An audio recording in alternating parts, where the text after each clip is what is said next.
Well, good morning and welcome to the Seat Unique Riverside for day 3, or day 1 is it, of this Vitality County Championship clash between Durham and Kent. And we've had a couple of really wet days, but today is bright, it's breezy, it's definitely fresh out there, but we're going to get some cricket and we're going to start on time. So news from the toss is that Kent have won the toss and elected to bowl first and insert Durham. And with me, Ash Thorpe, is Rob Rush. Rob, welcome back, mate. Yeah, it's been a while since my last county championship game. I think it would have been Somerset where we won inside 2 days and had the pleasure of watching Ben Stokes back from his injuries. He bowled beautifully there. Indeed. Rob, do you want to run us through the teams? I will do. So Durham are unchanged from last week. So Alex Lees will skip at the side in absence of Scott Borthwick, who we are hoping is going to come around and join us on commentary at some point. Ben McKinney will open with him, and then it'll be Emilio Gay at 3, David Bedingham, Ollie Robinson, Colin Ackerman, Baz DeLader as the all-rounder, Callum Parkinson, Daniel Hogg, James Minto makes his home first-class first appearance here, and Shamar Holder plays his last game of his overseas stint here. And then Kent, Daniel Bell-Drummond was due to captain the side, but has pulled out late due to illness, so it will be Tawanda Miyeye and Jaden Denley to open the batting for them. It'll be Harry Finch. It looks to be carded at 3. Then we've got Joe Denley, who's also playing. Jack Leaning is the captain. Marcus O'Riordan comes back in. Joey Everson. Matt Parkinson, who was once formerly of Durham last season. Jazz Singh, Grant Stewart, and Nathan Gilchrist makes up the Kent 11. Yeah, it's a tough season for Kent. Kent are sitting, unfortunately, in last place. 10th on 85 points, and their relegation has been confirmed.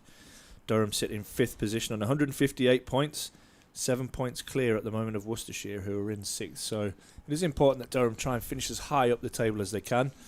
So I guess batting-wise today, Rob, they'll be looking to try and rack up bonus points as quickly as possible and try and somehow force a result over these 2 days. 100%. I mean, this is kind of suits Ryan Campbell's philosophy down to a T, doesn't it? You know, we all know he hates draws. He doesn't want to play for that, similar to Ben Stokes and Brendan McCullum with England. So I think we're going to see some even ultra-attacking shots coming out as the bell rings for the players to make their way out to the middle. Yeah, just some stats on Kent. 1 win all season for them, which was back in May versus Lancashire, who at this point in time I think we probably should say are the favourites to join them in moving down to Div 2 next year. They're on life support at the moment, aren't they? Yeah, Kent have lost 4 games by an innings this year, so that's 4 games lost by an innings with only 9 batting bonus points, which puts them at the bottom of the table for that, which is 6 fewer than Lancashire in 9th.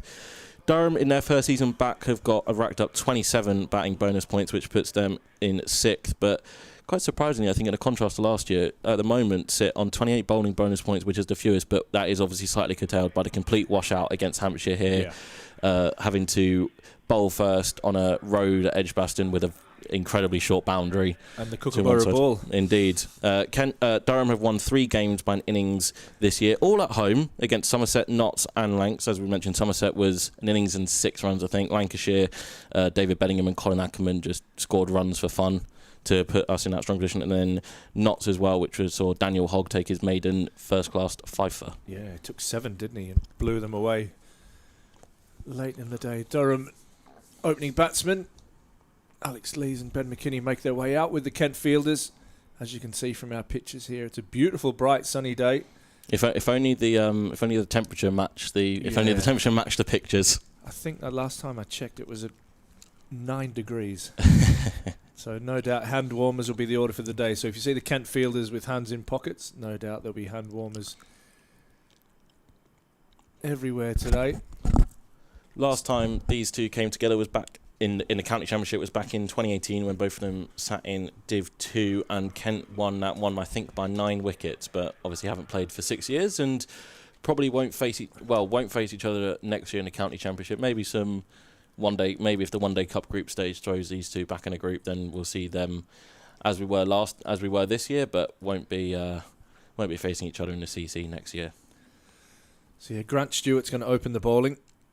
I like that spreadsheet you've got there. Yeah, well, I just ripped it off, mate, if I'm totally honest. Just the 6 wickets so far for Grant Stewart this year. So he'll be looking to build on that in this game. And opening the batting for Durham is Alex Lees, who's had 780 runs so far this season, highest score of 145 as Stewart comes in. First ball And Lees pushes this one back to him. Yeah. So Alex Lees probably a bit disappointed that he hasn't converted a few of his 50s into bigger scores. High score of 145 in that game against Lancashire. He definitely. Sorry, it was Nottinghamshire, wasn't it? He definitely would have been looking to break that 1K mark. Yeah, he'll set that goal every year, no doubt. Man, that's greedy for runs. And Ben McKinney, just his 5th game, high score of 121. And he's amassed 167 runs so far this season. Yeah. It's not exactly a bad top 3 option to have when you can stack it with openers. Amelia Gay, who's been so used to opening the batting down at Northamptonshire. He's got 967 runs on the season. 48 of those came last week in the second dig against Surrey. So he'll be looking to top up his Durham account, and he'll be trying to break that 1K mark overall for the season. Lees drives.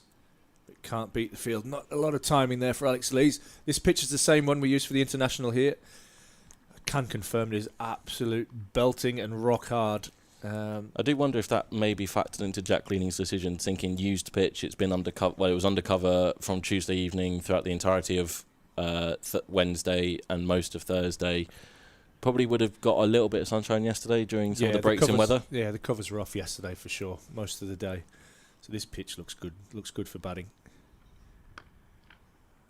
And Lees striding forward comfortably, can't beat mid off. But yeah, just to confirm the session times for today's play, a little bit different with obviously losing the first 2 days to rain. Each session will be 2 hours and 10 minutes, so we go from 10:30 and we have lunch at 12:40. We resume session 2 at 1:20 and break for tea at 3:30, and close of play will be at 6 p.m. Lees tries an expansive drive. Again, unable to get timing. It's an interesting day's play this for Durham batters. Durham can't be relegated. They can't really go up. There's a little bit of licence to... Yeah, we should have some fun here today, Rob, I think, with Durham batting. Well, I say they should have a licence. They always have a licence under Ryan Campbell. Very true. But I think even more so, it's kind of this is the ultimate go and express yourself type of game. Like I say, you've got 2 days... No pressure on promotion or relegation, or say a top 4 as Lees takes a quick single here, and that will get the scoring underway on day 3. But yeah, got no real pressure to no real pressure. Obviously, ideally you do want to stay ahead of Worcestershire for a little bit of extra bonus cash for sure. At the end of the year. But this is a bit of a nothing game for. Well, there's no real stakes on the line here as Graham Onions walks down beneath us and gets ready to go. Looks like he's got a throwing... Yeah, he's got his mitt and a slinger. He'll be off to... I think we saw Callum Parkinson heading over there, so Cal might be in for a little bit of chin music. Yeah, why not? Have a bit of fun. So opening the bowling from the Finkel end will be Gilchrist. Get some stats on Gilchrist. 18 wickets this year for Gilchrist. I think Kent fans, these 2 opening bowlers have kind of been their...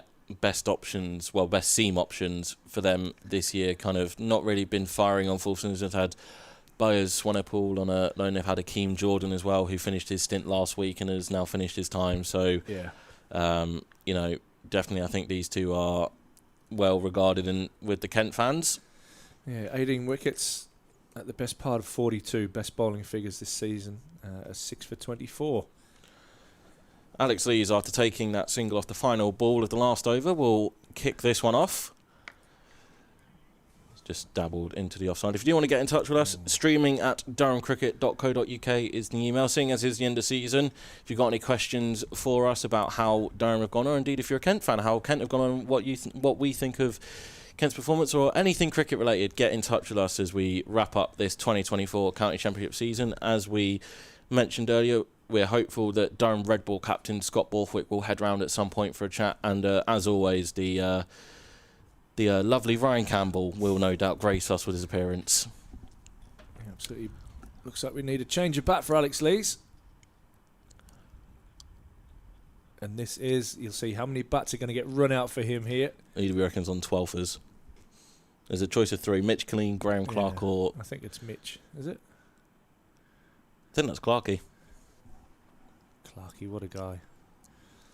Well, I can see at least 4 there. Yeah, there's a few, isn't there? That'll do. That'll do me, Clarky. Cheers, mate.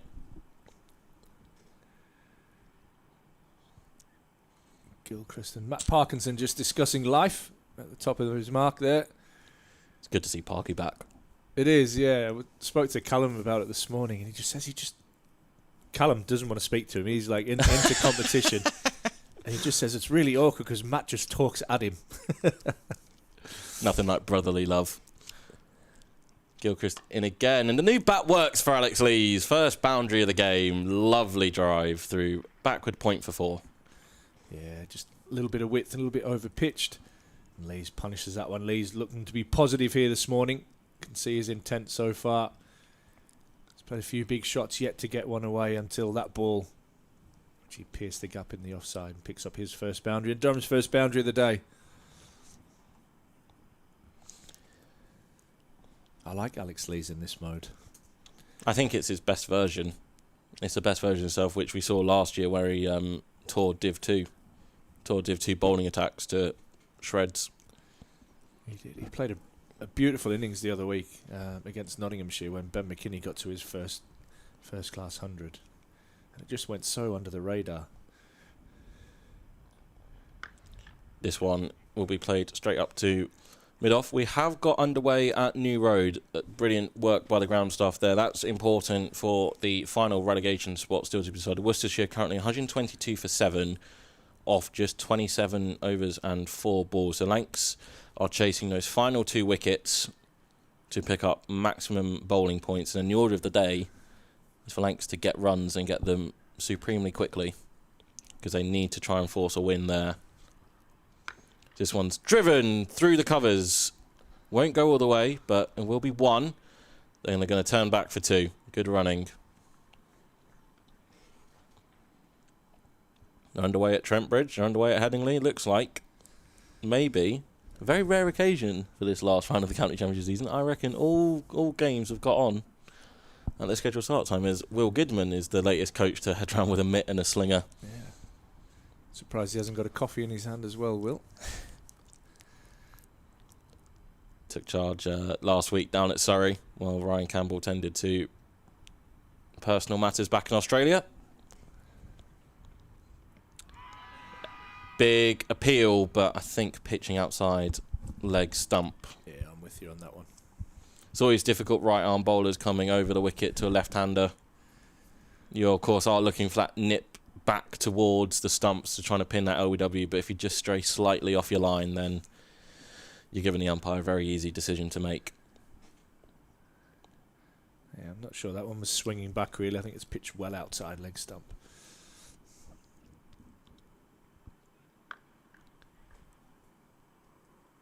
Dot to end Gilchrist's first over, 7 without loss. Yeah. Lee's phasing all 12 balls so far. Looking to be positive. He's on 7. McKinney yet to face. But he'll get his first crack with Grant Stewart bowling from the Lumley end. Interesting game going on down at Taunton. Always is. Somerset 136 all out on first innings. Hampshire 196 all out on first innings. And Somerset currently in the second innings 60 for 4. Very, very tight game going on down there at Taunton. I watched a little bit of that the other night. And watched Jack Leach bowled incredibly well. I think it's one of the rare times we've seen Sherwood Bashir and Jack Leach play together for Somerset. Be interesting to see how long Bashir stays around at Somerset if that continues to be the case. It's going to be Grant Stewart from the Lumley end. And McKinney is hit on the thigh pad as it dribbles away into the leg side. You've worked very closely with Ben, Ash. What would you say? I asked this to David Bedingham yesterday, having a chat with him. Do you think there's just been something that's clicked with him over the last 6 months? Well, really 6 weeks since his century down at Kent in the One Day Cup. Has there just been something that has clicked for him that just enabled him now to grab the ball by the horns and take his opportunities? I think he's just realised that he can do it at this level, and I think he'll only go from strength to strength. He's always had the ability to bat long innings, and then he maybe lost that a little bit with the realisation that being 6'6", 6'7", he can just then whack. he can whack it. And now he's just kind of found that groove where his defence actually looks in the best order I've seen it for a long time, and he looks more comfortable to wait for that right ball to hit. He's playing the ball a little bit later under his eyes, so hopefully that continues and he keeps going from strength to strength, because I think the ECB really like the look of Ben McKinney. There's something exciting there within him, and you never know if he has that breakout year next year. It might not be long before you see him in the Three Lions. Well, we just mentioned Sher Bashir. We've seen it with him, you know, kind of out of nowhere picked for India, and then ECB back him to the hill by saying, "Oh, we don't care if you're not playing for Somerset. You're our number one spinner now for the foreseeable." Absolutely. So, you know, I think that's a little bit of mixed messaging depending on where you stand in county cricket. But for younger guys, it's definitely a huge push for them to keep going. And this time McKinney will get off the mark with a thick inside edge. Down to deep backward square, but always a nice feeling to get off the mark. It's a good pitch to bat on as well. But yeah, I guess for England, they're looking for what they like, and I think with Australia in mind, with the bounce of, they'll see the blueprint there that Australia used with Nathan Lyon, and they'll think Bashir is probably the closest that can get to that with that overspin and his dip. height. Yeah, so probably looking forward a couple of series, but he's bowled well this summer and probably cemented his place in that England Test lineup. A little bit of shape there from Stewart back into Lees, who meets that with a full face of the bat. The reason I ask is because it's something often used in American sports, is like professional basketball players specifically. They normally have a breakout sort of year, and all the media's like, well, what's unable to? And they'd say to them the game has slowed down. Like, I'm not sure you can slow down 85 mile an hour bowling, but sometimes it is just something that it's something that has just clicked, and sometimes I guess I don't know whether it's purely mental. Is it the physical? Is it the work he's doing in the nets as well? As Lees drives this one down to third man, and it won't be caught up for the rope. That's Lee's second boundary. He moves himself to 11 and ends the third over of the game, 12 without loss. But yeah, kind of, I don't know if it was specifically was it just one net session where McKinney just started whacking it more than normal? Who knows? I think for it actually might have stopped growing as well. So being that long, it's something that I talk about all the time. I don't understand what it's like to be 6'7". So when we talk batting, we really just talk about his contact points being as close to under his eyes as possible. And I think he's making that more consistent now. That along with actually the belief that I can do this, I can bat long, I belong at this level. So it's really exciting to see how he uses this period. And I think next year, he's had a taste now. He's had 4 or 5 games. Is it 4 games, I think, in a row to finish the season off? He made his debut down at Sussex last year, opening game of the season, because Scott Borthwick was injured, as Gilchrist will continue. Swing and a miss there from McKinney, but yeah, what was it? He made the one-day century down at Kent, which was his first for Durham in all formats, and then it was Notts immediately the game after. Yeah, it got broken up with the Lions, didn't it? So he played. He missed the final one-day cup game here against Derbyshire, I want to say. Yeah. Where we saw a future Durham player in Sam Connors. Yeah, hopefully he lasts more than the one over that he bowled that day too. Lovely looking shot, but protection in there. I think that is Denley Jr. in it in the covers. We've got double Denley today for Kent. Jaden and Joe. Just for clarification, Jaden is Joe's nephew. Isn't it? Yeah. It's not son. Yeah, so it's just going back to Ben. I think it's a combination of a lot of things, and I think he's just starting to figure out, like I said, what works for him. Confidence as well. But yeah, like I say, he might have stopped growing, and that might really help. Beautiful delivery there. That's one as a batter, you kind of just you tip your helmet and say, "Yep, fair dinkum, can't do anything about that." Yeah, you just hope you miss it, don't you? The luck of the opener.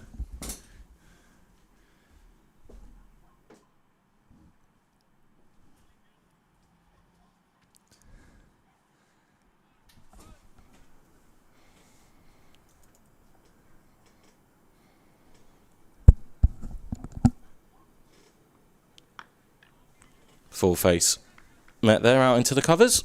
You can just see there his contact point being really, really close to his eye line. That's what I like. I think that has changed. I think a weakness of Ben's was that he would, in a hurry to score, probably he would chase a few balls that were a little bit wide of him, and maybe play a little bit early. So, hey, opening the batting's not easy at all. So he's got some work to do to keep improving and keep churning the runs out. He's got a good role model at the other end. Flashed away, and that'll be McKinney's first boundary.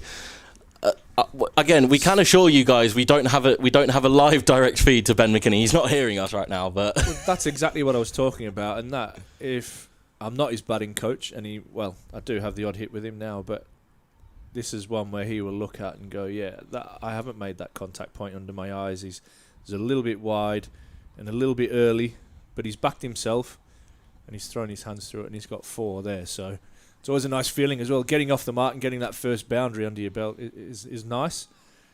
But hopefully Ben can learn from that and be a little bit more in control of the ball. Last ball of the 4th over is defended nicely out into mid-on. 16 without loss. Durham currently trotting along at 4 runs and over.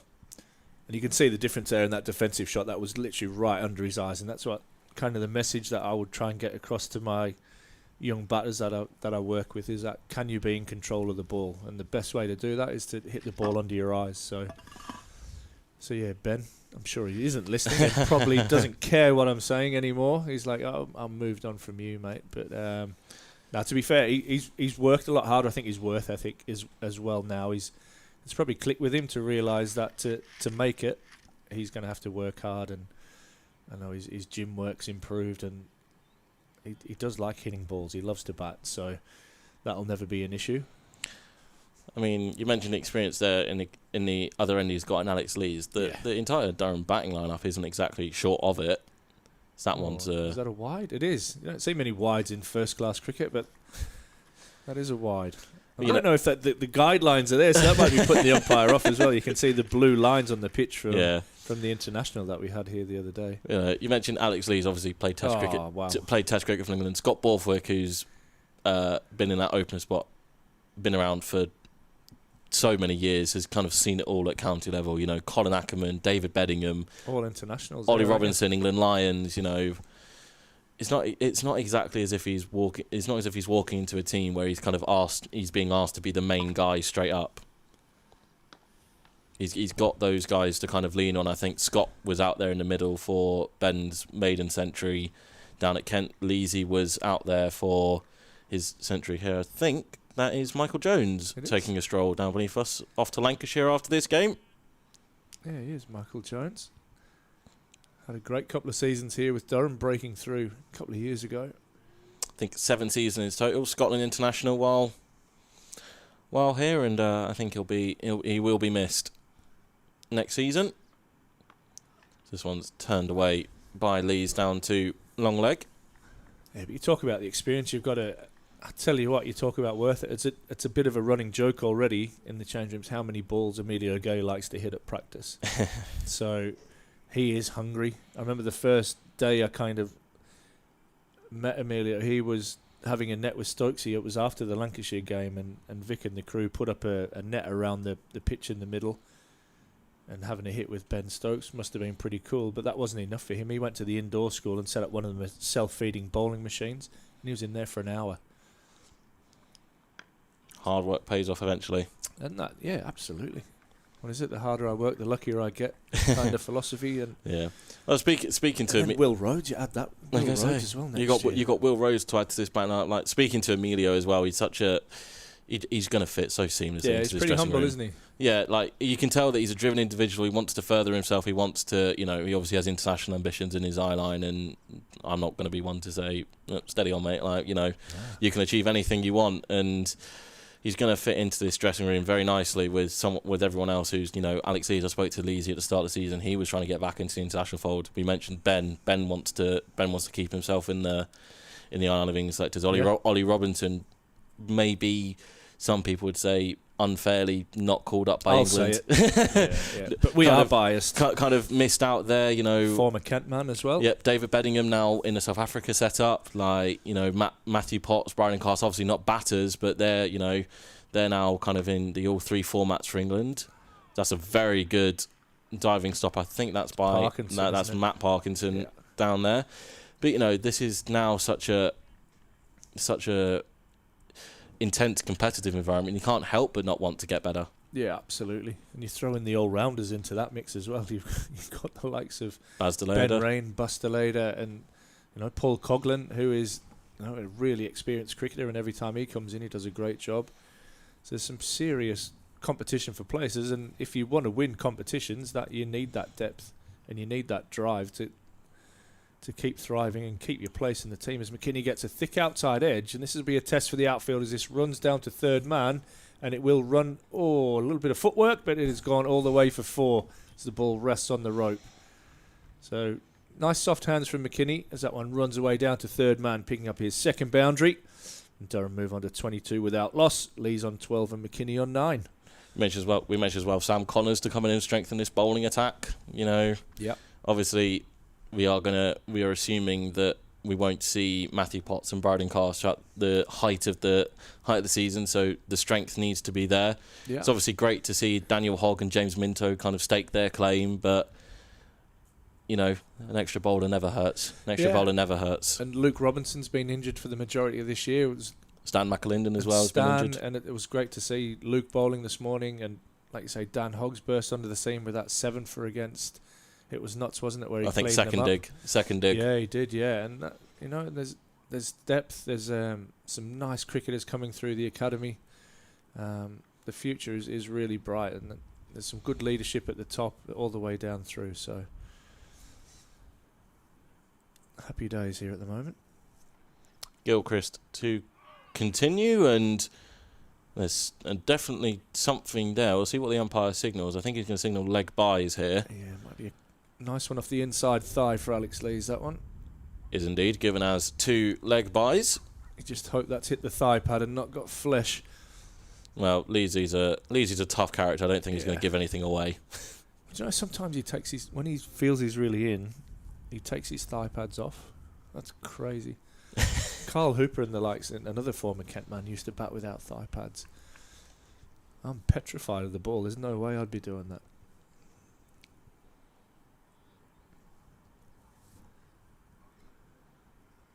Three slips await for Gilchrist, and another good ball draws the play and miss from Lees.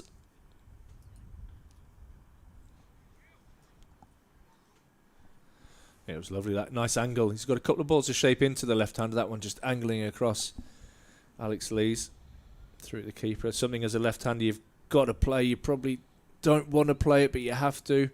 He's done well not to really flirt and take his line away from where he's trying to play.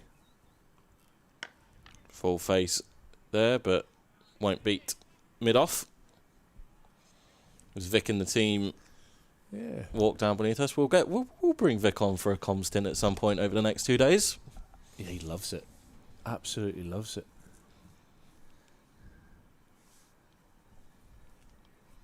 They've had a big week, haven't they? The international on earlier this week, and there's been so much rain around. Lee's playing that one. Seemed to move a little bit inwards. There's good pace in this pitch.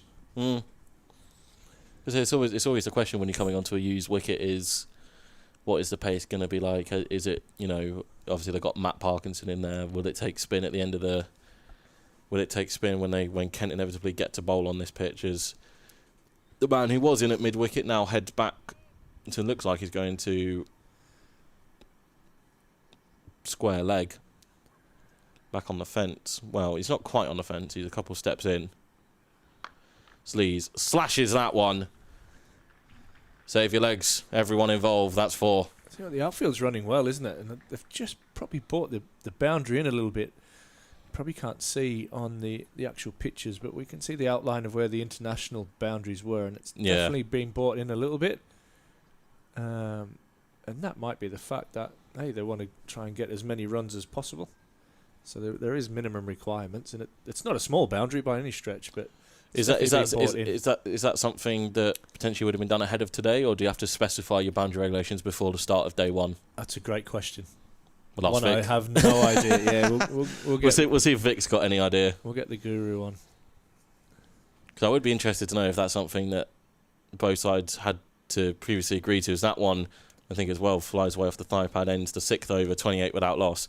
But that's something I would like to know if you have to specify and you have to keep it for when the games you start at half 10 or 11 on day one, or because of the truncated game that we're going to have here. Yeah. Whether there can be an agreement made between the coaches and captains that will bring the boundaries in and try and get some runs going. I don't think there's anything between the two teams. It might just be that it has to be a certain dimension before the toss, and then after that it obviously can't be changed. It'd be nice to bring it in for when we bat and make it bigger for when we bowl, but that's not quite how the game works. Sometimes the wind here, when we have the Toblerones, we don't have them in operation for this game. There is something nice about just the rope. Yeah, it's a bit more county-like, isn't it? County Championship cricket it feels. Stewart to continue. McKinney up nice and tall. Plays that one on the leg side. Sam O'Hara in our live stream. Morning, guys. All this talk of strengthening, reckon it could be enough to knock Surrey off their perch? It's very good. It's a very good question. That's but I the think goal. That's the ultimate goal. You know, Ryan Campbell is... we've got to be the best club in England. We've got to be the best county in England. And at the moment, right now, Surrey are the ones to beat, especially in red ball cricket. I think in any cricket, aren't they? They've got exceptional resources down at Surrey. A little bit different to us up here in the northeast, and probably to most counties, to be fair. As that one just angles across nicely from Stewart, beats McKinney. But yeah, I mean, that'll be the goal. Surrey obviously very strong and have internationals left, right and centre. Now Durham are starting to build that similar profile. But yeah, as I said, don't quite have the resources of the Southern County. From London, you look at even the T20 games, and they're sold out with 20,000+ pretty much every night in London. It's a different world. Kenny again up nice and tall. They're definitely the blueprint. Oh, 100%. They are the blueprint, but having spent now 2 years in and around this setup, you know Ryan Campbell's not going to accept anything less than giving them a good challenge. And it looks like for next season we're going to get to play Surrey twice. That would be nice.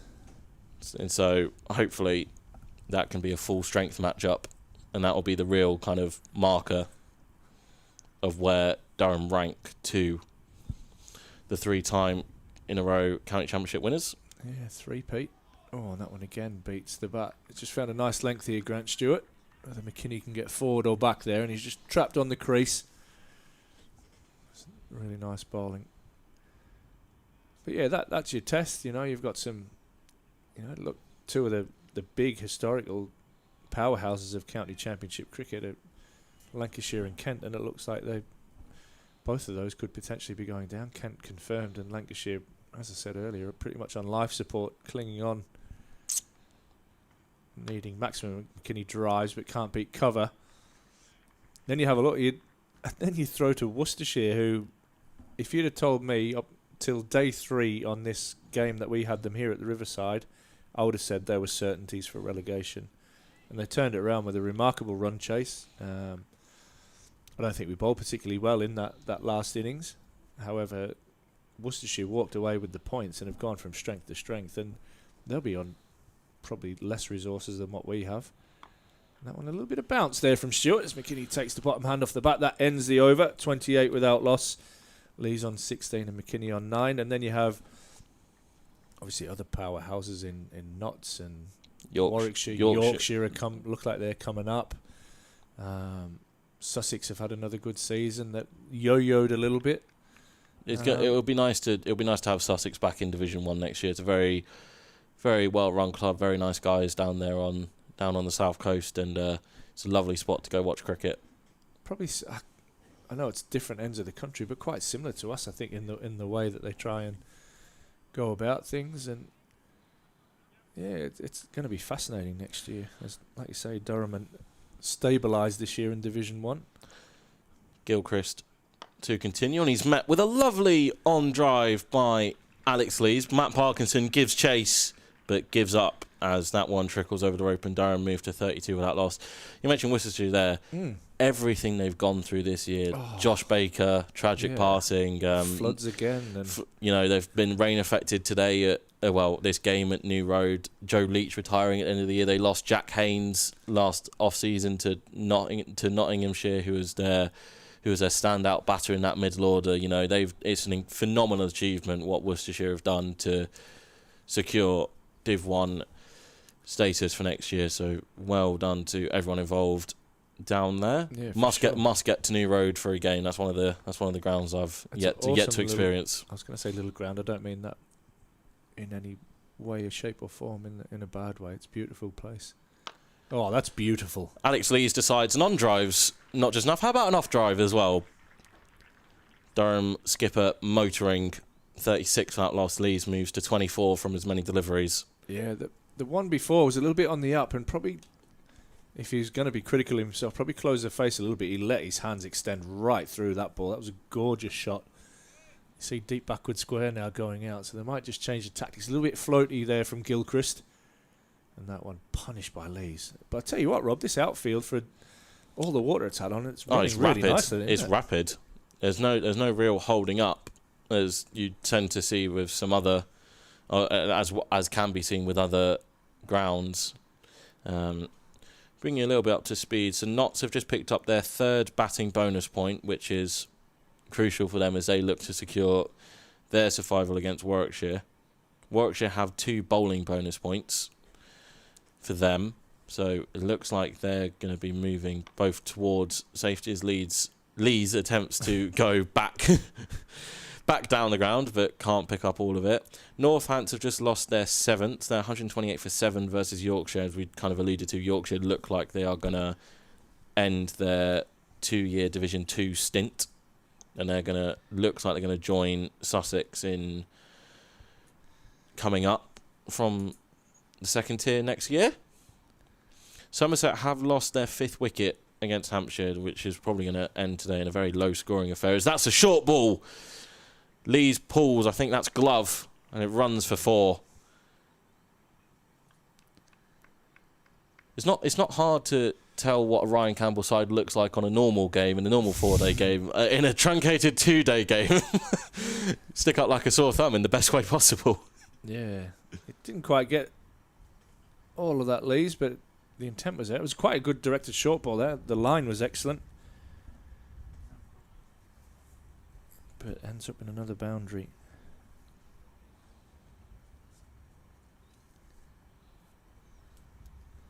Lees now 28 from 26, 12 off the over so far.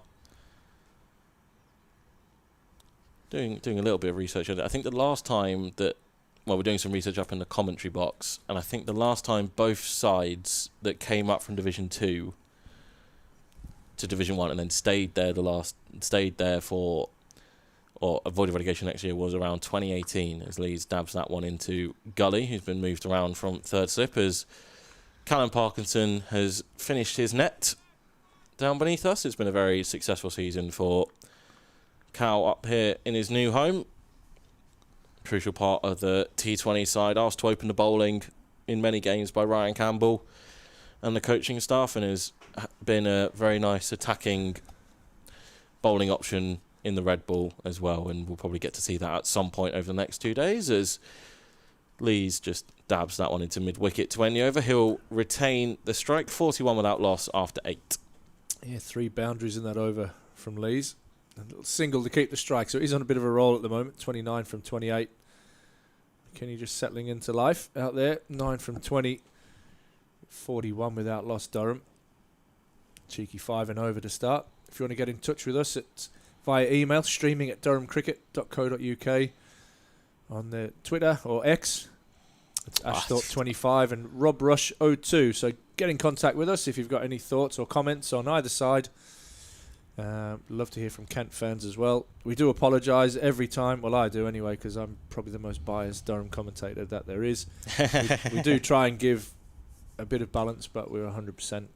No, I would love to hear from Kent fans, because it's been a very trying season for them, and with our, as you say, we can be a little bit. We know an awful more about Durham, for sure, than about Kent, as we've got a bit of a funky field going on for the start of Stewart's 5th over, as Lees will turn that away to the leg side for a single. He's got a silly mid-off is in play.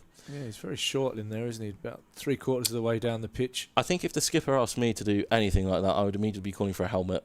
I do not have the confidence that these guys have got to go in there with, especially with some of these batters that can certainly hit it well. But yeah, finish off our point. Definitely Kent fans, get in touch. We do want to hear from you about where you feel the season's kind of slipped away. You've got changing head coach. Matt Walker's stepping away.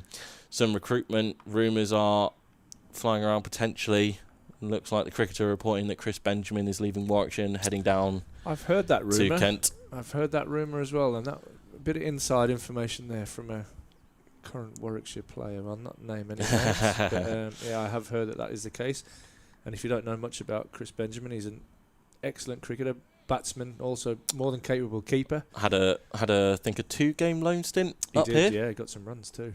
Durham University student as well, absolutely brilliant lad. So if the rumours are true and he heads to Kent, he's a really useful addition for your squad down there. Defended by McKinney. Looks like there, with the stride he took back into his crease, that maybe he's looking to get on the front foot a little bit, maybe negate some of that movement that might be hanging around from the Kent seamers this morning. Yeah. There was intent there, even though it was a defensive shot, wasn't there? It was kind of a... I think that's just one of the...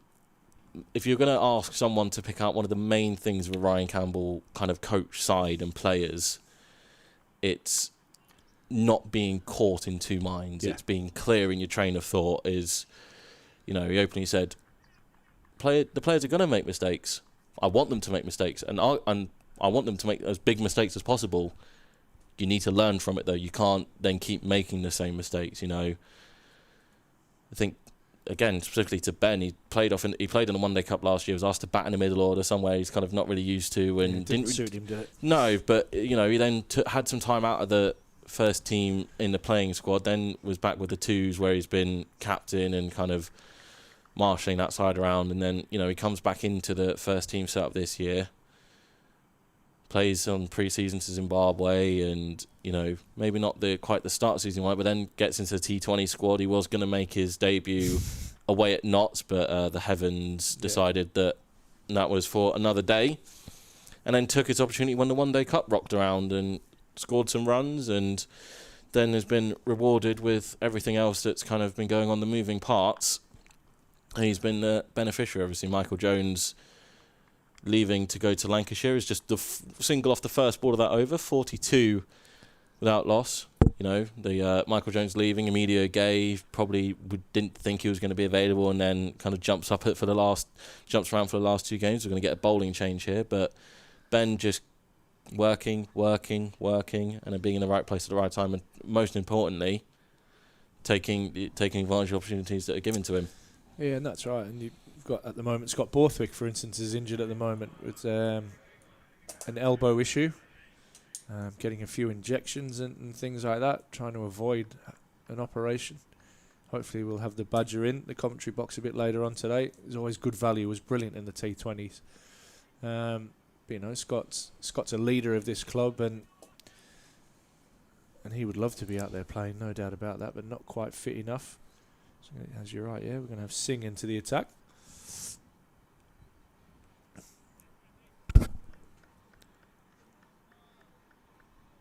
Got on here, Jazz Singh, 42 runs for the year. He's in now, and he's met with a lovely drive through extra cover by Alex Lees. It's a teaser, and that's it's 4. Oh, yeah. That's one of the worst feelings, that. I think that's Denley Senior who made that sprint and got there initially, but in efforts to try and save it, has rolled it into the rope and runs for 4. Yeah, I think his foot might have been over the line when he's tried to drag that back for me, but probably the thing that you get away with without the old TV replays, but then Grabbed his trailing hand and trickled into the rope, but Lees looks in good order. He's under 34 now. A little bit floaty first up there from Singh. He's looking to try and hit the pitch. Nice tall right arm bowler.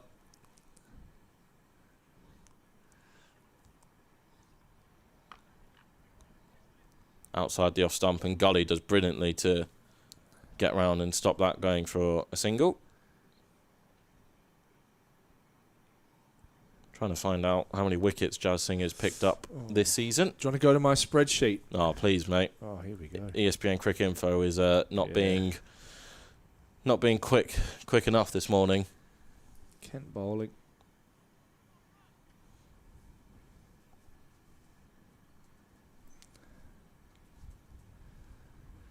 Singh. Into Alex Lees, who cuts him through the offside, and this time it is brilliantly pulled up on the ropes. Will be 2 to the skipper. Singh, I believe, is yet to pick up a wicket in the county championship. 3 innings, just the 48 overs in his young career, and yeah, yet to pick up a wicket.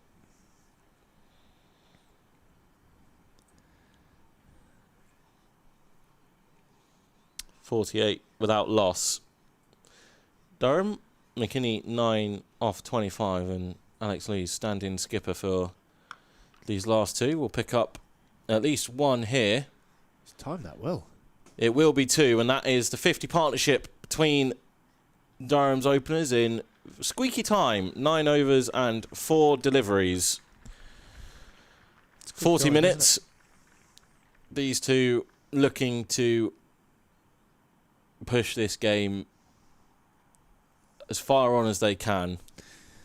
Keeping that run rate around the 5 runs and over mark. We saw it, that was pretty much the average for last year. Yeah, the 5 overs. Been a little bit less this year, hasn't it? But understandably. 58 balls for that 50-run partnership. Just the sound of the bat is. Yeah, he's looking at his bat again. Actually, don't break another one out. Although I'm sure there'll be another 15 on their way to you over the winter. He's got some lovely sticks, Alex Lees. He might be the guy to go to then. Yeah, good luck with that. He's a Yorkshireman, remember. Very good point. Very good point. Somerset have lost their 6th. Casey Aldridge has gone for 11 down at Taunton. So Somerset currently 75 for 6 in their 2nd innings as Lees again out into the covers. He's really looking to load up Lees at the moment, isn't he? Trying to score off every ball. He's doing successfully so far. He's 38 from 35. Ollie Hannon-Dolby's picked up his 50th wicket of the season. Wow. 358 for 7 now. Notts as Warwickshire look to take their maximum 3 bowling points.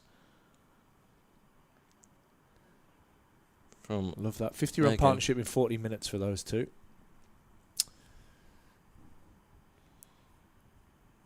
Unfortunately, there are still some delays. Leicestershire, Derbyshire and Sussex Middlesex have not started on time this morning. I think that was actually abandoned before us, Leicestershire, yesterday. I remember contacting Sam Blacklock upstairs and I says, mate, what are the prospects of play? And the next message was abandoned, and that was before 10 o'clock. So, yeah. Stewart's going to continue from the Lumley end.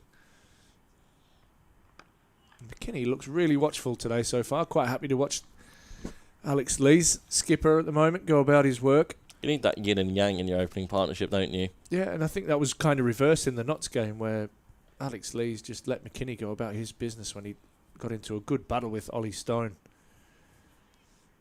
I think Ollie Stone at one point said, yeah, you've only got 1 shot. And that was a cover drive, and then he put more men in the covers, and then he hit it over cover. Said, yeah, but it's not a bad one.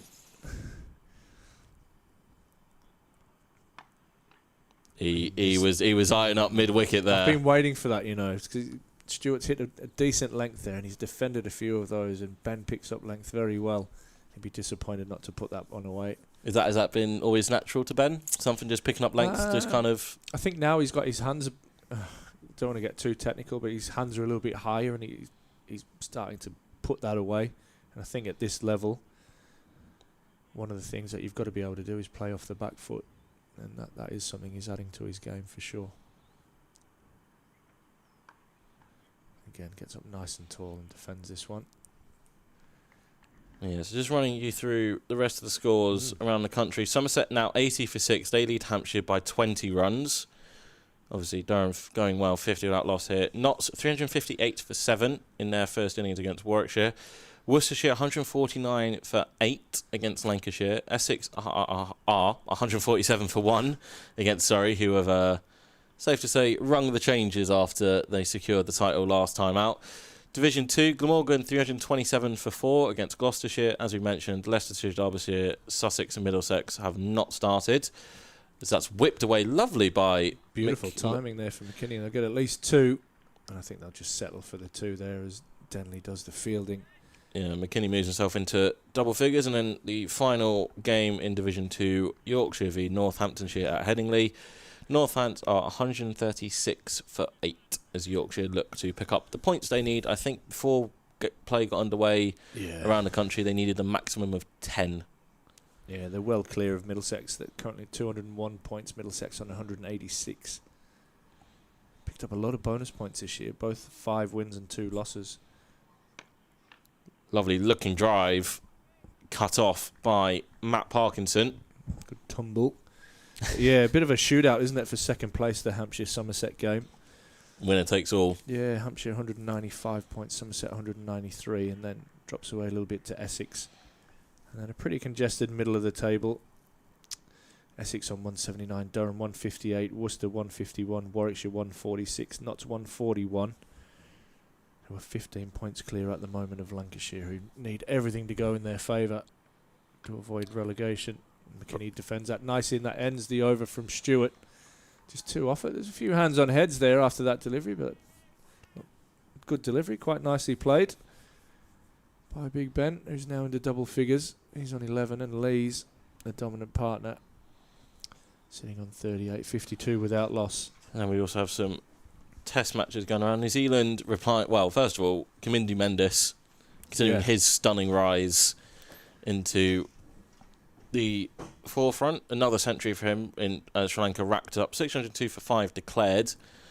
They're currently off for bad light at the minute. I don't think they're going to get back on, but New Zealand first innings collapsed 88 all out and are now 199 for 5. So Sri Lanka, very firm favourites to wrap that up by an innings. And India v Bangladesh, 107 for 3 at the close of day 2. As Singh is going to continue into his second over. And these drops him to backward point for a single. Just reminiscing on the county championship this year. Overall, this might be the most, I think, England players we've seen, because Yorkshire have had Harry Brook and Joe Root. They've now got Johnny Bairstow playing. We've had Ben Stokes released and come and played. Like, there's been... So this is what we talk about when the game needs to continue to grow, needs to continue to appeal. It's what the game needs. We need the star players. We know that the schedule is really congested, especially for those top guys. But the fact that there's still time for the England players to come and play for their counties is what's going to grow the game. It's what's going to get the youngsters into it. It's what's going to show what's going on. And hopefully we'll be lucky enough that we could see Stokes again next season. Although I know he's picked up a few more franchise deals for the start of 2025. We'll have to wait and see how that one plays out. But, it's been absolutely great I think he played 2 games here against Somerset and Worcestershire. Yeah. And tell you what, that Somerset game, it looked like watching the Ben Stokes of old when bowling. He was getting it to hoop round corners. He bowled some long spells too, didn't he? I think I spoke to Badge after the end of day 3, and I asked him, while Stokes was in the background signing autographs for kids, I asked him, I mean, it's great to have Stokes in your side, but surely he's a nightmare to captain because he can never get the ball out of his hands. And he said, yep, spot on, mate. you tell him after 4 or 5 overs you've got 1 more and then you're coming off. And Stokes, he shot him a look, and Scott said, I'll leave you be then. Yeah, absolutely. Mike Rogers said mid-table in the first year back, so many away with the England squad is pretty good. I agree. Squirted by McKinney. That'll be a single as George Rizal has finished his net stint, and we'll walk round, grab a drink. It's been an unfortunate year we mentioned it off air just before play started, just injured at the wrong time. Drew's picked up an ankle injury during the height of the one-day cup, which is, for someone like him, is their point in the season. that's where they get to put their talents on the show for everyone, and just unfortunate it didn't quite break the right way for him. Great lad, Driz. I think you'll be pressed to go find anyone in that dressing room who's a bad egg. Oh, let's have a think. We are lucky, and I'm not going to repeat what Tim Bostock said, but it was a policy of Marcus North's where there was no appendages on forwards. I think where he was referring to, they do a lot of research into the characters that they bring into the squad and into the team, and like you say, they're a great bunch of blokes.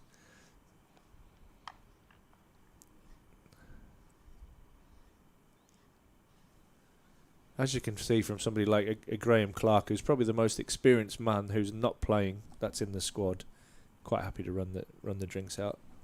Take Alex Lees' 74 bats out when he broke one, just to check if he needs another one. And he's a bit of a people's champ, Clark. He was one of our favourites, that's for sure. Up in here, we were thrilled to see him do so well and thriving under Ryan Campbell and his style of cricket. And Clarkey was the perfect man to kind of take on that mantle in the middle order. I think as well, Clarkey has said that he was pretty much, I don't think content's the right word, but he'd kind of realised that his career in cricket was probably coming to an end. It felt that way. At the end of because his contract was going to be up at the end of last season, and Ryan Campbell, as we mentioned, sometimes the world works in mysterious ways. Ryan Campbell comes in, we're going to be ultra dominant, we're going to be ultra aggressive, we're going to play on the front foot, and your style of play suits that. Clarkey, you're my number 6. I don't care what anyone says. You're number 6 for the year. Get your head down. And Clarkey certainly responded. Hasn't quite worked out the same this year for him in Division 1, but as you say, he's more than happy to be in around the squad, be that team player. He's a great club man, isn't he? It's Gilchrist, change of ends for him. As he now takes up the attack from the Lumley end. Yeah, you're 100% right. Just like I said, great club man. And there's a few of those, isn't there? He's been around a while. You got the likes of Ben Rain, Paul Coughlin, all the experienced old heads as part of Durham. It's that perfect blend. Furniture. It's that blend, experience and youth. Yeah, and you've got the new crew coming through, haven't you? Absolutely right. Don't know who our third voice is going to be, mate, when they come in, but they've got a wonky chair to deal with. Let's not tell them. We'll make that a surprise. These are the perks of being the two that first. start. Yeah, absolutely. First div. But I spoke to Ryan a couple of days ago, and he mentioned the work that Stokes had done with the twos of throwing to the twos for an hour. I'd never heard of this. It was like imagine being just one of the guys in the seconds. You're thinking it's going to be another standard net session, and then lo and behold, England captain's throwing you, giving you throwdowns. Oh, that one's absolutely nailed by Lees, and there's that silly mid off. We've got Denley in there potentially. I think it is Joe. Yeah. I think it's Joe. Just going on by the age of the cap. Yes, I think Jaden as well is not quite as tall as his uncle, so I think it is Joe in there. Tell you what, that will hurt. Yeah, like thinking of someone like Dan Hogg and James Minto, you come up to training, when Potts and Carter are around, they're the blueprint of this is what you can achieve here. You've got Ben Rain, who's a brilliant county player, as Ben McKinney. Glorious. First real sign of overall raw aggression out of former England under-19 skipper. He moves himself to 16. Yeah, it was just overpitched and put away. I like that. He's keeping things really simple at the moment. He'll probably be disappointed. We talked about the boundary that he hit earlier. He sliced one away over backward point. And he probably got outside of what you maybe call his little bubble of where he wants to play the ball under his eyes. That one, he's waited for that. It was overpitched, and he's hit that one right under his eyes, and it raced away through the covers for 4. Great batting.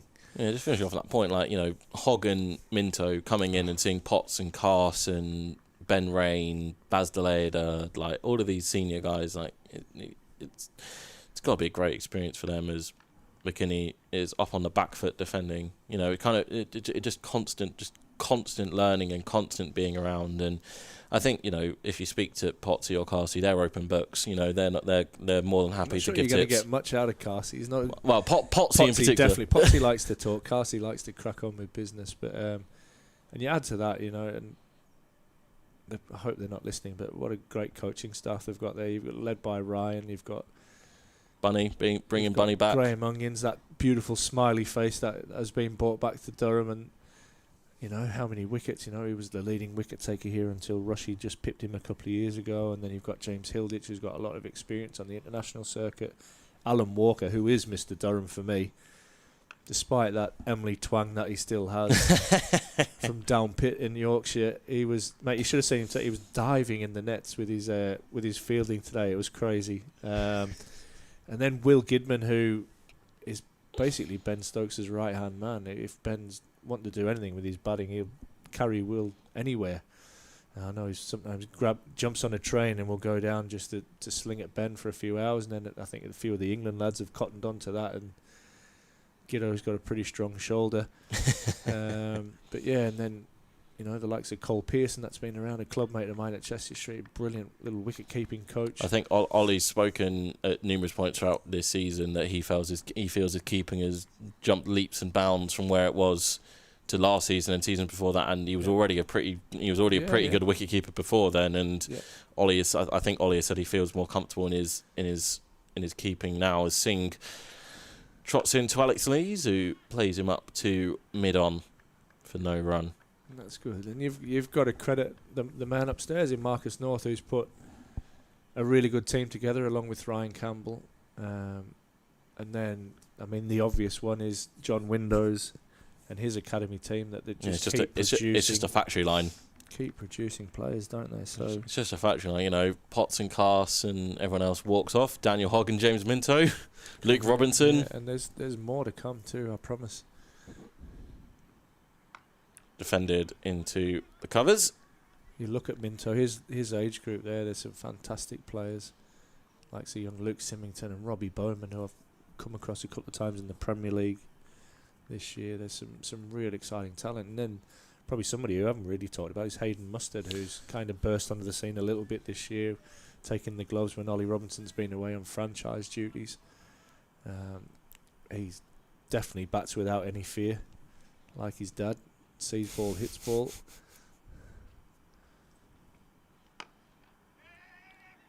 Quick single here. Great running. The from Leesy. Conviction. Yeah. There was no doubt in Leesy's mind as soon as he hit that. He said, "We're going for this." I think that's something that was kind of overlooked a little bit when we talked about last year in terms of everyone saw the run rate, the boundaries of like, you know, that's how they just blitzed everyone. That was a very underrated part of just getting those quick singles to mid-on, mid-off, just taking those singles when they're there, you know, rotating the strike and just putting that fielding side under pressure. You literally cannot take a ball off because something will happen, and that was the biggest part. That was a big part of putting teams under pressure.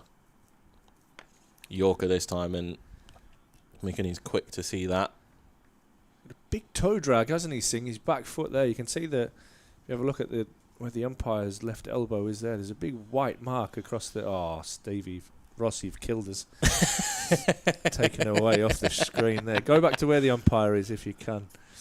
There's a big white line there, and that if you watch Singh's back foot, it's a real big drag across the ground. Thanks, Ross. I take it all back. See what you mean there. Yeah, nicely defended by McKinney. But yeah, it's interesting. Just like I said, bowling is such a natural thing, and everybody does it their own way. Batting, fielding. It's a bizarre game for your body, cricket. James Rue has been dismissed by Mohammad Abbas. Somerset now 108 for 7 in the battle for second place down at Taunton. The lead currently stands for Somerset at 48 with their final 3 wickets remaining. Paul Noble saying you don't argue with the England captain. Yeah, you're right. That is glorious from McKinney. As a left-hander, you know you balance when you can punch a ball through mid-on, and that is a beautiful shot from the big left-hander. Ends the over. 65 without loss. McKinney moves on to 20. That is beautiful batting. That is just timing. It was pretty, wasn't it? Yeah, it's beautiful. Don't often say that about Ben. Pretty doesn't really come across, but that was. He's more on the power. Yeah, that was a pretty shot. That lovely batting. A little bit over pitch, but like I say, the balance and the contact point of that shot was beautiful batting. Lancashire have picked up maximum bowling points against Worcestershire, 158 for 9 down at New Road, but time is not on the Red Roses' side. They're going to have to get 450 and then bowl them out, aren't they? And also got to deal with any potential weather that's hanging around.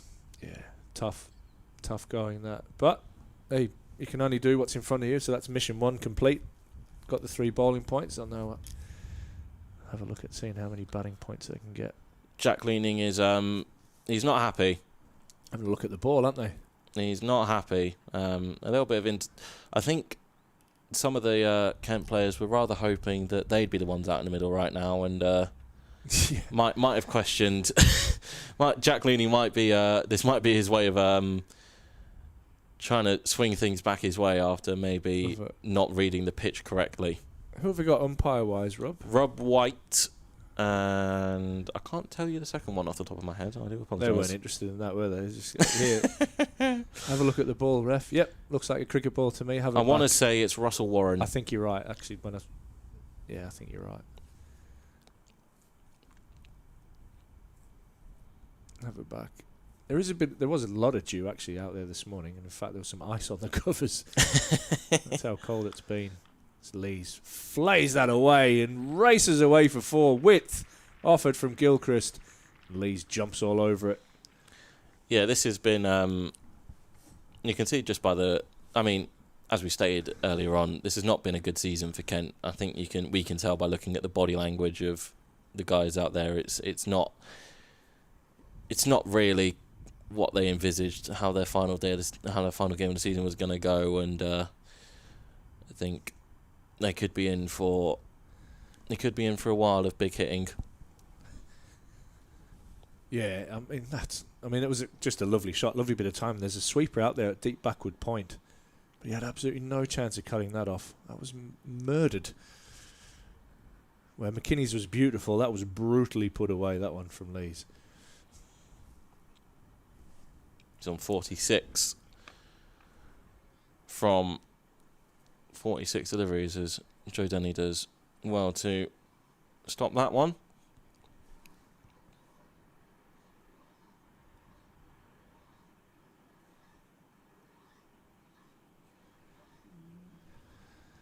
Might have a little guest coming down here. Somebody involved in the England setup and somebody who's had a lot to do with fast bowling in the northeast. I'm not going to call him a fast bowler himself. He's definitely a very, very fine bowler for Durham. Oh, Lees is cute as he late cuts that one down to the sweeper. Almost. he was admiring the shot so much, he almost ran into Joe Denley. In there at silly mid-off. It's good batting, isn't it? That was a one-day shot, really, wasn't it? That's the one where you run it off the white face. ball, yeah, you run it down to third man. If you're thinking England, Joe Root just mastered that shot during that prime white ball era, 2015, 2019. Just run it off the face down to third man.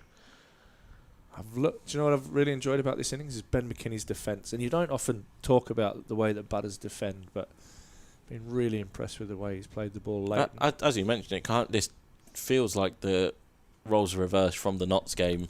Yeah. Between these two, where McKinney was the one that was the aggressor taking on that run scoring, and Lees was quite happy to dot around, offer the words of encouragement when needed, the calming influence there, as this one brings up a half-hearted appeal, but not sure it even hit the pad. There was a lot of bat involved in that one. End of the over, 70 without loss. Durham are not hanging around this morning. Well, is it the end of the over? No, Harry Finch has jumped the gun. Harry Finch has jumped the gun. So this is something I used to do in the field a lot this year when I try and get a running start on the last ball of the over to get through the overs into your next fielding position. And yeah, Finch has absolutely jumped the gun on that occasion. I don't have a big scoreboard with it ball by ball up there, Finchy, so McKinney up on his toes. Now he can run to the other end. Go! Trying to get through the overs, which we in the commentary box definitely appreciate. We've got an extended day here today to start with. We're going to be here till at least 6 o'clock. As we talked about, the session times with us losing day's play are 2 hours and 10 minutes. So we're going to have the lunch break. at 12:40 or whenever the over finishes at that stage. Tea will be taken at 3:30 and the scheduled close of play is at 6 o'clock. So a little bit more cricket for us. We've missed 2 days of cricket. Not convinced we should have missed a full day's play yesterday, but that's my personal opinion. I think we could have got some cricket in there, but the umpires deemed that they called it off nice and early. Guest number one. And guest number one. What a guy. One of my favourite humans. Grab a seat, my friend. As Lazy just tucks that away again off his hip. Should be two. Timing. Should be two there, and it will be two. He moves himself. On to 49. See how long till he notices. No, just saying the chair's a bit wonky, mate. Oh. Welcome, Neil Killeen. Good morning. How are you, mate? Yeah, good, thanks. Getting to watch some cricket? Yeah, weather's changed for a change. It's been very autumnal for the last few days, and it's been more winter more than autumn. The sun's shining again, so we got a bit of cricket, which is great. Ben McKinney looks like he's just wanting to change his bud as well. Lee's into mid wicket, but good fielding there. Young fella's birthday today, mate. It is, yeah. Mitch's birthday today, so. Is it 19? 19, yeah. Happy birthday, Mitch, if you're listening up there on the balcony. Hopefully the heater's on for you. Yeah, happy he's birthday, not 19, mate. he's 20 this year. Is he 20 already? Yeah. Mate, we're getting old. We are getting old. Wow. I still think he's at Parkview. Not that he was there that much, to be honest, but... That's 50 for Alex Lees. He set the tone very early on this opening morning of this game. 50 runs from 50 balls, 8 fours. Well played, stand-in Durham skipper. Yeah, it's been a lovely knock, run a ball. Get the scoreboard moving. Obviously, Durham in the search for bonus points being put into bat. I think you were right. Well, here we go. Clarkie's out again. Clarkie loves it. Getting the steps in. How many bats has Ben got? I think similar to Lees. He's trying to outdo Leesy. No, I don't think there's as many for Ben. I reckon there is, There is, 100%. There's 4. Is Leesy putting in another request as well? Probably be wanting to drink, Leesy. Why haven't you bought a bottle out, mate? It's because my hands are full of carrying 17 bats, that's why. He's tapping at the bat again. Maybe he's giving him a virtual pat on the back for saying you picked the right one. Talk us through your summer, mate. How's it been? It's been busy. Started off with a series against Pakistan. Oh, wow. Sorry to interrupt you. That is an unbelievable shot off the back foot. He'll only get 2, I think. But that is what McKinney can do with his height. Turns pretty good length ball into a run-scoring opportunity. Yeah, that followed kind of a period of just getting around the counties and seeing all of the bowlers and working out sort of what they were doing, when they were playing, who was playing well. And then into a bit of white ball cricket with the Pakistan series and then the T20 World Cup. And then come back and kind of done the same at the end of the season, really, just round the counties again and drop in with a bit of the pathway stuff and a bit of pace project stuff that we're doing at the moment, just helping out some of the quicks around the country. Brilliant stuff. Carved away. That one will just be a single. There is a sweeper out there. So fast bowling stocks in England, pretty good at the moment, mate, aren't they? Yeah, they're really exciting. There's obviously the group that we've got at the top, and then the group we've got underneath with the Lions this winter, which is going to be a really exciting winter. We've got 3.5 weeks in Cape Town, followed by 5 weeks in Australia. Struggle through that, mate, will you? A terrible winter. Golf clubs ready? Yeah, there might be. Yeah, so really exciting group that potentially will be announced this week that'll go out there and really start to... Jeez. Oh, Alex Lees. Stop it. Actually, don't, but that is that's a phenomenal shot.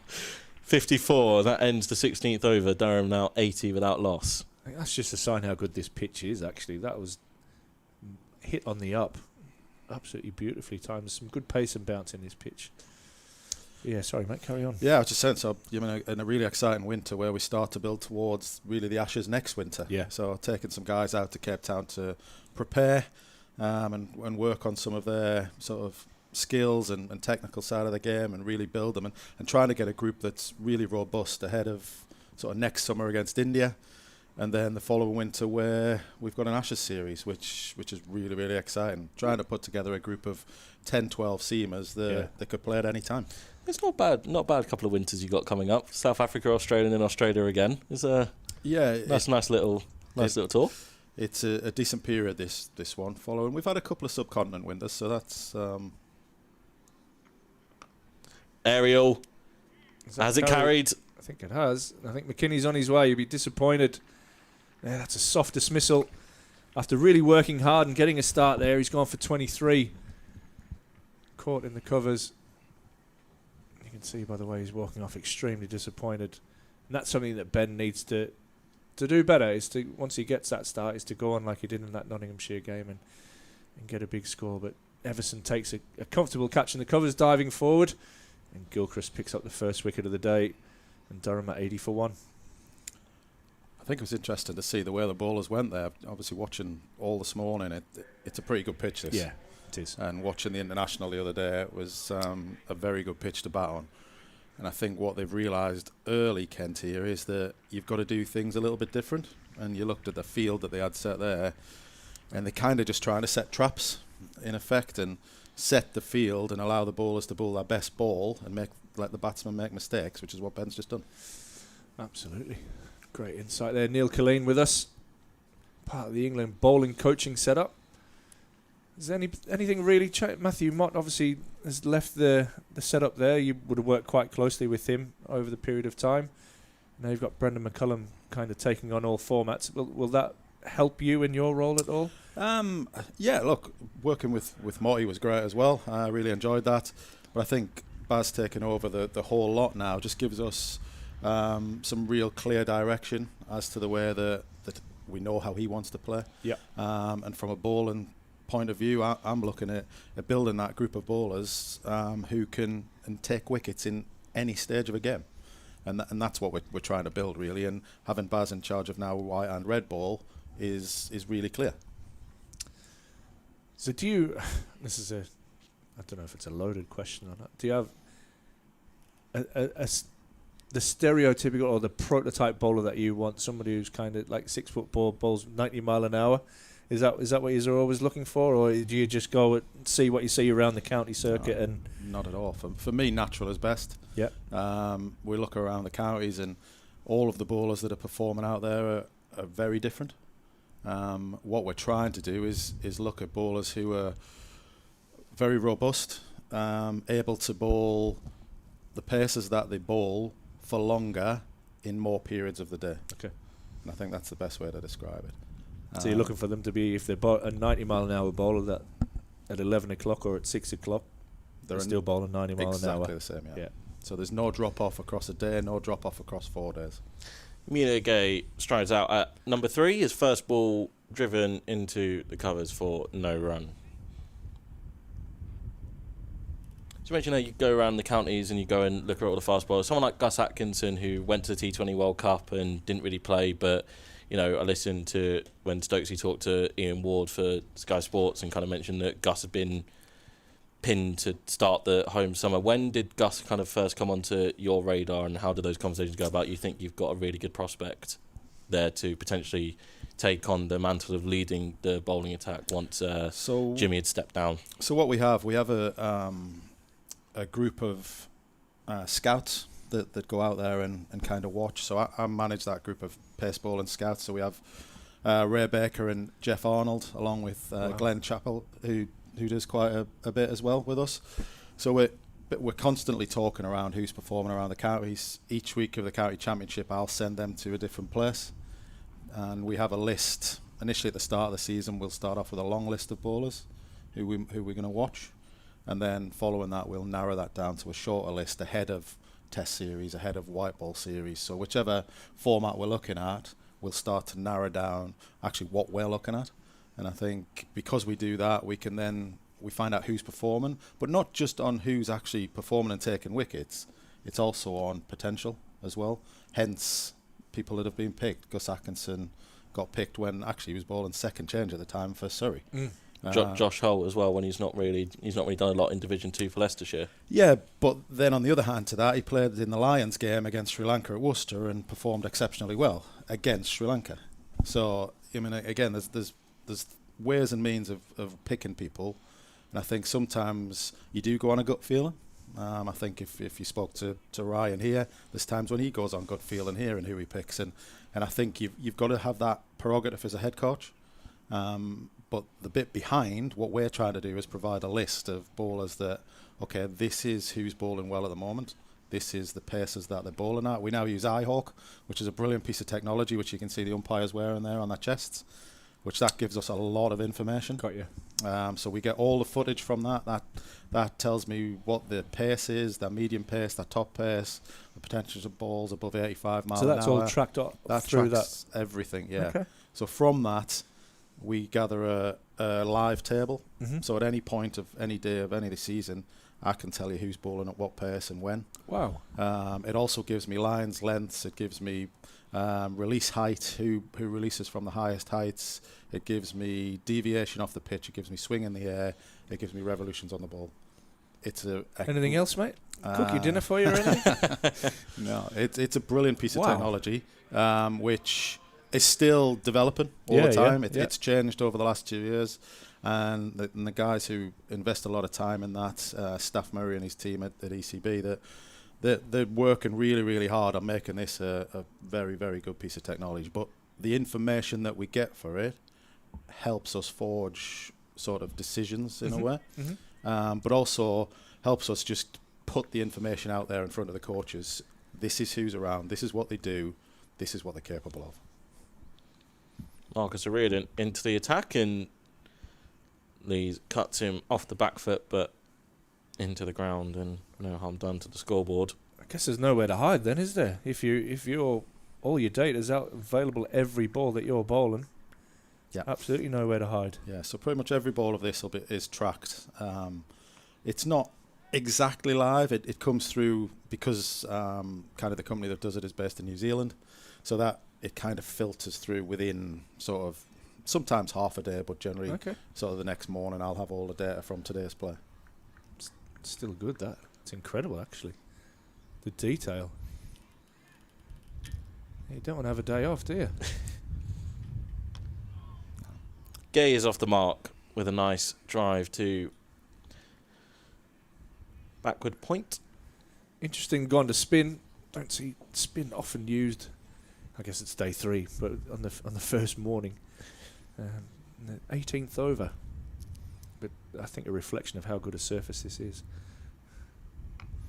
Yeah, I think we've seen spin play a much, much bigger part this year at Riverside. Yeah. I mean, it's been quite, well, speaking from a seamer's point of view, not so refreshing, but it's been... It's not the wickets you used to bowl on, mate, that's for sure. No, it's certainly not, no. But I think it's nice to see spin in the game at times. We've seen spinners take wickets here at Riverside, which hasn't been the occurrence across the years, and I think now they're very, very good cricket pitches, and if you've got to work hard as a seamer to get your wickets, but it offers a little bit of spin. It is turning a little bit there. There is a little bit of rough, as you would expect from this being from the one-day international, but this surface it's a unique one. It's a unique pitch here at Durham. The soil composition is a little bit different. I spoke to Vic, kind of getting soil geeky and all of those kind of things, but there's not a lot of grass on it. It's just starting to crack a little bit, and that's a reflection of the preparation that they've put into this pitch. It's an absolute belter. You mentioned there the scouts kind of, you send them out and they go away and then you ask them to look for what you want. Does that change? Obviously there's differences between test cricket and limited overs cricket. Does that criteria ever change for you when you're looking at players for white ball games? Does it ever change? And if so, what are some of the changes that you're particularly looking for? Yeah, of course it does. So when the scouts go out, they compile a readiness report. It's a beautiful shot there. Sorry to interrupt you, Killer. Emilio go flicking that one away off his pads. And picks up his first boundary. Yeah, so they compile a readiness report after each game. So readiness to play international cricket, readiness to play kind of Lions cricket, or with the younger guys, readiness to play young Lions cricket. And the criteria, obviously, across the different formats is very different. Obviously, white ball cricket, you're looking for pace, bounce, deviation off the pitch, variation in deliveries, control, things like that. Solid in defence. And to Do you be ever honest, break it down into dot balls and think like? yeah, look, there's stuff like that. We'll talk about accuracy. You'll talk about like how consistent they are. Talk about, like we talked there, do they hold that pace across the day? Have they got the ability to bowl in any phase of a white ball game? Stuff like that. So there's a vast, and those reports will be filled in every day that the scout is at the game. So they're then compiled and they're sent through to. There's a guy, David Court, who manages all of that sort of stuff, and those reports will all be put into a big sort of data pool, which gives us, like I said, a big picture on player, as well as what you just see. I mean, there's a lot of the time as a coach, you have a feeling on a player.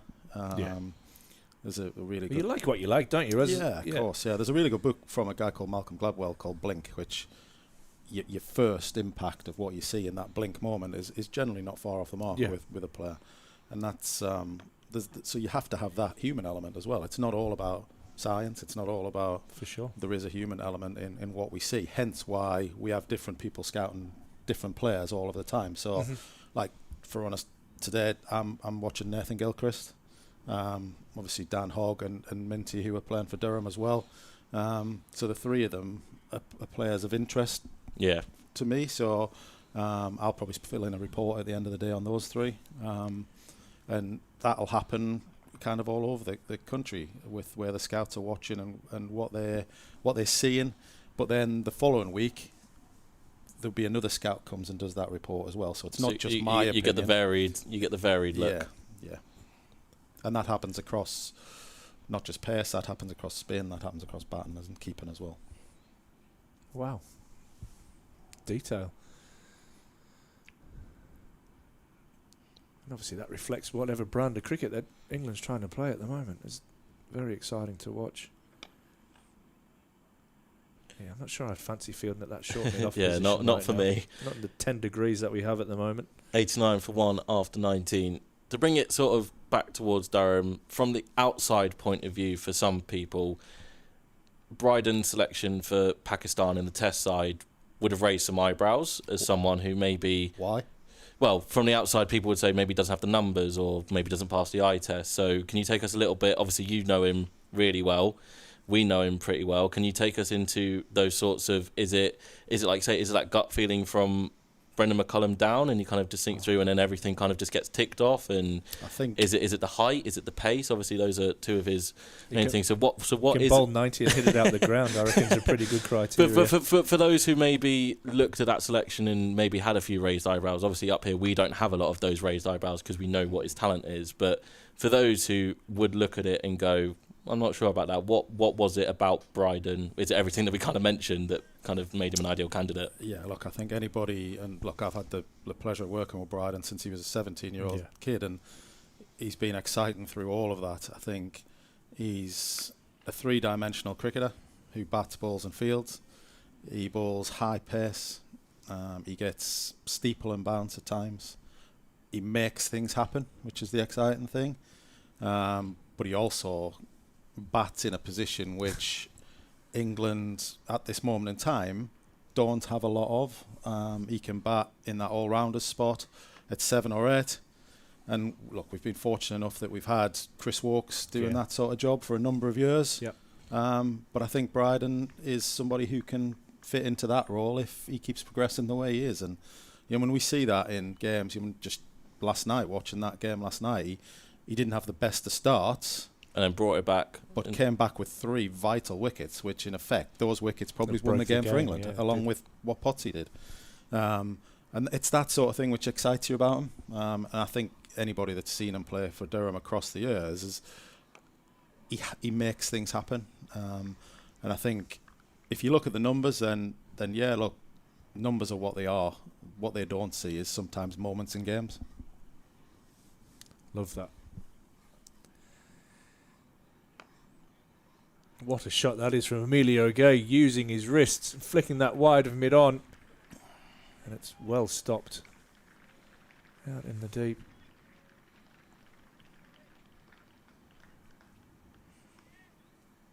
It's a glorious bit of timing. Hitting against the spin. In a way, yeah. I mean, you talk three-dimensional. The catch he took here on Was it Tuesday night? Tuesday. It was absolutely outstanding. Steve Smith absolutely nailed one and probably thought it was 4 or 6 as soon as it left the bat. Fantastic catch. I think it was just in front of the Daffabet stand as well. It was. Yeah, and look, that's a moment that changed the game. Yeah. You know, Oh, if it did. Steve Smith bats for another 10 overs. On a pitch that was probably difficult to start on, then Yeah, it's a different score. And I think Clarkie's had enough of bringing out 15 bats. He's just bringing one out this time. As Alex Lees goes through. he's rejected that one. I think he's gone. Sticking with it, you reckon? Yeah, I think Clarkey ran out the yellow handle one and he's walking back with it. So I think Leesy had a quick feel of it and was like, no, I'll stick with this one currently. How far then, Kill, do you look? Do you like kind of get data from? I mean, Minty's an example, kind of picked from kind of the under 16 Super Fours or that kind of format. Are you getting data from all of those tournaments all as well? Of that, yeah. So we get. I mean, there's some of the second team games now, which are, if some of the first class umpires do that, we may put iHawk into some of those, Okay. and that's something that we're looking to develop across the next period. Super Fours, Bunbury, all of the Young England Test matches and ODI games will have iHawk data, where we will take iHawk with us when we go to South Africa. Mm-hmm. So for training purposes, because it's portable, we can use it in training. So will you set it up on a tripod, or will somebody literally stand there with it on the chest? Either, really. We could, if somebody's going to umpire for a period, because we will do centre wicket scenario practice, then somebody could use that. We'll also use all of the other technology which we have as well at the same time. So we'll use Dartfish TV and other sorts of sort of methods of recording it. But I mean, it's a really sort of Joey Everson into the attack. high-tech piece of kit which is just developing all the time and gives us a really good picture of actually what you can see. And how closely does McCullum look at any of that, or will he just go purely on recommendations that are made by you guys? I'm sure he does. I'm sure you'll see some of that data. It's we all have access to the video and the data that's out there, so he'll get sent across reports of what players are doing, and then he's got a team of people that, along with his pool of coaches and people underneath, who can send up any sort of questions or queries, and then we can feed things in as and when we see fit. Joey Everson's been kind of one of the standouts for Kent in what's been a kind of in dogged year, 676 runs and 18 wickets in that all-rounder spot for them, trying to dig them out of a hole. He's got a job to do here as well. Start off with 2 dots. Bowling to Alex Lees. Runs that one off the face of the bat. He'll rotate the strike with Emilio Gate. You mentioned how you've worked with Carsey over the period of time. I'm now kind of interested. What's the process been like with Potsy? When was Potts? Again, has Potsy been on the radar since when you started working with him, and then kind of has he just kind of worked on that track and worked all the way up and is now in the ODI squad, in the ODI starting 11, and he picked up a few more Test caps this year. So what's that process been like with Potsy kind of all the way through? If you look at Potsy's sort of journey across sort of a number of years, when he first came through, he certainly wasn't the animal that he is now. And I think by his own admission, he did a lot of work, both around his general strength and conditioning, making himself, I mean, you'll hear me talk about this word robust, which is for me the fundamental of a bowler getting to where they want to be. And he was a perfect example of that. He went away, he changed his diet, he changed the way that he trained, his commitment to all of that, and came back a completely different animal. Yeah, he's a tank. And he came back with the ability to bowl good speeds for long periods of time. And from there, he started to get recognised. I mean, my first thought, and anybody will tell you this, I said Potsy would play white ball cricket for England first. A few years back, he was one of the best death bowlers around in the country. What happened was he got pulled into the red ball side first, which is then probably a little bit to the detriment of his white ball cricket for a period. He's now had that chance to go back into the white ball, and he's now forging his white ball again. And we've seen across this series how good that can be. Brings up Durham's 100, 21 overs in, so just hovering around that 5 runs per over mark. Alex Lees on 61 and Emilio Gay out there on 13. Yeah, he's done so much. Like if you haven't seen Potsy's dad's probably the same size as Ben McKinney. He's about 6'7", and Potsy was always going to grow into that bowler, but he started off life as a batsman, which often some of the bowlers do, don't they? Paul Coghlan probably started off life as a batsman, and then his physique, like you said, he's worked so hard. His body is now like an Olympic swimmer. I promise you, he's incredible. Very driven, very unique character. He's brilliant and getting the rewards of all his hard work at the moment.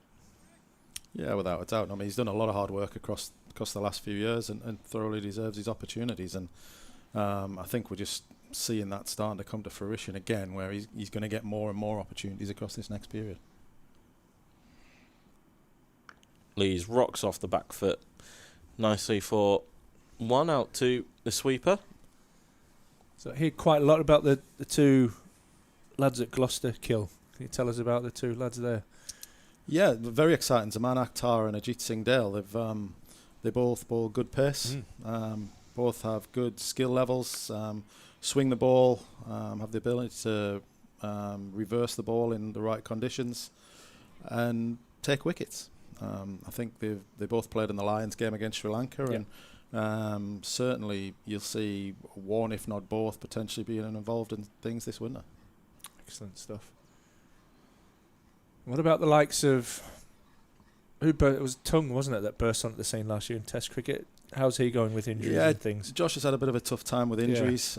Suffered from a pec injury and is starting to just kind of get back through his recovery with that. And hopefully post Christmas we should see Josh starting to return to some form of competitive cricket. Timing on that from Alex Lees, it wasn't the best delivery, but it's still got to be put away, and Leesy on 62, now on 66, wasn't going to miss out on that. Yeah, it's put away. Young lad from Hampshire. John Turner. John Turner, very exciting. I've worked with John quite a bit over the last period, in and out of the white ball sides. He's obviously in that white ball squad at the moment. Again, very exciting. A lot of, again, good pace, moves the ball. He's just in that period now where we need to try and get him robust enough to start playing in Test cricket. And I think he, at this moment in time, he hasn't played a lot of red ball cricket with Hampshire. He's played a few games this summer. It'd be interesting to see how they go, Hampshire. We talked about a little bit the other day around their bowling attack, which has got a lot of experience. And somebody like him's probably just been kept waiting in the wings a little bit with what they have there. But he's ready to burst on, isn't he? Yeah, they've got a few down at Hampshire as well. I mean, they've got another. They've just signed Sonny Baker from Somerset. Yep. I was down at Taunton this week for their game on the first day, and Sonny's just starting to come back from a side injury which he picked up in the 100. But he's exciting. Good pace, moves the ball, talented. They've got a young lad coming through the Young Lions called Eddie Jack. Again, has done very well coming through. Saw him at the under-19. Yeah, second team, and the Young Lions done well. Yep. He'll be in and around Young Lions stuff this winter. And then the other guy who I worked with in the 100 this year was Scott Curry, who's been on a season-long run at Leicester. Yeah, I think he got his maiden first-class century just a couple of weeks ago. Yeah, he did. Been a productive season for him. Harry Finch up to the stumps for Joey Everson, and definitely one there. Oh, good call. He's thinking about two. Young lad that you, again, I'll come to the 100 in a moment, but that you work with in the 100, Stanley from Lancashire, who's again maybe been injured a little bit this year. Yeah, Mitch, again, I had worked with Mitch in the 100 this year, and I've done a little bit of stuff in and out of Lancashire as well. He can bowl high pace. Yeah, I've seen him in the T20 game has a in lot seconds. Of good attributes. Has had a number of injury problems, but again is one of those exciting prospects which we'll see hopefully develop across the next period. He's fit at the moment, and so part of the job that we do is to try and create opportunities to develop talent like that. So if we can find an opportunity where we get a period where we can bring them in or work with them, then that's the exciting bit about it, really. It gives us an opportunity just to spend a bit of time and work along with the clubs as well. That's the important bit about this, and an important bit about the job that I do, is to get into the clubs and forge that relationship with the county bowling coaches, the county science and medicine team, and just work out what's best for that player. Just touching on that, the 100, you talk about all the kind of analysis and the stats, but you have touched again on the human element. How does being involved in that franchise circuit allow you to get closer to players and understand them as people as well? Yeah, it does. It's obviously you're working with one team more closely than you are with any other team. What you see is kind of the way that people work under pressure. Mm-hmm. And especially in the 100 this year, it was great to see how some of the lads that we've talked about played and bowled and performed under pressure in the 100. And it just gives you that different view, whereas if you're just watching from outside as a spectator, sometimes you don't see the little sort of idiosyncrasies, really, which make people tick. Mm-hmm. Alex Lees is ticking here at the moment. He's on 68. Of 72 deliveries. You mentioned there with Josh Tongue dealing with injuries.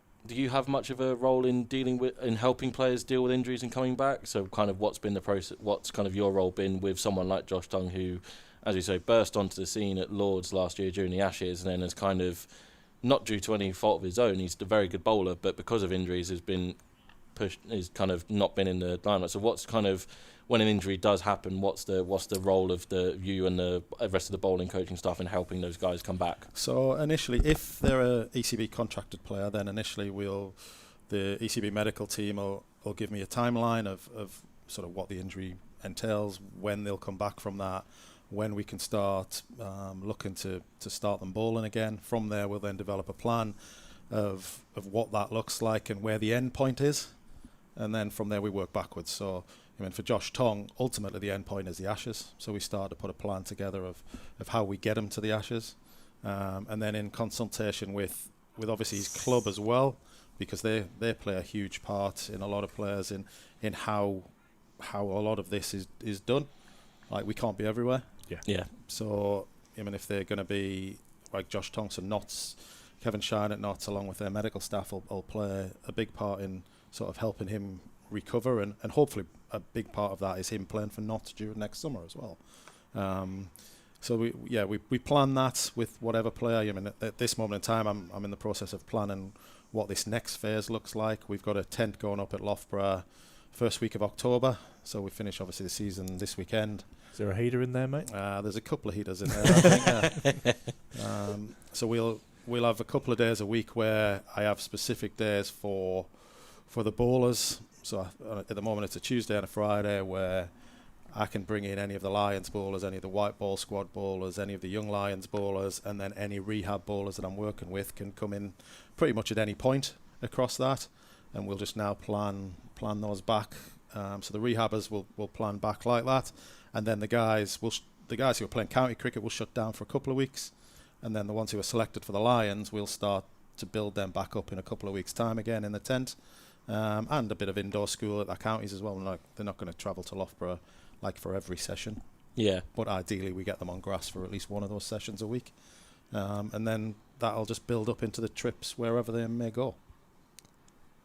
I've got a message here on YouTube there saying, Tom Taylor, has he come across Tom Taylor on your radar? He's saying he's not a young bowler, but he's in good form.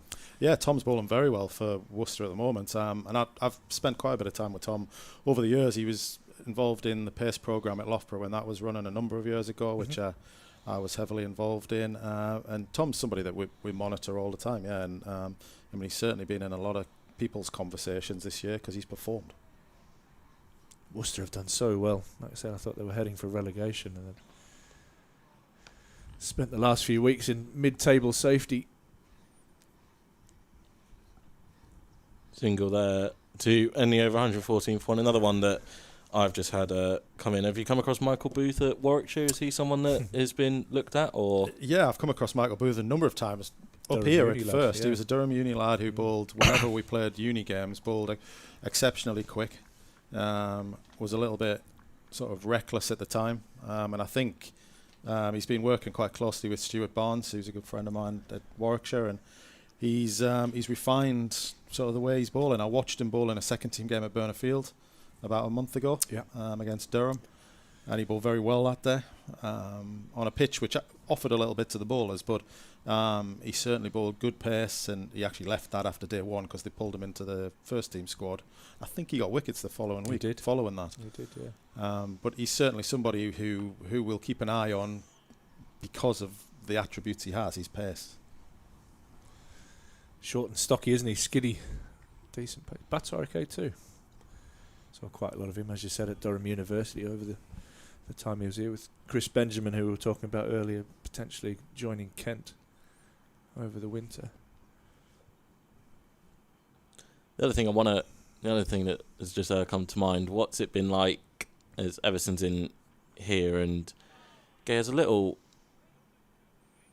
play outside the off stump. What's it been like welcoming Jimmy from the playing side of things into the coaching setup? What's it been like to just draw on that wealth of experience? Yeah, look, I think from Jimmy's point of view, I've had a couple of conversations with Jimmy. I haven't been around the test group sort of that much, and that's just a natural progression for him at the moment to move into that kind of mentor role with the bowlers. He's got a vast wealth of knowledge, and to not give the bowlers the opportunity to tap into that would have been crazy. I think it's gone down very well for him, and it's something which across this next period in the winter, Pakistan and New Zealand is going to just enhance that team of coaches that they've got, and I think he's going to offer something different to what just a normal coach can offer, just because of that experience. And I think conversationally, just being in and around, you've obviously got players too from Durham in those squads in Bryden and in Potsy, and they're going to, if they're sensible, they'll pick his brain as much as they can, and just talk about how you bowl, and how you bowl at that level, and how you work players out, and how you look to take wickets, and all of that sort of stuff is vital. Not just that, he talked about, you've used the word robust quite a lot as well. The longevity that he's had is absolutely incredible, so that's got to say something about his work ethic as well. Yeah, look, Jimmy's to go on as long as he has, and to be honest, still could have gone on. Yeah. But to do it the way he has and kept himself in sort of pristine condition is testament to the work that he put in. And again, if they can pick up off that sort of work ethic, then brilliant. Maiden over from Everson, 114 for 1 year. I think I saw Potsy was asked to do media after one of the, it might have been the ODI here, I think he was asked what's it been like working with Jimmy, and he gave a very, very, very good answer to, like, as you kind of just alluded there, just picking his brains, and basically same words, it'd be stupid not to ask the England's leading test wicket taker to. Of course he would. He's not going to give a bad answer though, is he? No, definitely not. Going to see Stewart, I think, rejoin the attack. So I'm sure that's him. Hiding half of his number somehow on his shirt. Grant Stewart. Going to have a crack from the Finkel end. Started off at the Lumley end with the new ball. It was starting to spin there, actually. I thought they might have persevered a little bit longer. Spin.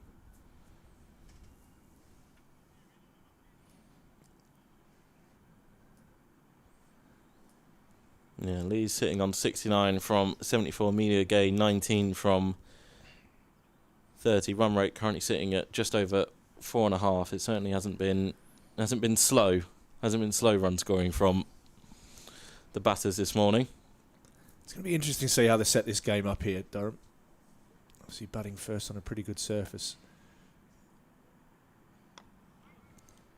And will Kent be at all interested in a run chase, trying to win the last game of the season?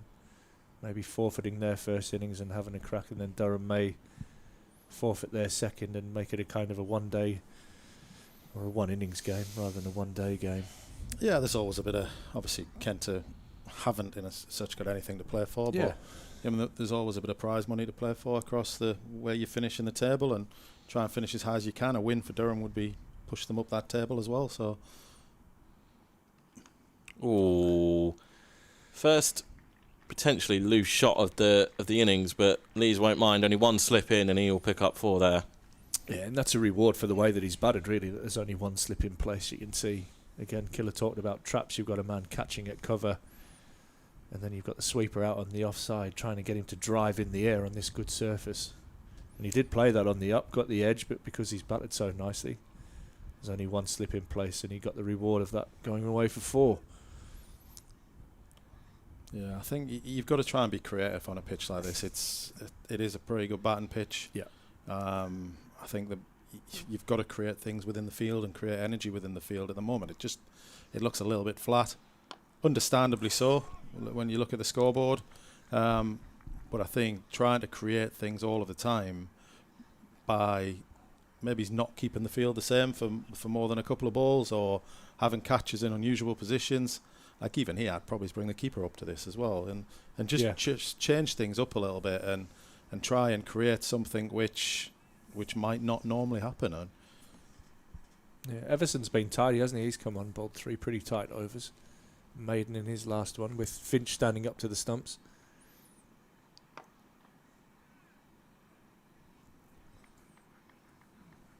Spoke earlier about John Windows and the great work he does with the academy, and you're seeing it now. Daniel Hogg and James Minto being a key part of the bowling attack for the last 2 games.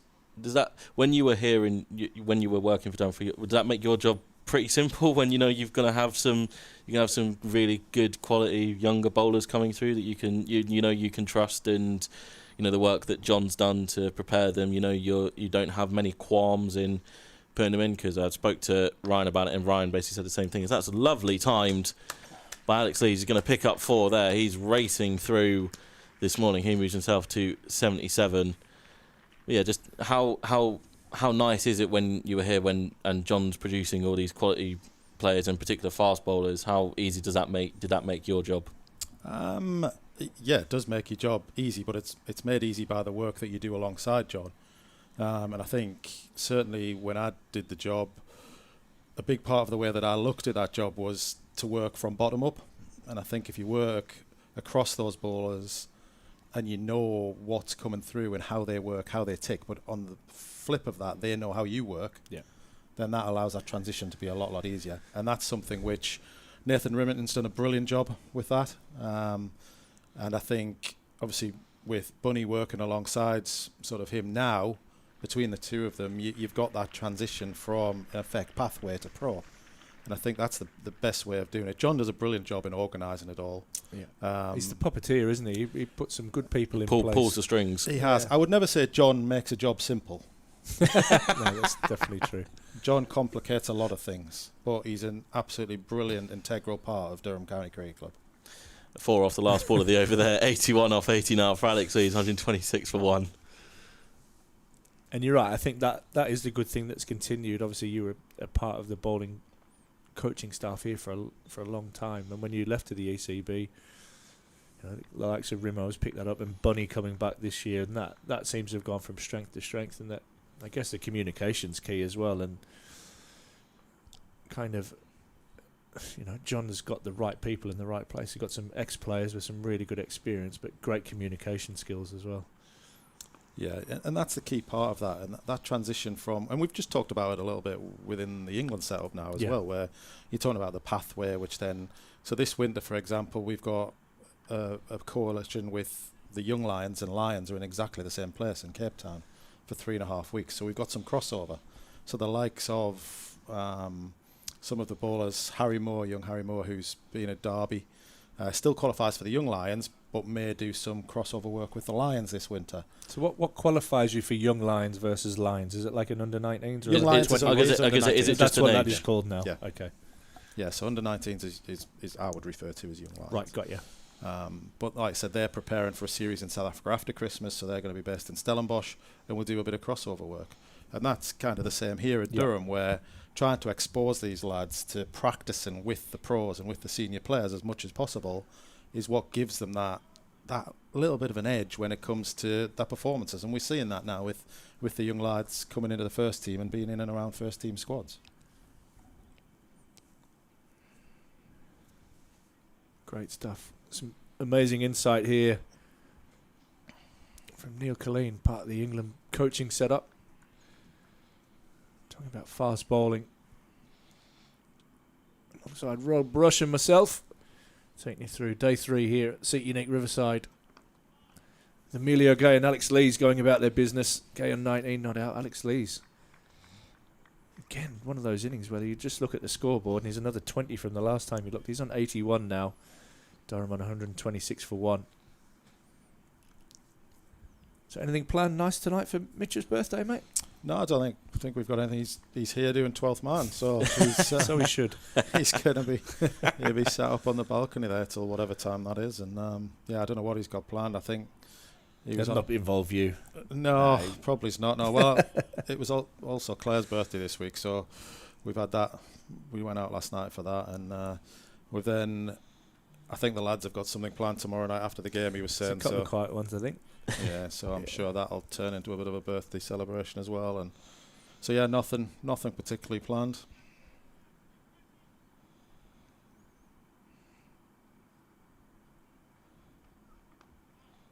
Nice flick off the hips from Gay. They'll look for 2 and they'll come back comfortably for that second one. He moves on to 21. Those 2 are the only runs from the over. Everson's done very well for skipper Jack Leaning in his first 4 overs. Just gone for 9 runs with a maiden throw in there as well. 128 for 1. And your football team started off the season very well, mate, as well, haven't they? Yeah, it's been nice to see that. It's been a really good start. Been nice to see that they're playing a nice form of football at the moment, which is nice to watch. Be nice to get another good result today at Watford and really push for that. I think I'm going to go to the game on Friday night against Leeds. Be a big one. That's always a good crowd. So that yeah, it's been great. Look, it's just nice to see a team doing well, as it is with both of the North East teams. Bit of a tough game for Newcastle today, though. Yeah, you've got Man City coming up with early kick-off as well. St James's Park. Yeah, I've just spoke to my mate Shieldy. Is he there? He's up there, and he said he's just seen Man City's team with. Yeah, dreadful. That's without Rodri and De Bruyne. And I think Foden's on the bench as well. So it's yeah. Nice. We're talking about the Surrey resources. I think you could probably say the similar thing about Manchester City. The resources that they can pull on at the moment. Stewart's going to have a crack around the wicket at Alex Lees. And again, just talking about changing it up. It's been a bit samey from Kent so far, apart from the spin. And Everson having the keeper standing up. So they're thinking about having a third man in play. This is something I can ask you, stats and third man. Why does nobody have a bloody third man? Yeah, it's a real interesting one. I mean, I used to love having a third man. It's used to bowl outside off stump every ball. It's frustrating when the ball goes down there for runs. I suppose what you're trying to create catching opportunities and you almost want them to try and run the ball down there. Mm-hmm. But players now play the ball so late and underneath them. Like you watch somebody like Harry Brook, he gets at the third man for Kane fun. Williamson was the first one really just started just running it off the face. And probably before that, Jack Callis was similar. He was able to do the same. And a lot of young players do that now. The way that they play it really late, play it underneath them, and yeah, it gets the third man very, very easily. Going to attempt to get 2 here, and good running from the pair. We'll see the skipper home for his second. Moves well for a big lad, Leesy. That's the 50 partnership as well between these 2 of 67 balls, and it's been a seamless transition really from Ben McKinney getting out to Media Gay, walking in. It's just carried on as per usual. Just having a quick look around some of the other grounds for the scores. Somerset have got that lead up to over 100 against Hampshire. Interesting chase then. 168 for 8. The lead is 108. Oh, geez, as Alex Lees has creamed that one down the ground. He'll move on to 87. It's been very serene from Lees this morning, and with shots like that, he's in great touch this morning. It's almost evasive action trying to stop that there, Stuart. Yeah, it's the way he's playing. He's just going to be just short of 100 before lunch here, which is... he's got the extra 10 minutes today, so he's got 17 minutes to get to 100, so you might be right. It'd be tight, mate. You drop there. Oh, you're fine. Bonus points for Notts and Warwickshire on the first innings have been settled. Nottinghamshire 425 for 8 after 110 overs, so Warwickshire pick up 2 bowling bonus points. Notts will pick up their batting bonus points. Lancashire haven't got off to the best start. They're 13 for 2 in reply to 182 all outs. And that life support that you're talking about, Ash, is just about to be switched off. Essex going very well against Surrey, 240 for 1 down at Chelmsford. Stewart is in and Lees turns him to mid-wicket, but no run there. Glamorgan have declared 381 for 4. They finished on. Gloucestershire 10 for 1 in reply. Leicestershire and Derbyshire have got underway. Leicestershire 30 for no loss after 6. Sussex and Middlesex have still not managed to get going, so Middlesex's promotion hopes are not looking in good health. And Yorkshire bundled Northamptonshire all out for 147, so they picked up maximum bowling bonus points, but they are 38 for 1 in reply at Headingley. I wonder if we'll see a bit of Matt Parkinson again, just for a point of difference. I was about to say, I was slightly surprised they went to a Reardon before Parkinson. 2 lefties, maybe? Potentially, yeah. Potentially, but, you know, I think for me, it's always a bit weird when the part-time spinner comes on before the front line, and Parky has done pretty well for Kent this year, picked up 30 wickets. Yeah, I think that'd just be a pure match-up with the 2 left-handers. Make a good point. He's got the bragging rights between the brothers so far. Cal is on 29, yeah. So I did have a look at that this morning. Actually, as I was going through the prep, as soon as I wrote down Matt had got 30 and Cal had got 29, I was like, do I dangle this carrot to Cal? I tell you what, he's well and truly done him on the runs front as well. Matt's got a 200 plus on the runs front. Parky's got about 70, I think. I think there was that feeling that Cal wanted to come in and take the night watcher role off. Yeah. He wanted to take it off Potsy, and then Potsy goes down to Warwickshire and hits 149 not out, and that debate got put to bed very quickly. He's never shy whacking the pads on Parky, that is for sure. He came out at Surrey last week as in the night watch role. Unfortunately, went first ball, but I think Dan Worrell bowling would remove. He'd remove most top order bats, let alone a night watcher. What a question on that. Dan Worrell, where does he figure? Knew you were going to ask me that one there.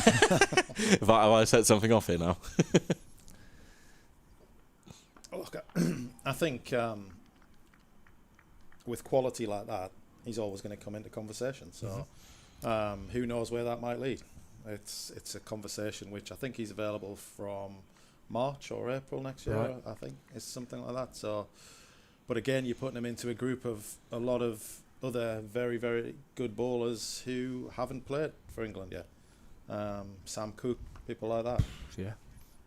Some actually bring up to date on that Glamorgan. Glamorgan have declared Gloucestershire forfeited their first innings and Glamorgan forfeit their second innings. So Gloucestershire need 382 to win. That's cricket. I wonder if we might see something similar up here. I hope so. I hope it just doesn't drift into 2 days of having to listen to us.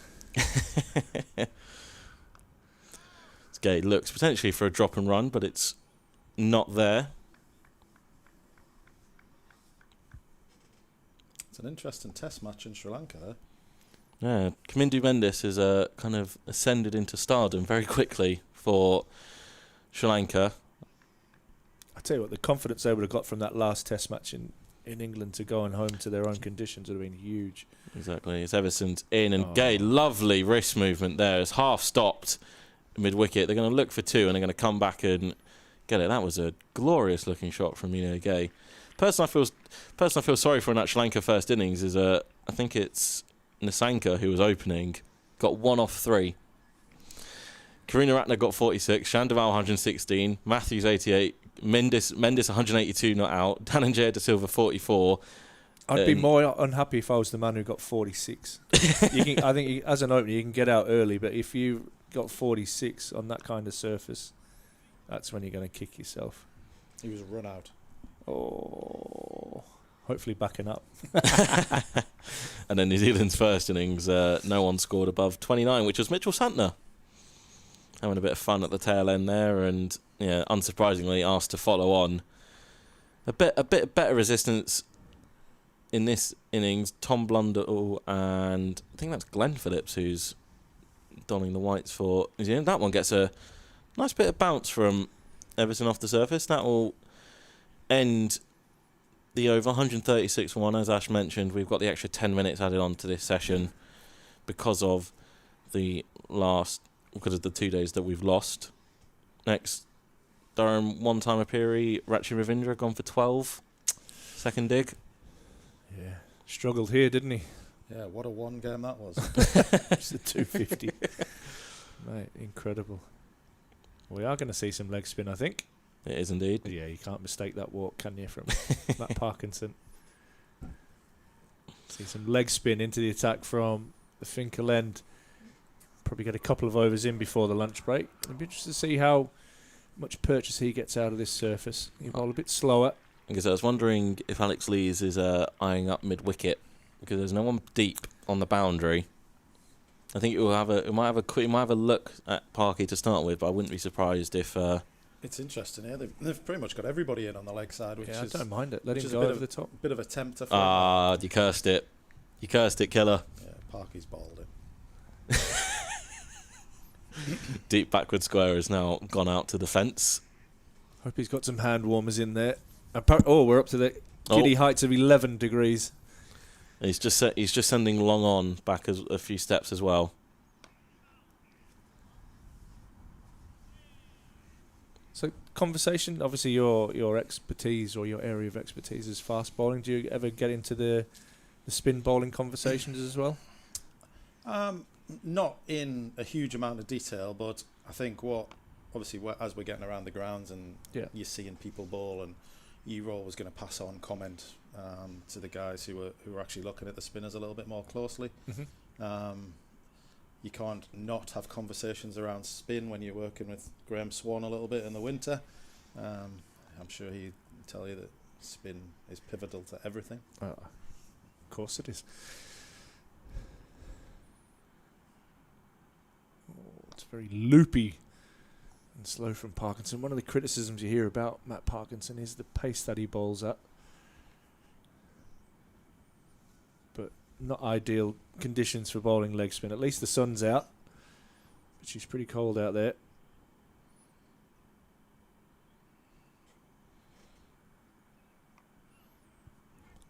Quick single here. Good running. Stolen single, that wasn't it? Yeah, I mean, Parky had some relevant success last year when he played did up well. here, didn't he? He did well. Excellent. So he's got a good idea of what the pitches do, how they respond to leg spin, and I'm sure as he gets into it, you'll find that his paces will change a little bit to his first over here anyway.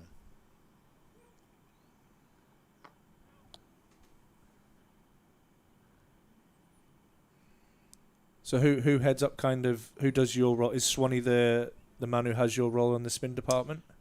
Well, there isn't really a national lead as such as there is in pace bowling, but Okay. obviously you've got Jeets is around as well. yeah, isn't you've he? got Cheaton Patel, Ooh. who's with the Test squad, and Richard Dawson with the white ball squad. Oh no, don't run into each other. So between them, That shouldn't have been any run at all, and somehow it's ended up with a pair of run with a couple there.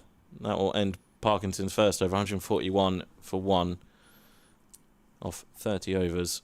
yeah, so between the two of them, along with Swanee did some work with the Lions. Okay. I think Swanee's doing some of the stuff as a mentor again with the Lions this winter, so they'll sort of pick up on what the spinners are doing around the country. And Flintoff's leading that, is that right? yeah, Fred's going to be head coach of the Lions this winter, which will be a good experience to work alongside him.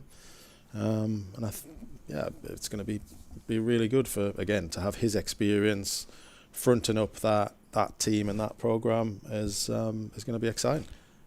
Joey Everson's going to continue. Got a question in here in our YouTube comment section. Who makes the call on the younger lads going to play abroad and play domestic cricket abroad to like Australia? Is it the counties? Will they push for that? Is it a personal choice? Is it a bit of both? Do you have any insight on that decision? Yeah, I've had a lot of that over the years. Yeah, we're working here. I think a lot of that it'll come down to end of season appraisals with lads where you chat through what's best for them moving forward in the winter, work out a process of what they need from a physical strength and conditional point of view, whether they need a break. From your quick bowler's point of view, you look at their loads and see what's been going on. Do they actually need to keep bowling, or do they actually need to work on anything technically in the winter? Of which, if that's the case, then you'll probably not send them away. But it may be that sometimes bowlers need to keep bowling and need to get out there and do work. Relevant lower loads, you're then starting to look at, from a bowler's point of view, things like bone densities. If you don't bowl for certain periods of time, then your bones can start to soften a little bit. So keeping bowlers bowling on grass can be a good thing. If the workloads are high, then you may not look to do that. So I think basically an educated decision will be made between the staff at the club with discussion with the player. I think it was James Bracey last winter. He went Tore down. up Perth. He went down to. Broke some records. He went down under, and I don't think it's any real surprise that's then springboarded him this season for Gloucestershire. I think he's notched 2 or 3 double hundreds and been phenomenal with the gloves as well. Yeah, I mean, I think that's different for everybody in that circumstance of what they do in the winters. Again, family, what other aspects, whether they're studying, whether they do other things. Players I coached quite a lot during my winters and did a little bit abroad, but then did quite a lot at home. So where players fit is very individual. 4 dots from Everson. He'll back up it with a 5th here. He's been definitely a nice addition into the attack as Alex Lees practices That wind's just starting to pick up a little bit, isn't it? It'll be nice and fresh out there. Just 5 minutes now to lunch. Durham, awesome first session, 141 for 1. Played off the back foot by Lees. He's trying to pick the gap. The fielder got there, unfortunately not able to pick it up from the ropes, and Lees moves into the 90s with a boundary off the last ball, 145 for 1 off 31 overs this morning. Run rate ticking up now to just sitting at under 5. Again, a feature of that killer, you'd have to say, was the timing of that shot. Yeah, I think you've seen that across all morning this morning, that you haven't had to kind of beat the ball. It's all been around time, and we talked about it before, playing the ball right underneath your nose and really just using what pace is on the ball to guide it. I mean, it's a very good batting pitch. What's surprising me, actually, is the pace of the outfield, which absolutely seems to be racing away today.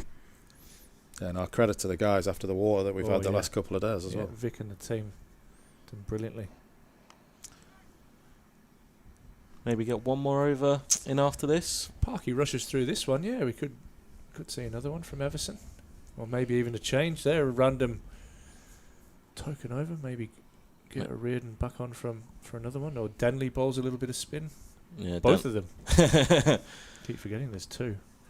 That was does Jaden bowl leg spin, or is he? He's a left arm orthodox, isn't he? Yeah. As Joe's got the right arm leg spin.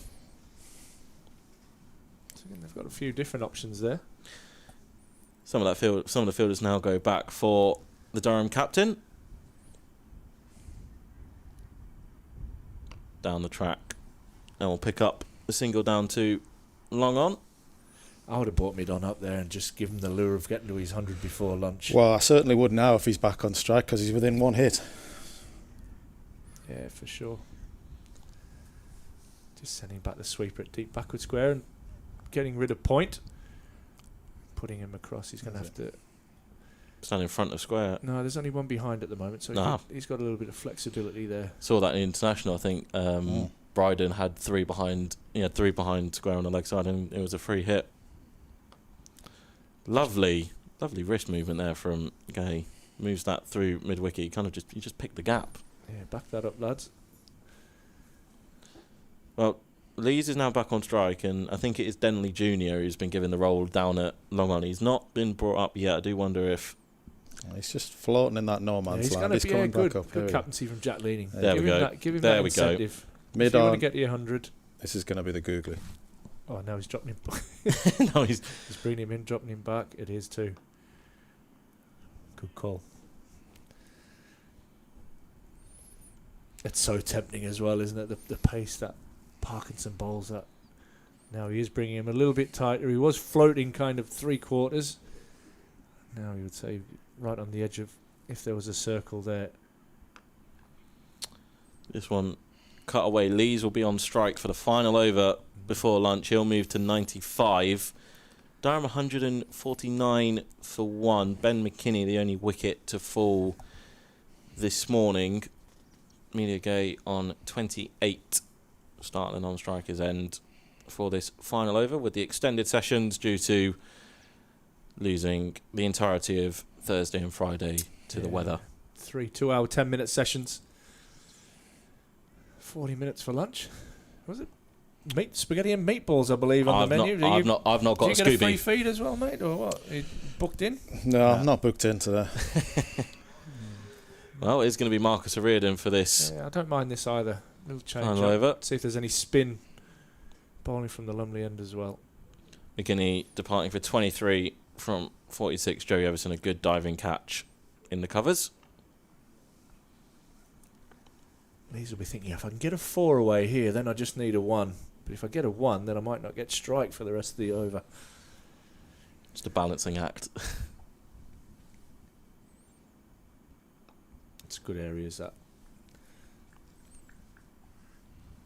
A little bit quicker, a little bit flatter than what we see from Parkinson's leg spin. From O'Riordan. Good call. Ooh. Good call. Looking for the single. Emilio Gay sent back by Alex Lees. Let's sit down and have lunch together rather than one sitting upstairs and one sitting downstairs after you've fallen out by running somebody out before lunch. Looks like Lees has settled here just to... Yeah. He's been around before, Alex Lees. Like I say, it'll be a season of a little bit of disappointment for Alex Lees. He scored, well, over the 800 run mark now. Not quite He'll as be prolific. disappointed, yeah, that he hasn't reached the heights of the 1,000. Sets high standards for himself. Oh, he gets Tempted. a full one round the corner. Tries to sweep that one away. Last ball before lunch. But that ends session 1 on day 3. Durham sitting pretty on 149 for 1 after Kent won the toss and put Durham into bat. As you said, Rob, just losing Ben McKinney for 23, caught by Everson in the covers. Was it Gilchrist, I think, was the bowler, wasn't it? Yes, it was indeed. Alex Lees has led from the front. Today he will go and sit down and have a break and have some food on 95 from 103 balls. There's only one full shot I can really remember, which he picked up 4 runs for. Apart from that, it's been absolutely chanceless from the stand-in captain. Oh, Graham Madison's turned the scoreboard off on us, but we've got the details here. Partnership of 69, and Durham will go into lunch very happy, Neil Killeen. Yeah, they certainly will. They've put themselves in a position there where they can force the game now. It's in their hands. They can push things on after lunch and sort of look to maybe declare at some point, or look to bat on and put them under pressure twice. They've got different ways of doing it. I'm sure there'll be a discussion about what's actually going to happen in the game, and the way that they come out and play after lunch will kind of dictate that. 33 overs in that opening session. Thank you very much, Killer, for coming on and joining us. No It's been an problem. absolute It's a pleasure. pleasure talking to you. We're going to go have some food and have a break, and then we'll be back with you around 1:20.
Welcome back to session 2 of day 3 here at the Seat Unique Riverside as Durham host Kent here in the Vitality County Championship. Durham, an excellent first session, 149 for 1. Alex Lees went to lunch very satisfied on 95 not out, and Emilio Gay 28 not out, a partnership of 69 as Durham will look to press on this afternoon. 33 overs in the first session. So the second session will run from 1:20, where we're at right now, all the way up until 3:30, where the players will have 20 minutes for tea, and then the last session will run up until 6 o'clock as a scheduled close of play.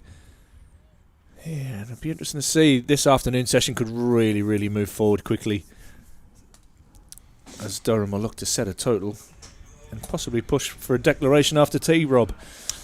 Yeah, I was just thinking along those sort of lines where we've seen Glamorgan and Gloucestershire Glamorgan have declared on their first innings and both sides have then declared their subsequent innings, so they're trying to set up a winners. Matt Parkinson will continue after lunch and we'll start with a dot. So judging by how Alex Lees has gone about his business in the opening session, bat again. I think has he got the old school power spot stickers on there? Well, when you've got he's probably got 6 or 7 bats hanging around. You might and the rest. Yeah, you might as well. So I reckon either just before tea or an hour before close. I think those are the sort of times we're looking for Alex Lees to pull the trigger and say, "Come on, we've had enough. We'll have a bowl now, thanks." So we'll see. We'll see what's on the cards as Emilio Gay, with a nice flick onto the leg side, gets the first run to the afternoon session and brings the stand-in skipper on strike. 150 that brings up with that single. On the board, Durham going about their business really well this morning after losing the toss and being put into bat on an excellent pitch, the same pitch used for the international on Tuesday. Lots of runs scored there. It's held up really well. Oh, it's so hard. We are going to have Vic come and join us at some point this afternoon, so we'll be able to delve into all the intricacies of the pitch for the final time this season and figure out what the plans are ahead of the winter and how they're going to shape up for next year with a professional women's team to host a load of games here at the Riverside, which is great for the North East. We've just had a look at the schedule, haven't we, of potential planning for matches for next year, and the ground staff are going to be very busy keeping this. I think you'd rather be busy than not. Yeah, keeping this stadium in great shape.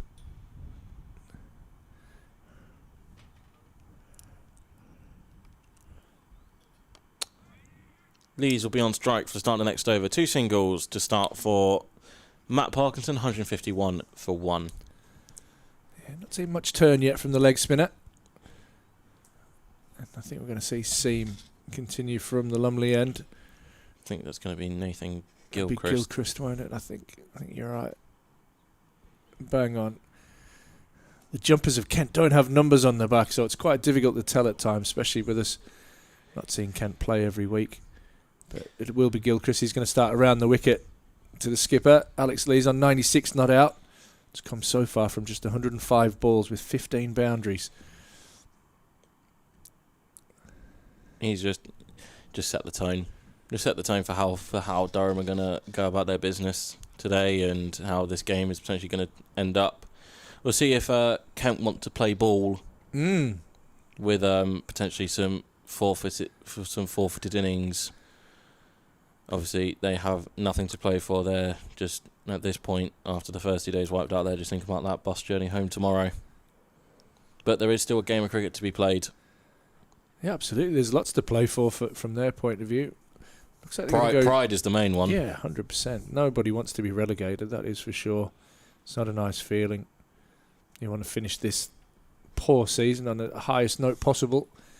And it looks like Gilchrist is going to start with some short pitch bowling here. There's some 2 men out in the deep on the hook. Although there is a man catching on the drive also. A sweeper out at deep backward point. It's Gilchrist going to start round the wicket. And Lees drives that nicely but won't beat mid-off. Parkinson scuttling around and doing the fielding. We have got a chase on at Taunton. I think Hampshire require 120 to win. Somerset all out second time round for 180. I think their deficit was 60. Did well to squeeze up to that lead. Hampshire require 121 to win. Down at Taunton. Not so currently 451 for 9 against Warwickshire. Lancashire 19 for 2. That life support is draining away very quickly. Essex have lost the second wicket. They're 264 for 2 against Surrey. As we mentioned, Glamorgan and Gloucestershire are now in second innings for Gloucestershire after some teamwork on both sides with forfeiting innings. So Lees dabs this one down to Denley Jr. He'll move on to 97. So yeah, Gloucestershire requiring 382 to win. They are 25 for 1. Leicestershire and Derbyshire have eventually got underway. They are at lunch. Leicestershire 54 without loss off 15. Sussex and Middlesex have finally got underway, but for Middlesex it's probably too little too late for them in their promotion hopes. They needed a full 4-day game to have any hope of overhauling Yorkshire for that second promotion spot. Sussex looking forward to a probable trophy lift tomorrow at Hove, and Yorkshire 64 for 1 in reply to Northamptonshire's 147 all out. So Yorkshire picking up 3, I think, of their 10 required points for automatic promotion to be secured. Yeah, well and truly in the driving seat there. Like you said, the weather hasn't helped Middlesex, but Yorkshire have been on an absolute tear the last month and a half to get themselves into that position. Matt Parkinson just having a few words with Nathan Gilchrist down at the far end.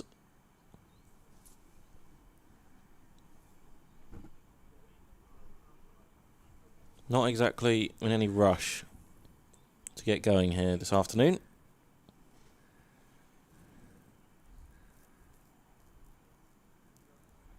Gay's very strong off his legs, and it looks like they might even just try and bowl to that strength. 2 catching men now in at mid-wicket.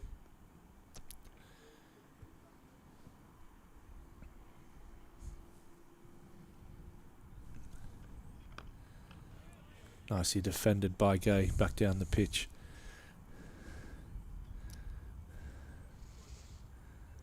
As we mentioned throughout the morning, if you've got a question for us, you can be in the YouTube live comments. We'll try our best to get through them. We've got our Twitter handles, RobRosho2 and Ashthorpe25, or if you want to drop us an email, streaming at durhamcricket.co.uk. Any fun stories you've got from over the season that you want to share? Any questions, thoughts that you've got and want us to try and talk about? That's a well dug out Yorker. We are going to have some guests this afternoon. We are hoping to be joined very shortly by Durham Red Bull skipper Scott Borthwick. Head groundsman Vic is also going to make an appearance during this afternoon session, and as I mentioned, Ryan Campbell will no doubt head over at some point to offer his expertise. Really enjoyed the chat we had with Killer before lunch. It was always, I've obviously knew about his experience, but never really been able to have a sit-down chat with him. And it was really good to, gain that insight from him as someone who's in that England setup, get that little bit more explanation as to how they go about their business. Yeah, he's outstanding at what he does, Killer. Loves a gadget as well, so he'll be right up for all this new technology that they're using. Alex Lees, 97. Good diving stop at mid-on. Long on has now gone back. He was brought up just before lunch. Try and tempt Lees. He's now gone back for the start. Same shot, same result. Yeah, just a couple of messages coming through via YouTube. Seth says that Rimo plays for my team, referring to Nathan Rimington. Seth must be at Bishop Auckland. And Marcel, I'm not going to read the first one, who wants to see the cricket, but somehow got into their heads that they've had an hour and 20 minutes for lunch. Well, they have 40 minutes for lunch, so I'm not sure what timescales you're working on, Marcel, but not quite an hour and 20 minutes. Baron Corvo says, I'd like to hear more from Marcel. Love it. Hampshire have not got off to the best start. Toby Albert's gone first ball off the chase today. Are 0 for 1. Lewis Gregory getting a, I presume, is an edge, seeing as James Rue has taken that one. So Hampshire 0 for 1, chasing 121 to win at Taunton. Smino Gay, strong off with the legs, works this one down to long on, and Alex Lees will have presumably 2 balls to pick up a couple of runs, which would take him to landmark, but Parkinson's not going to make it easy on him. It's nice that from Parkinson. Real tempting that for Alex Lees. Just 2 away from a well-deserved century. He's been outstanding this morning, the Durham skipper.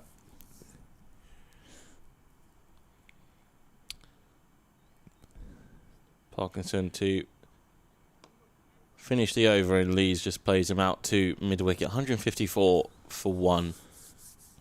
He's in really good spirits this morning, Alex Lees. Spoke to him and had a wander across. I was out in the middle and then had a wander across to the nets with him, and he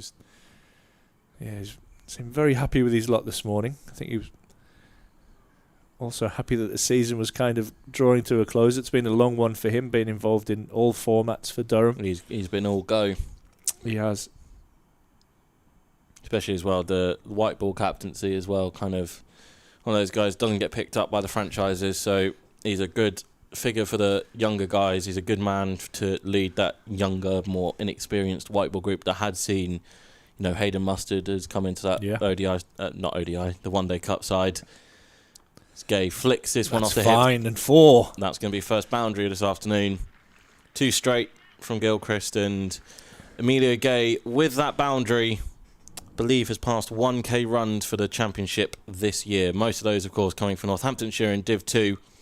He had 54 second time around down at Surrey last week, 48 down at Surrey last week. He's got 34 here now, and that will move him past 1k for the year. Nicely tucked away there from the left-hander.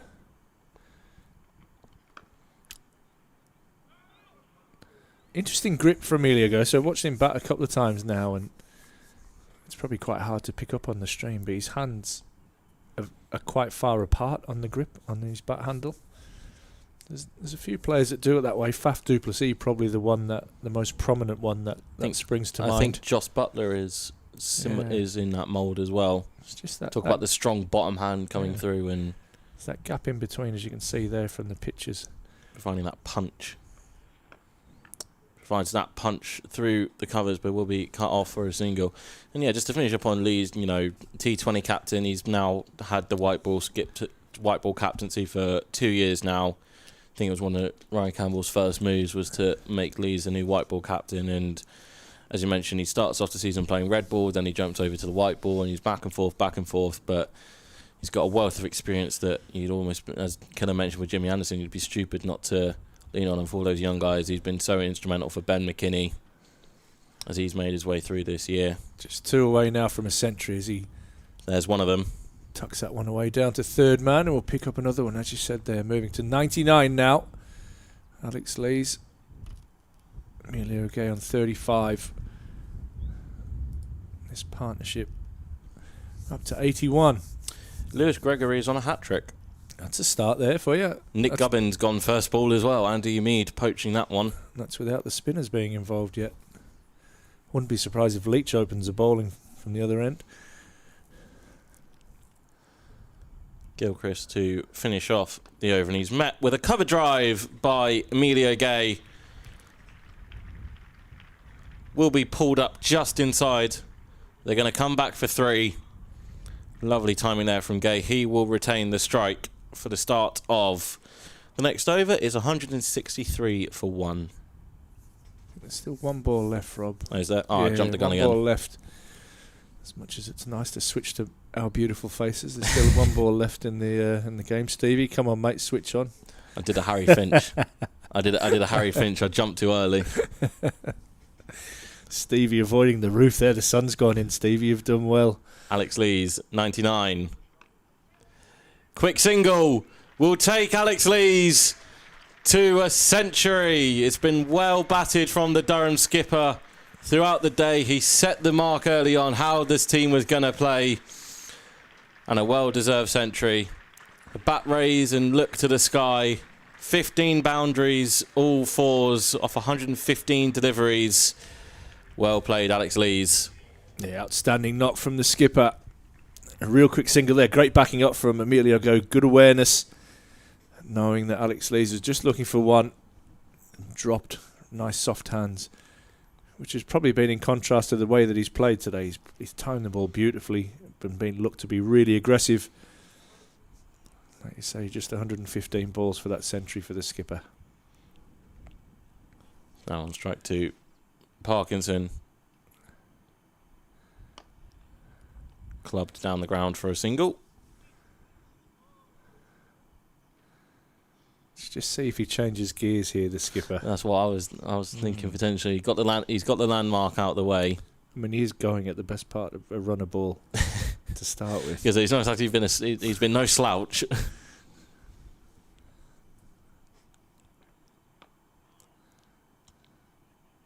As I mentioned at the start, I think you're looking at just before tea or just before the close. I think those are the 2 times you're potentially looking out for in terms of. Yeah, I think they want to get a couple of bonus points now that they're batting first. I think they want to get maybe 350, get 3 bonus points in, and that should see them 5th.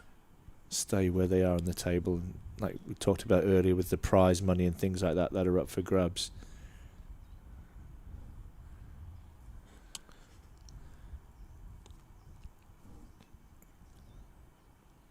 Ooh. Little Google. Beautiful from Parkinson. We saw this last year when he spent the vast majority of the season on loan from Lancashire.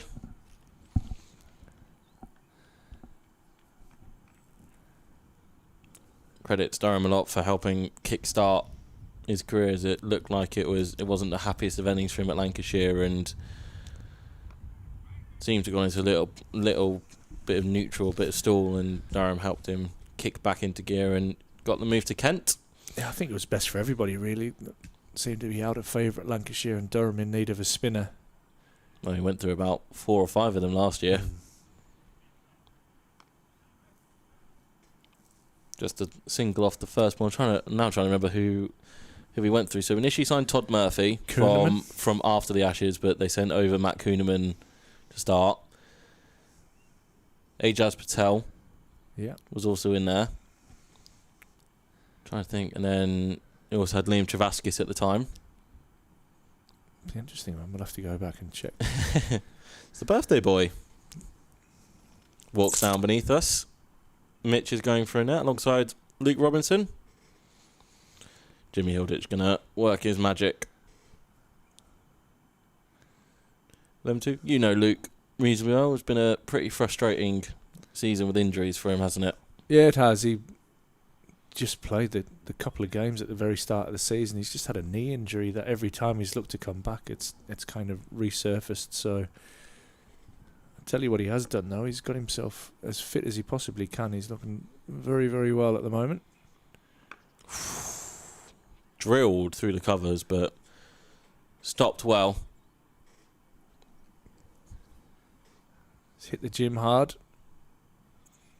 Yeah, no, but 2 former Parkview students of mine, those 2, walking around, which is nice. Lancashire 30 for 3. Oh dear. It's not getting any better. Switch it off.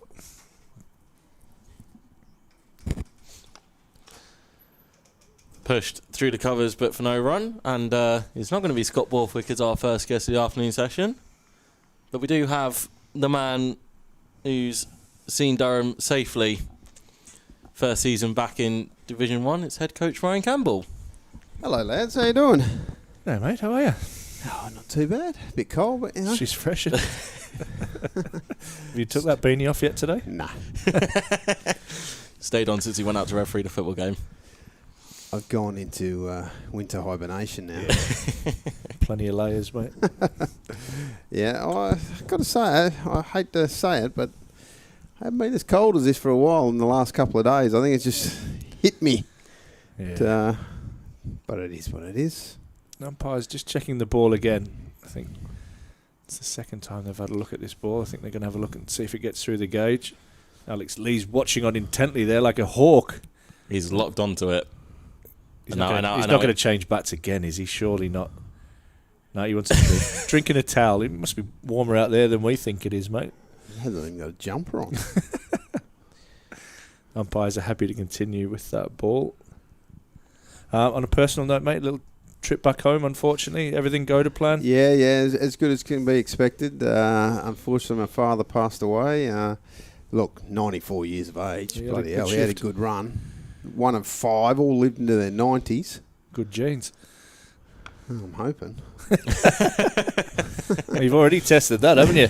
Yeah, I gave it a good run, didn't I? And I reckon in most of their days, they weren't having vitamins in the morning and all that sort of stuff. Don't let your kids eat sand or anything like that. That was... Drinking out of the garden hose, mate. Yeah, they did what they did and they got to where they got to. So probably a lesson in it for all of us. So it was nice to get... It's a week of my life that I was at least warm. Yeah. Literally got home off the plane. They just announced that had been cold in Perth. What they call cold, but it was pretty much 26, 27 degrees every day. It was take that. In fact, that one night I actually had a jumper on because the breeze comes in to us. That's cold in Perth. But well, you know what it's like when we played at Scarborough and you get the old sea breeze in the afternoon. You start off at 40 and it ends up in the mid-20s, but it feels like it's about 2 degrees.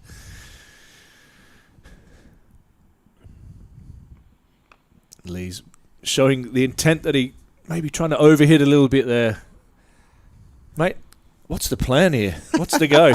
There's a magic question. Well, there's 2 days, isn't it? It makes it a bit tough. But look, when we lost the toss and were put in,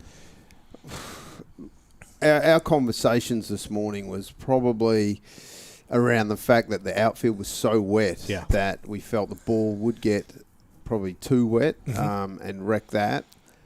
But how are we going to win this game? And to me, I think I'm pretty clear what I want to do. It's bat first, bat fast, and then at least we can control the narrative of what we're going to do. If you bowl first, we know it's a bloody pretty good wicket. Yeah, it's, it's an ODI wicket, so we would have had to take early wickets. But for us, it's now amassing what we think is enough. And again, it's not enough. It's not normally. We're not talking 450, 500. Yeah. We're talking, okay, in a perfect scenario, how many do we need to bowl them out twice? Means, well, you need at least 150, don't you, to follow on. So, you're looking at those sort of targets. How can we use the breaks? Just to even save 10 minutes? Yeah, just... tea time, batters going in before, after, stumps. What's the worst time to bat? Interesting stuff. The facts are things got to go pretty well for you in 2 days of cricket, and I'm not saying no, but that's the thing with Alex. Look, he scored 100 nearly in a session this morning. He knows that we want the foot going fast. 4.5, 5 and over, we get to a position, and you know what it's going to be like. If David Bingham gets started or Ollie Robson, Colin Ackerman as well. Mate, we're going to get into a position where we're not going to fear anything. So there actually could be some interesting cricket this afternoon. That's exactly what we wanted to hear. Has there been any chat yet with... I told Matt Parkey, by the way, that we're going to bat for 200 overs. I love that. Well, he gets his overs in. Yeah. That keeps him ahead of his brother in the wicket tally. He'd probably be happy with that. No, I said to him, mate, at least you get a good bowl. Maiden there from Parkey, 165 for 1. That's back-to-back maidens, actually, since you've come into the commentary box. Well, I did remind him that they won the toss, so it's game's not on us, it's you blokes. We were talking just before you came in about Alex, and it's been a very long season for him being involved in all 3 formats. But how pleasing is it for you as his head coach to be able to, the confidence that you've got in him that he can go for a full season, vice captain the Red Bull side, now stepping up to lead while Scott's recovering from his elbow knock, captain the T20 side, take on a youthful one-day side.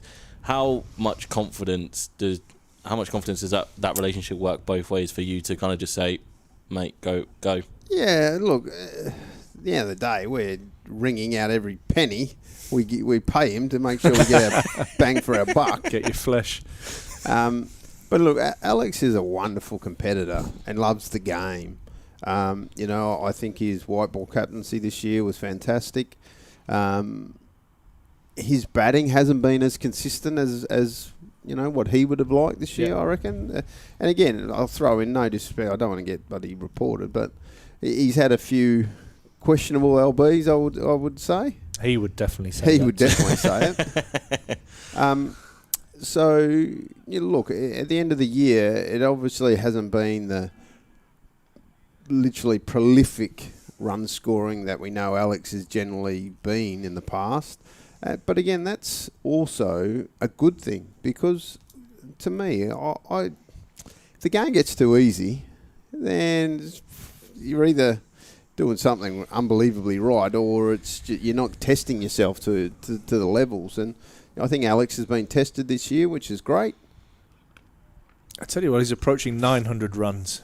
Again, and then you still feel it's a bit like light. he's had He's had a light year, but look, at the end of the day, he's a wonderful all-format player for us, and we don't have the luxury of having just white ball players and just red ball players. We probably have, one out-and-out white ball cricketer in Nathan Souther.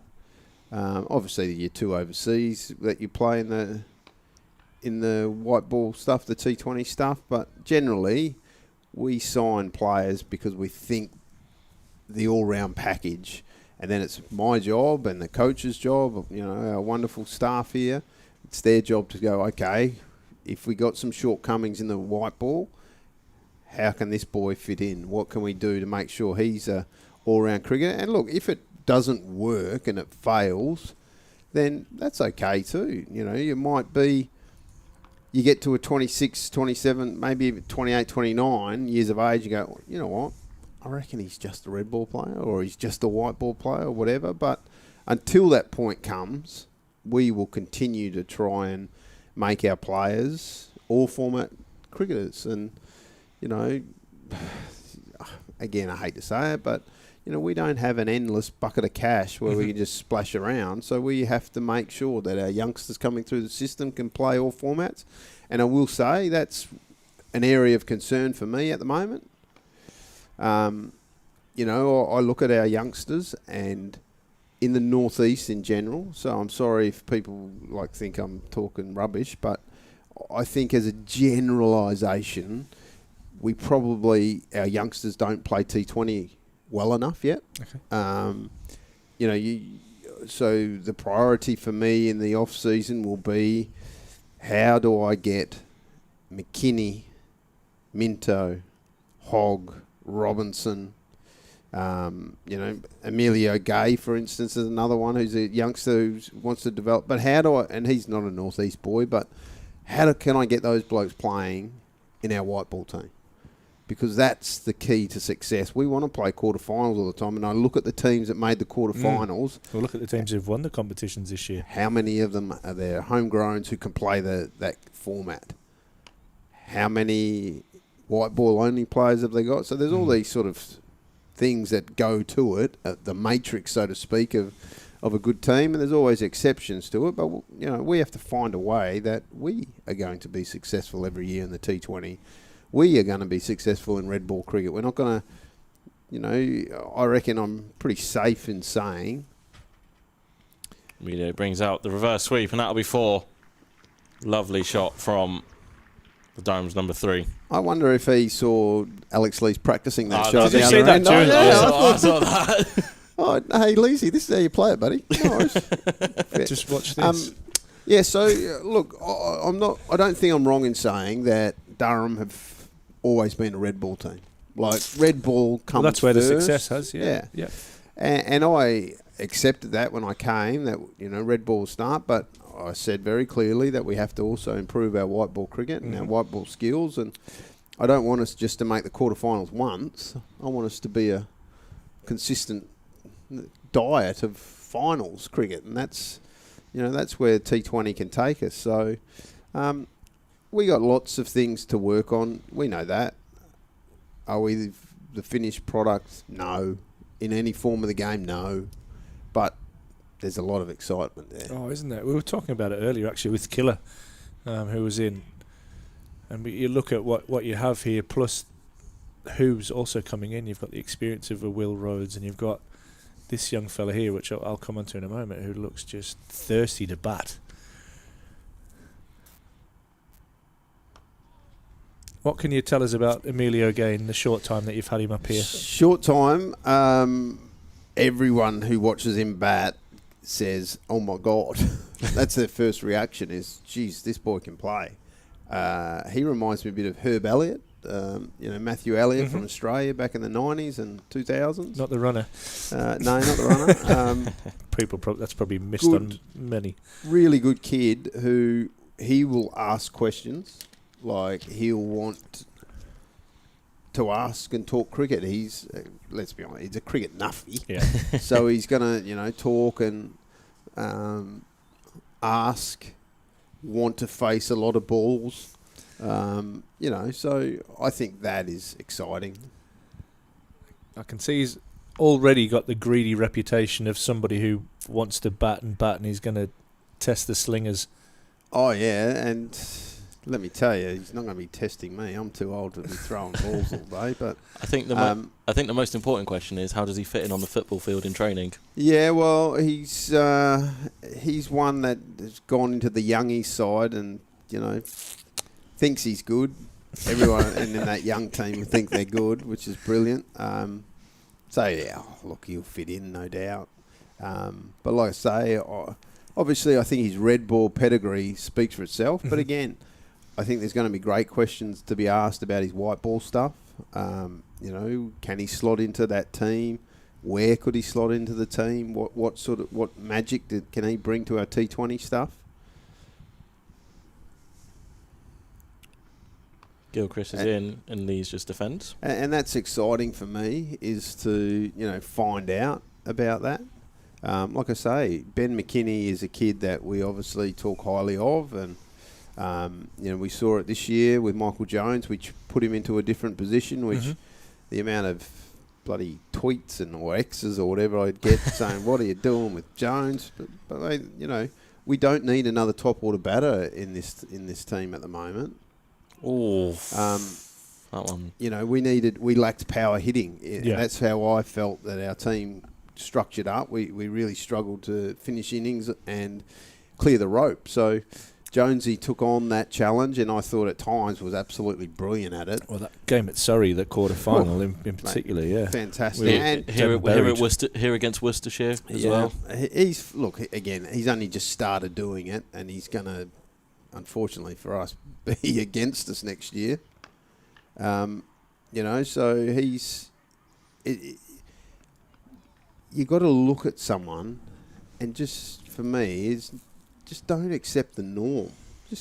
Ben McKinney's a brilliant one. He's my pet project for the year. I'm going to turn him into an absolute slogger, a power hitting machine who bats in the middle. Look at you, Grimace. You're making me cry because I've seen that phase of him already. Yeah, but he's got the range. He's got the range, and that's the thing. If he can use those levers, we can develop. I think Hayden Mustard's another one that will look into that role of power hitting.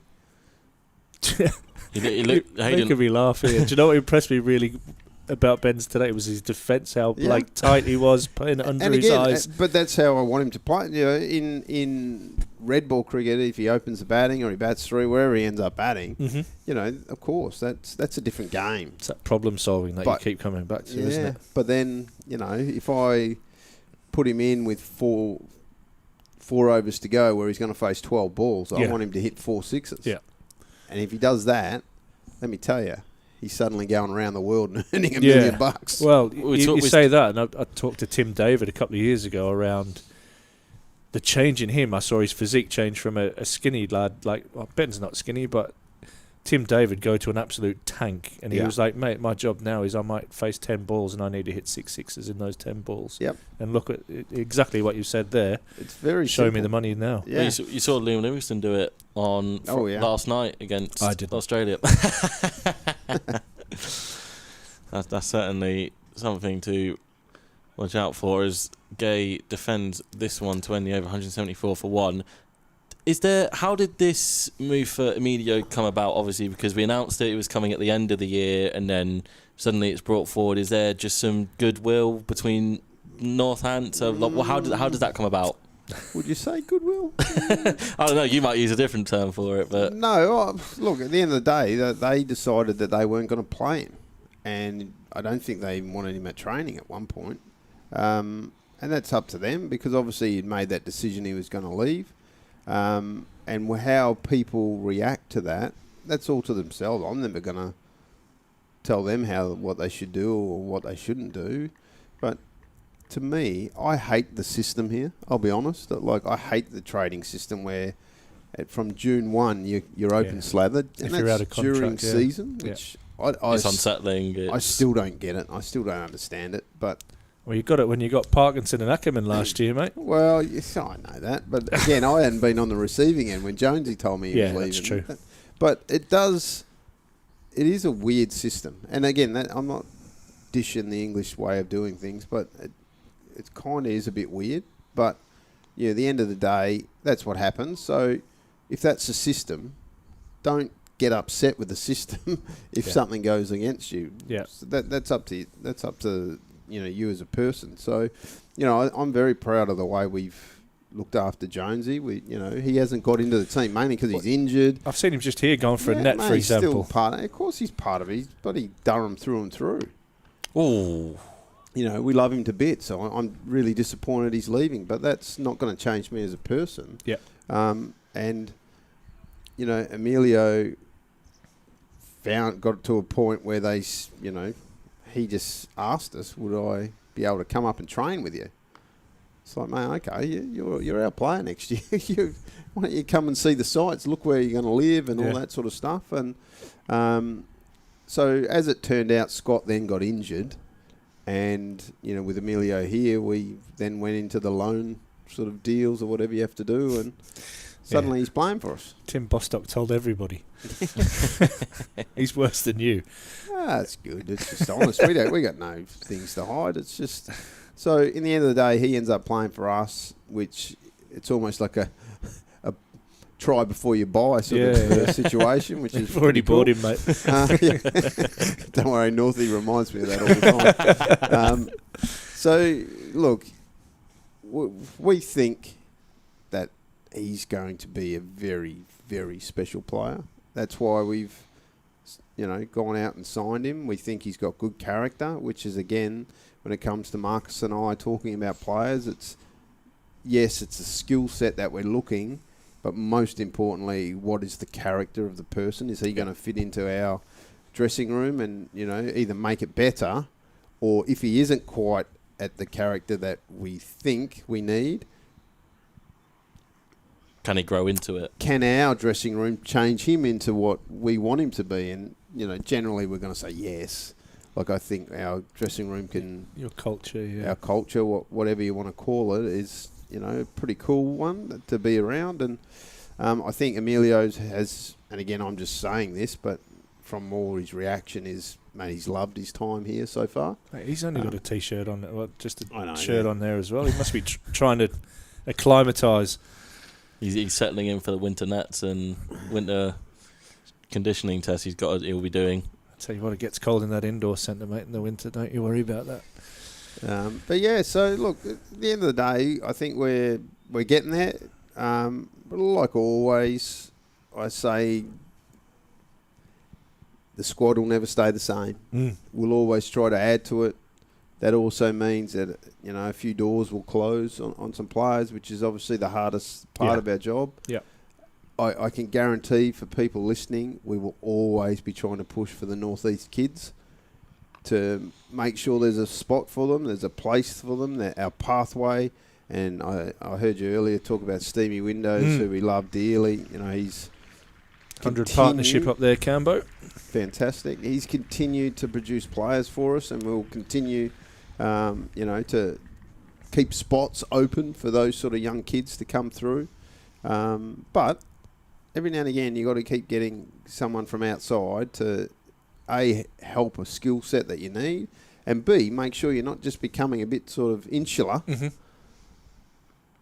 Because sometimes, that thing that you love about your area and what your club brings, sometimes it's not always quite right. Mm-hmm. You know, and for me it's easy because I've come from outside and changed a few things.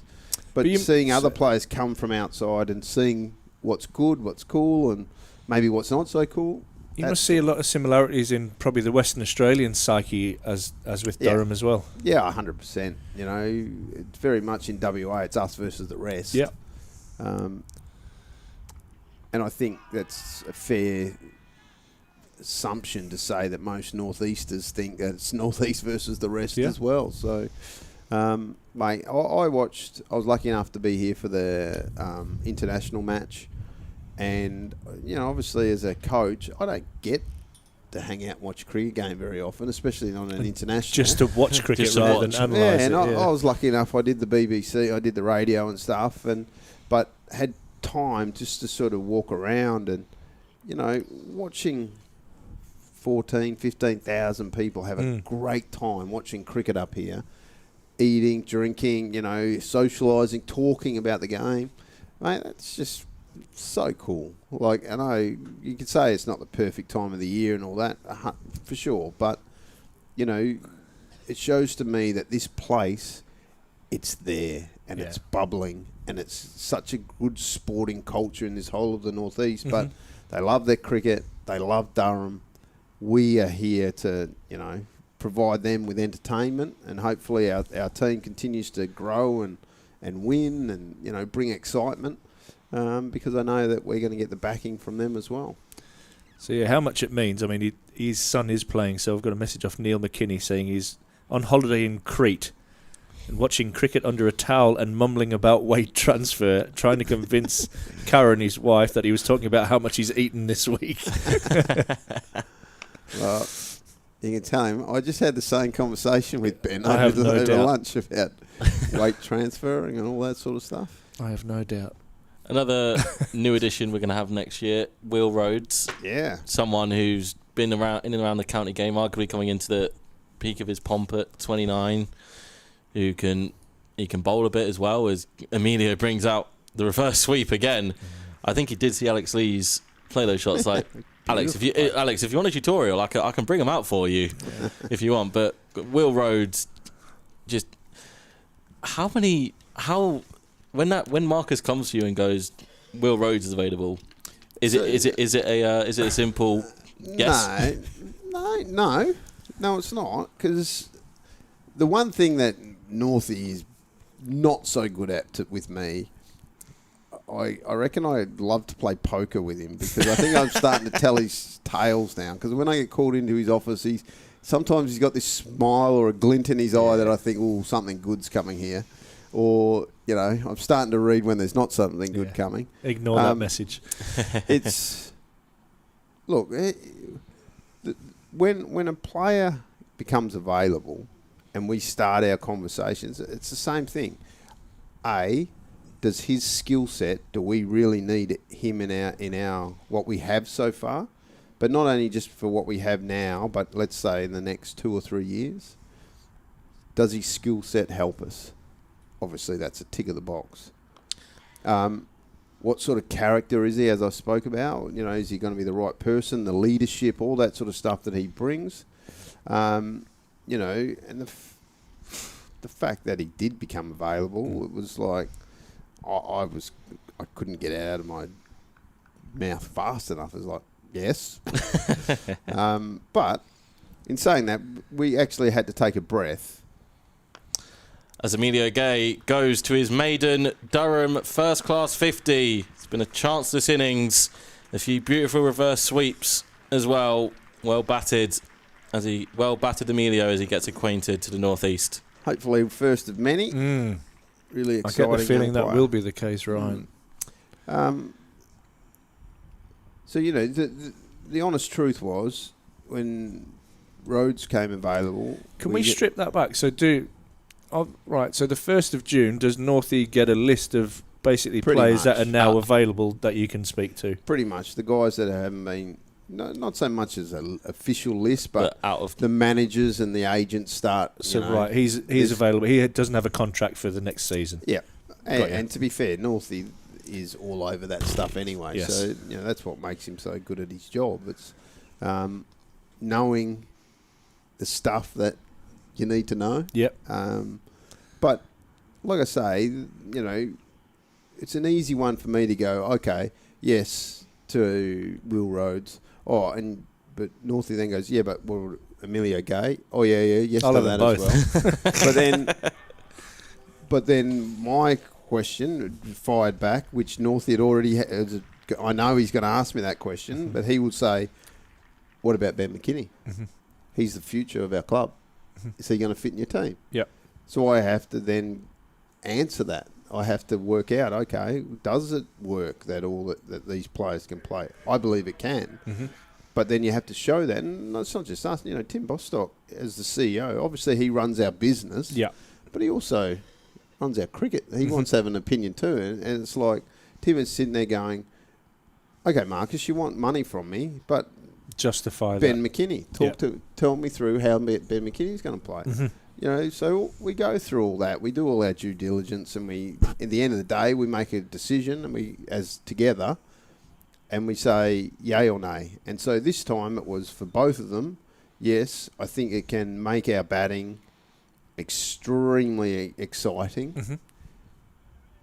I also have to look at it, for instance, I think David Benningham's going to play a lot more for South Africa. I think he's going to play in white ball cricket, and he's our overseas pro. So what if he can't play a few of the games? Yep. Do we have enough to cover that? And the answer is obviously yes, I think we do.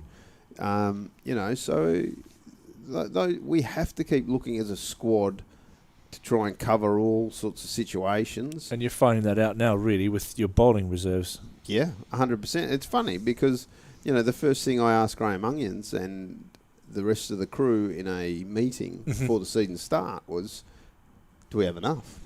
And they looked at me like I was mad.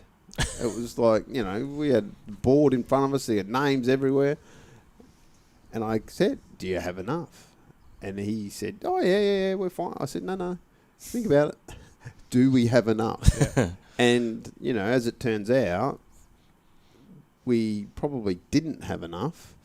But luckily, we've produced some good young kids and we've given them opportunities when they probably shouldn't have played so much. Probably throwing poor old Minto to the 16. But in the long run, that'll do us great things for getting him. So, for sure. That was an area. Hence, Sam Connors was one that we were very interested in, and we think not only, especially with fast bowlers now, it's not just what they do now. It's like what level can we get him to? That ceiling, isn't it? Mate, and he was a Lions bowler only 2 years ago, 3 years ago, whatever. Yep. So. He's 25, 26? Yeah. Mate, he hasn't even started to bowl, really. Again, that's another one because we need... I've said all along, we will give kids every opportunity as long as they're surrounded with experience. They need experience to take the weight off them. And again, hopefully we're not going to go through a situation where our blokes get the bloody math wrong and start having kids during season, because generally they got to count 9 months, guys, that be out of season. They know what causes that these days. It's that's out. It is indeed. Emilio Gay has to walk for 52. The short ball from Singh had been brought back into the attack and a feather down the leg side. A very good take from Harry Finch, and Gay walks for 52 after making his maiden Durham first class 50. Yeah, just outside the eye line, that wasn't it? Yeah. He just got probably too far inside the line. And little nick to the wicket. Change of tactic though, wasn't it? And not a lot happening there. Decided to go round the wicket and short. So they've got to give them a bit of credit there, making that happen. Tell you what though, doesn't get any easier for Kent bowlers, because I think I've got a good feeling who's walking up next. Oh yeah, he's a decent bat, isn't he? He's had a pretty good year, this bloke. He's in a race, isn't he, to see who's going to finish leading run scorer. He should. First-class cricket, Who's in front? Colin Ingram.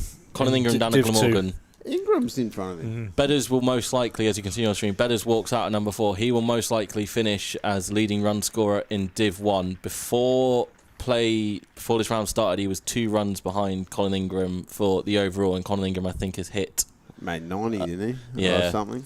So I think it's a maiden double ton. He now averages 90 for the year. So Yeah. Bedders has got a bit of work to do today. Yeah, so Bedders has struggled this year. Just the 1,265 runs. Just what is it? Was it 6 centuries? 6 yeah, centuries, 6 and then centuries. just we'll throw in a Durham first class record in there as well, 279. You blokes are setting him up for a duck. Telling you. I have to be nice to him on a 3-game rotation. I'll confess a bit later why. Just before that, you spoke about the youngsters given the opportunities. These last 2 weeks, you've now had to lean on Baz de Leede as kind of the de facto leader of the seam attack because he's the oldest and got the most experience. But he's also not that experienced in red ball cricket. No, he's not. So, was there a conversation there with Baz about, look, this is going to be a slightly younger attack. I'm going to need you to lead from the front, and you had a relationship with him prior to Durham. How again, just those pre-season relationships and the trust that you have in him to be able to do that role for the team. I think Bus is growing as a cricketer, and there's speculation. What's best for Bus? Is it just white ball cricket, or is it red ball because he doesn't have a real history with it? But when you watch him play, and especially as it gets harder, he gets better, which is a sign of a really good cricketer. And I think it's not a hidden secret that he's a player that I've obviously had in my pocket for a long time and spent a lot of time with him. And I think his cricket is at a stage where it's going to get better and better. I honestly think, despite the fact that Bus has gone to World Cups and plays in the franchise world and stuff, I actually think his red ball cricket's better than his white ball cricket, and he probably hates me saying that. But that, to me, they're the facts.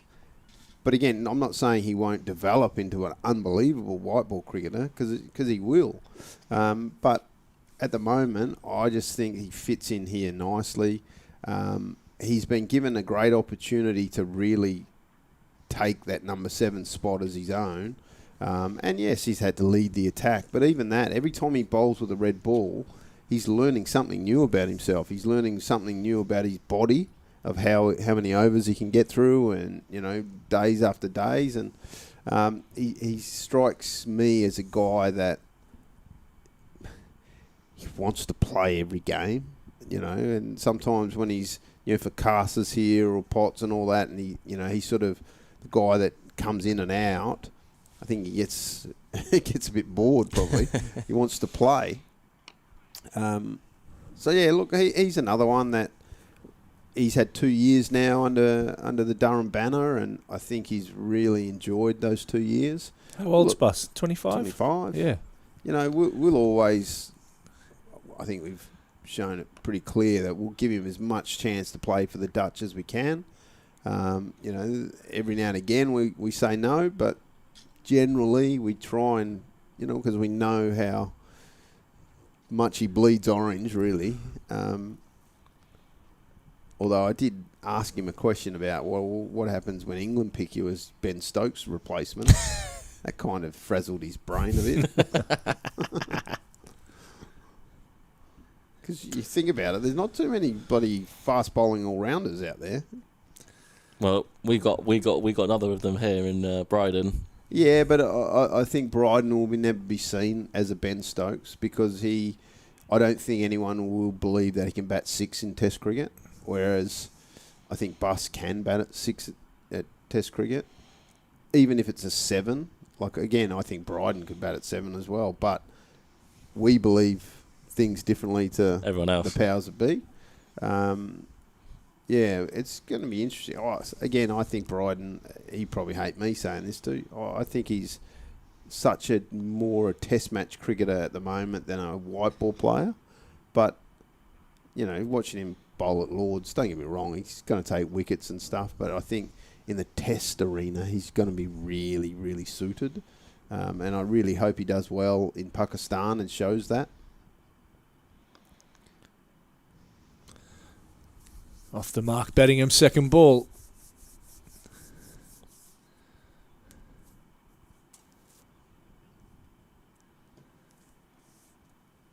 So yeah, really interesting phase now. last game of the season, Cambo, what happens with the lads? How does the winter kind of shape up? Yeah, look, everyone will get 6 weeks off. Mm-hmm. They'll enjoy some good time off. Then they'll come back. They'll do their fitness testing and all that sort of stuff. But then we'll have a group of younger bowlers probably start a little bit earlier than the rest.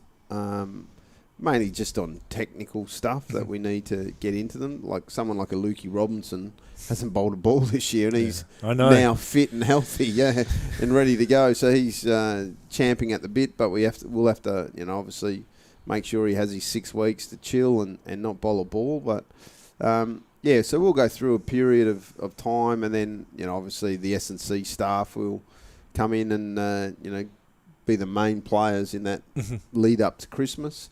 For the first time this year, we'll be sharing the rooms and the indoors and all that with our brilliant young ladies team that we're really looking forward to having. So just working the dynamics about that. Yeah, I've never had to worry about sharing an indoor hall before. So that's. I know I'm nervous about that. That's for sure. Yeah, and I'm excited to see how they go about it, and what they're going to bring to the party. Look, it won't be too much. Hopefully, we'll try and do things outside of this place once a week for fitness, and there's so many cool sites around the northeast and hikes and all those sort of things. We'll try and do a bit of that and keep. Just let them play paddle every day, mate. I think they'd be happy with that, wouldn't they? Well, you put an energy pill, your football down, and they'll run more. As long as their GPS shows they've covered the track, what they needed to do. Betting him on the pull and out towards the sweeper, that'll just be a single.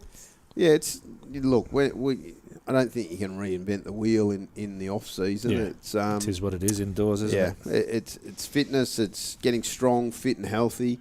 I think, in all honesty, if I'm going to be a bit harsh on our team, I think our fielding is an area that I really want us to work harder on, and that includes being more agile, fitter, stronger. Because that's really important at times. Those half chances. I think our slip cord this year has been up and down, which hasn't helped because you only get so many opportunities. So that's, again, I think that'll be a real central focus for us to make sure that we're ticking those boxes, not just ticking the boxes, but doing it because we want to get better. Yeah. And that to me is an exciting part of our game. And is Zimbabwe on the cards again? As Alex Lees thrashes that one through point for 4. I'll be honest, I actually don't know that. Okay. I've just wondering if they want any streaming done from Zimbabwe. I was going to say, Ash, I think we could make ourselves available. Yeah, I've literally only looked until Christmas. That's the bit that I've put in. I've no doubt that we'll get a chance to, Northie and I will sit down and discuss everything that's happening. It's like I say, it's been a bit crazy because obviously I was back in Perth and missed a game and then come back here and it's the last game of the year and you're sort of looking at that. Back-to-back boundaries for Lees as the old-fashioned late cut comes up and runs away for 4. That's the 200 up for Durham as well. Mate, there's so much to catch up on. It's, putting in the plans for next year and stuff. But I think that's really important. And I'm not just saying this because I'm knackered, but that rest. It's really important that everyone has a spell, especially the coaches, because, mate, they've had a big year, working pretty hard. So I think everyone needs a breath. Whew. Flash of the blade there. It'll be a single. We'll retain a strike. Next over, maybe Skipper looking like he's going through the gears. And then throw into that, I think there's a few boys that are going under the knife, which always happens around this time of year, which is really important that, we've given them the best opportunity, pulling guys out. Yeah. Stan McAlinden, Scott Borthwick, Paul Coughlin, all these blokes we haven't tried to, put through the ringer. Mainly because of the position we were in that, probably can't go down, can't go quite. Yeah, go you weren't up, really so. forced into any situation, were you? Which is nice. So that gives us just, and I know it sounds a bit silly, but even the 2 weeks, an extra 2 weeks is bloody helpful for, at this time of year where we can say, okay, get in now, make sure you've had all the scans, everything's right, everything's lined up. Susan Dale, who does an unbelievable job here as our physio, she'll make sure that they're in and ready to go.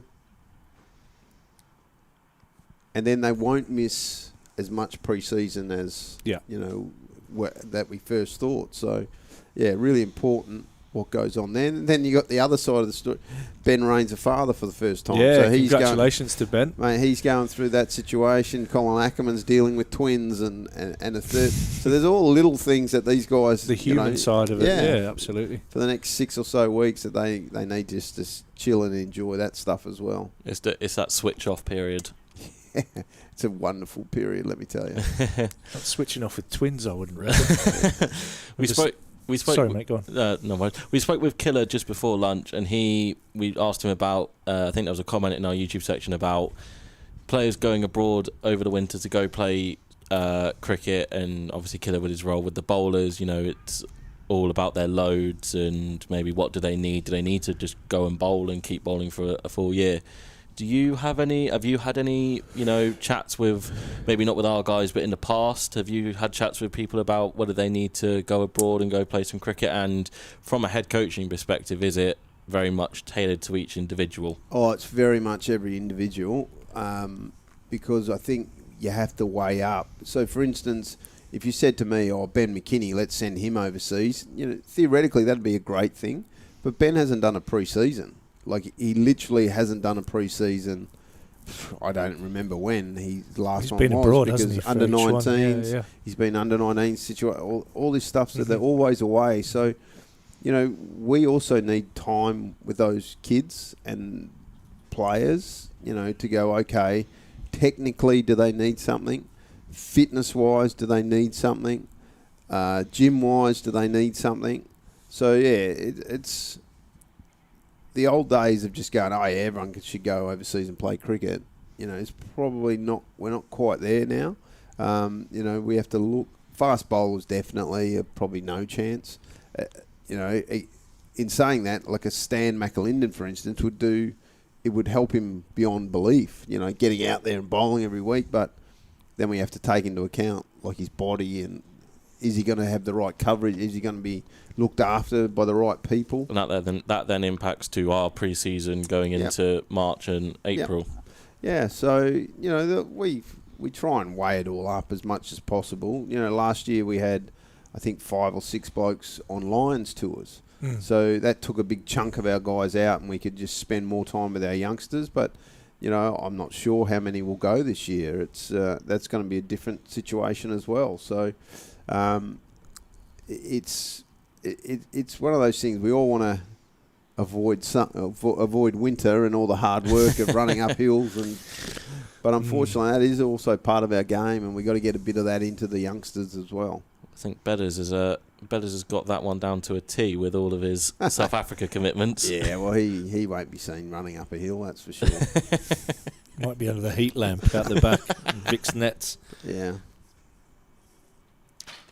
Tell you what, I'm going to leave you because Vic has just joined, and if you two are happy to carry on with Vic, you can have a chat. And Gambo, once again, mate, great to see you, and thanks for coming on as usual. I'll come. I'll stay for 5 and let Vic finish it off. Sing into Bellingham, turn around the corner to, I believe that's Twanda Miyeye in there.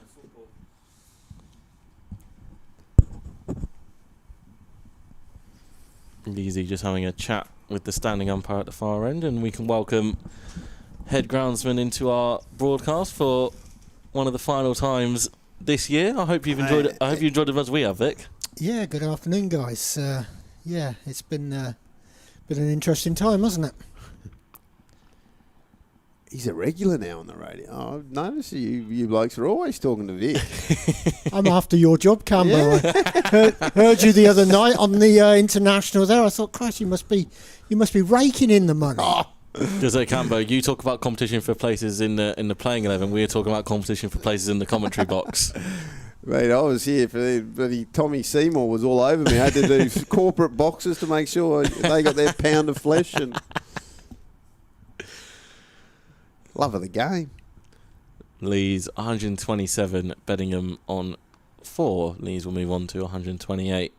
Vic, what to start with? What are the challenges, or what's the situation when you're dealing with a schedule like we have this week, when you've got the international on Tuesday, and then you've got a county game that's meant to start on a Thursday? Obviously, you're going to use the same pitch, but does then anything change in your preparation for that pitch? It was a nightmare this week, Rob, to be honest with you. Ideally, you wouldn't have a game 2 days after an international. There's a lot that goes into the international fixture. A lot of time, a lot of effort, a lot of stress, actually, a lot of mental pressure.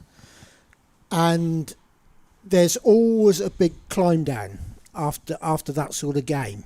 And you need a bit of time to sort of process it all and to get over it, and to then have a championship match 2 days later, which means that both sides are in practicing the day after the international.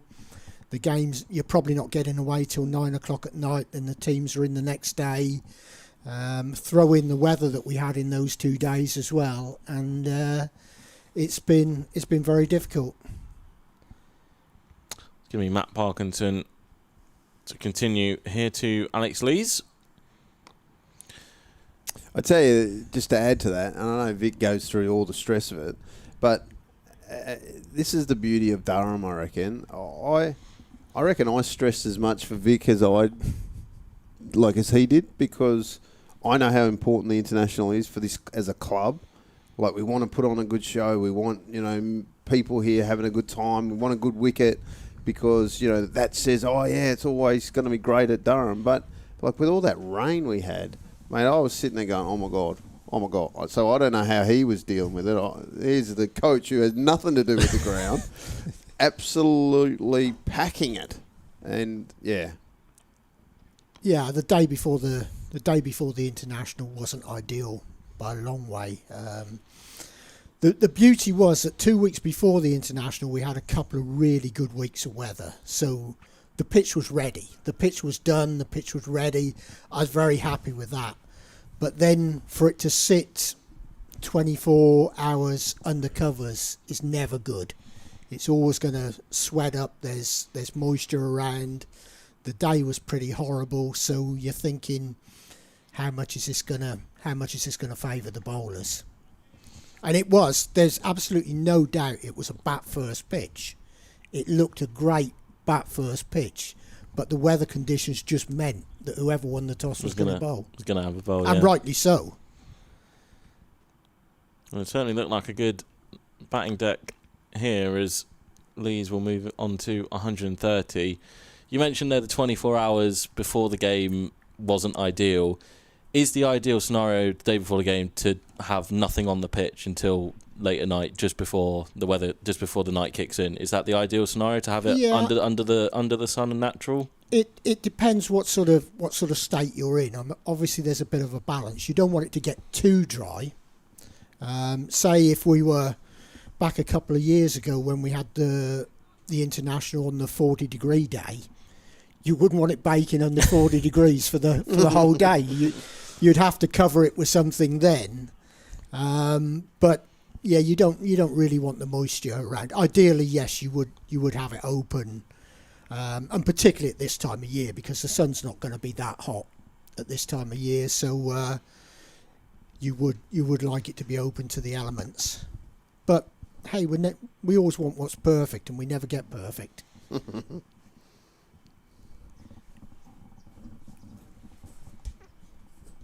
214 for 2. David Bellingham is going to be on strike. So I know we spoke very early in the season, I think it might have been the pre-season game, about how long goes into preparing a pitch. Was that what was the focus for this pitch? Was it being a nice pitch to bat on and then offering something for the bowlers potentially later on. As Bedingham hooks that one, he's going to land it just short of the sweeper, so he'll escape without harm. But yeah, what was the thought process behind this pitch? Ideally for one-day cricket, and I probably shouldn't say this with the coach sat next to me, but this pitch was prepared solely with the one-day international in mind.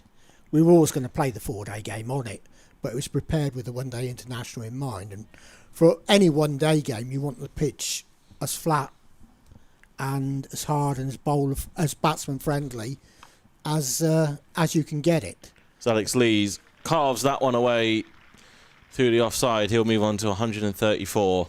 Lovely shot by the standing captain. And to be honest, that's what you go with. You know, it's like we understand. Like I say, 2 days between matches is tough work.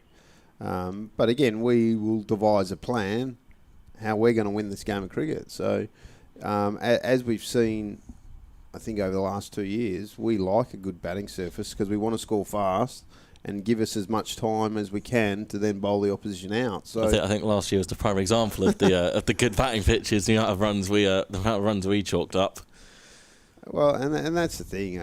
I think way too much sometimes comes down to you can have a moan and groan, but then let it be. You're playing on whatever it is. The ball, same thing. Oh, there's a dog on the field. First time I've seen that here. We have a dog stopped play incident. Right, that's a good a chance for me to go because I think speaking of dogs, I think I got two kids running around the place too. So I better go round them up. Thank you very much, Cambo. Appreciate the time. Oh, the joys of the county championship. That's just great. That is great. That will make the social media.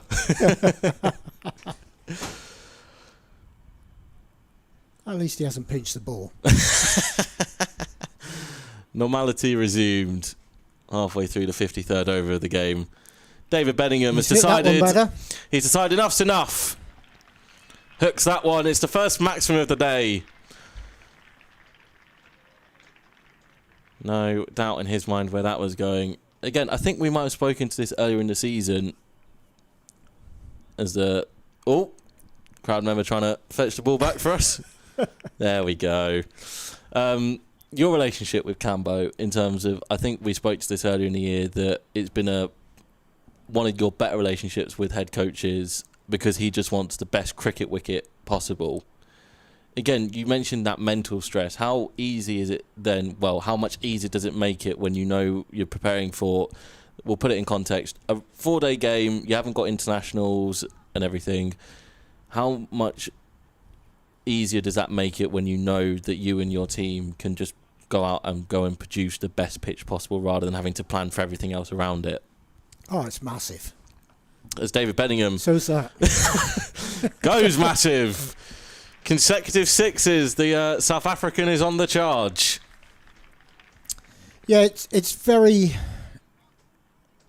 important that we're all trying to work to the same end. We're all trying to work for produce what's best for Durham cricket, and nobody gets more upset than us when things don't go right from a pitch's point of view.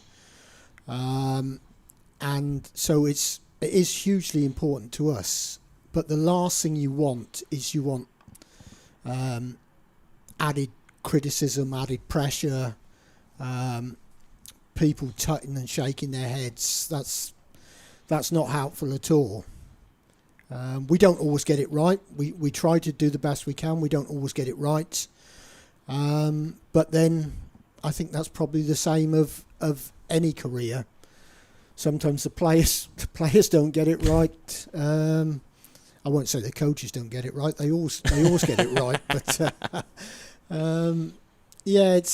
But it does help when you don't feel under pressure from the people that you're working for. I mean, in this game of cricket, so much scrutiny is given to the pitches that people are playing on. You don't hear it in football or many other sports, but in cricket, the pitch seems to be so important. And And also, I know a number of clubs who, at the back end of the season, they're looking to get the maximum out of their pitches to try and win leagues, to try and win promotion, to avoid relegation. And even prize money will come down to it for finishing in higher positions. So there is a lot of pressure that comes on to try and produce certain surfaces.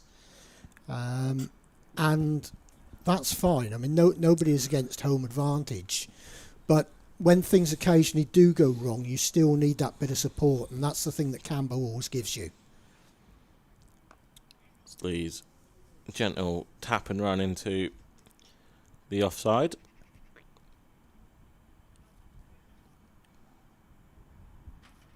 .235 4-2.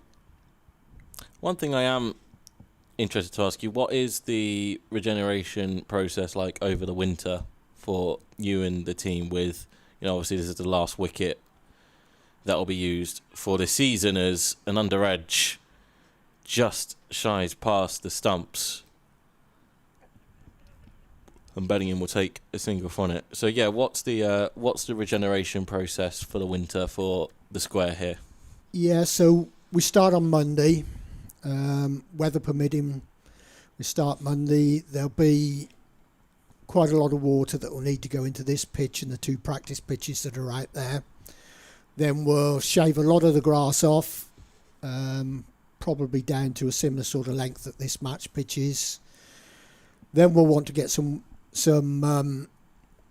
holes punched into it so that we can then plant the new grass seed in the seed holes, and then we cover it all with a top layer of loam, clay-based loam, and basically then just fertilise it, water if necessary, try and get it growing before the bad weather of the winter months really sets in, so that we come into spring with a good growth of grass.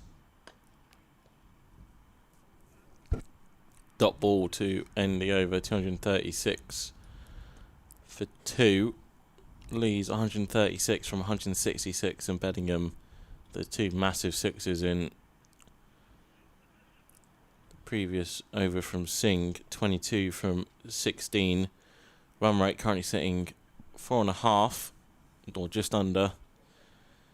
The over 8 +1 on the scoreboard away to our left hand side. Looks like we're going to get a change of bowling. Grant Stewart's going to come into the attack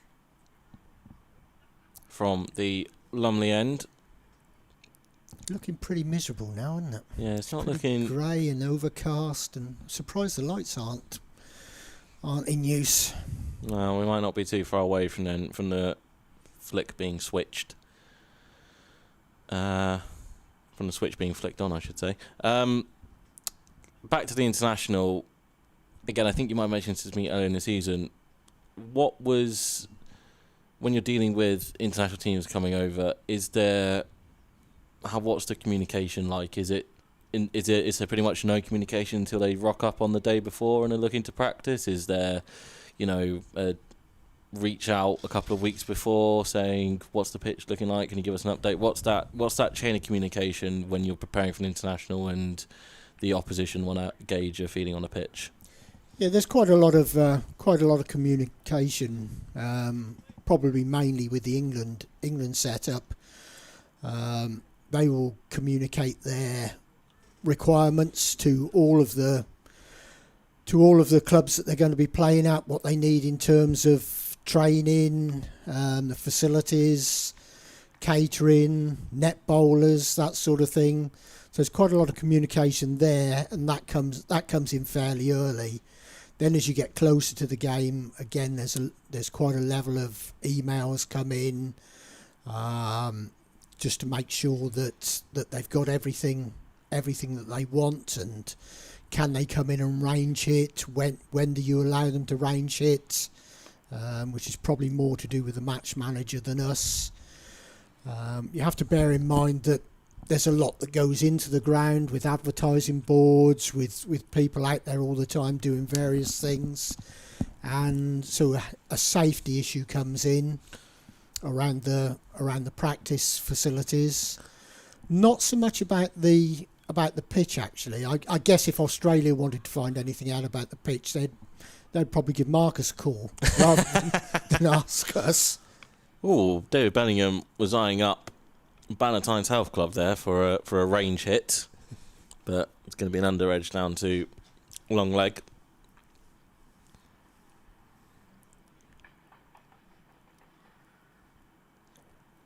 See, I never really thought that, it's something that as a fan and, as a commentator, someone who doesn't obviously work in ground, it's something, something as simple as the advertising boards, people go around. That's something I would just I assumed would just be not really factor into the plan, but, actually listening to you talk about it, it actually then does it, because it doesn't, when for the county game, obviously we've got all our advertising boards here, the Daffabet stand, Yep. County Durham stand, all the advertising up towards Bannatynes and stuff. That's just stable. That just gets put in there. So with the advertising boards, what difference was it on Monday when everyone rocks up? There's obviously the electronic, I'm guessing, advertising boards have got to go in.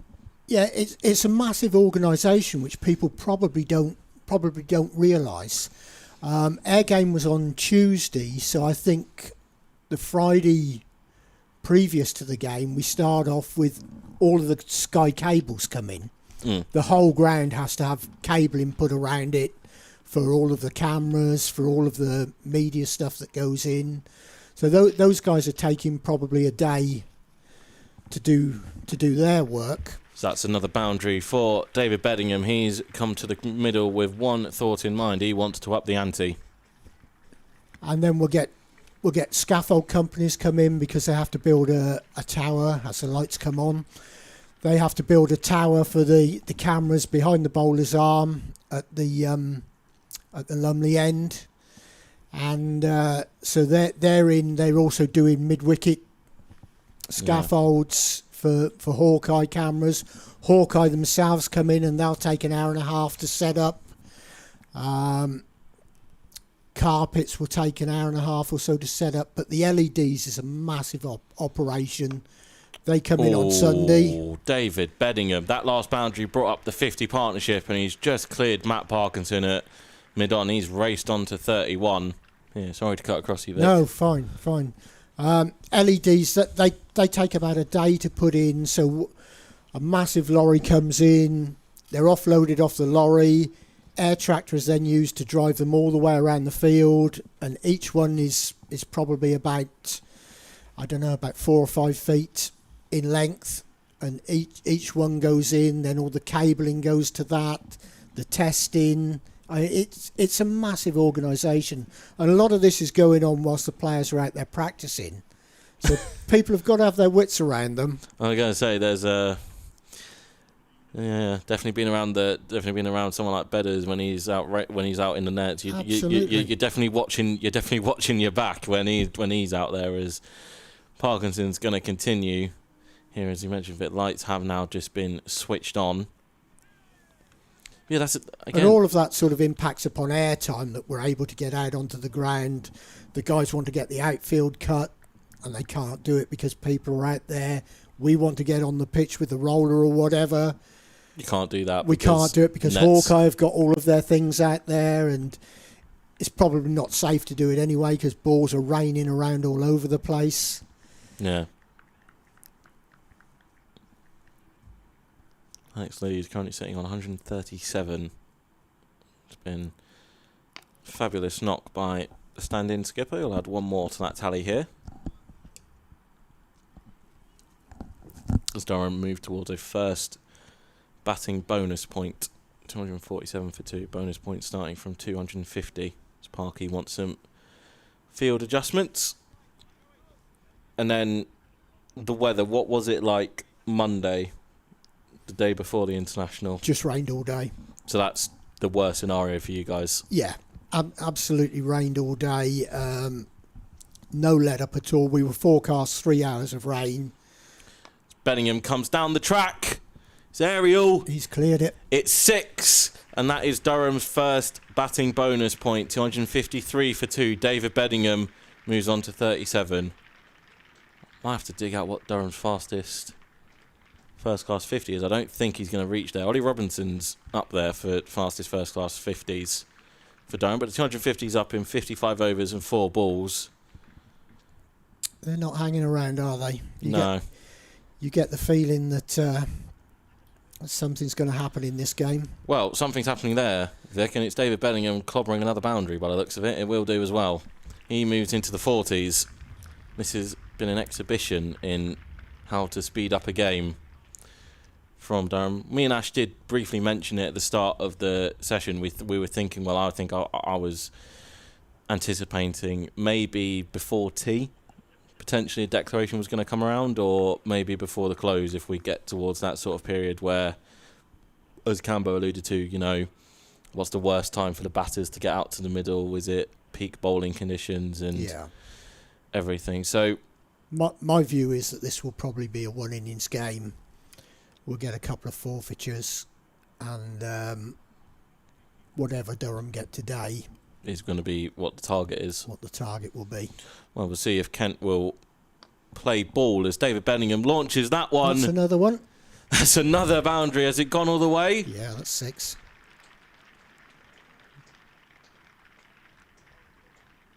Just waiting for confirmation, and it will go down as a maximum. Bellingham on to 47. And that ends the over. 3 boundaries off the last 3 balls. 6-4-6. 263 for 2.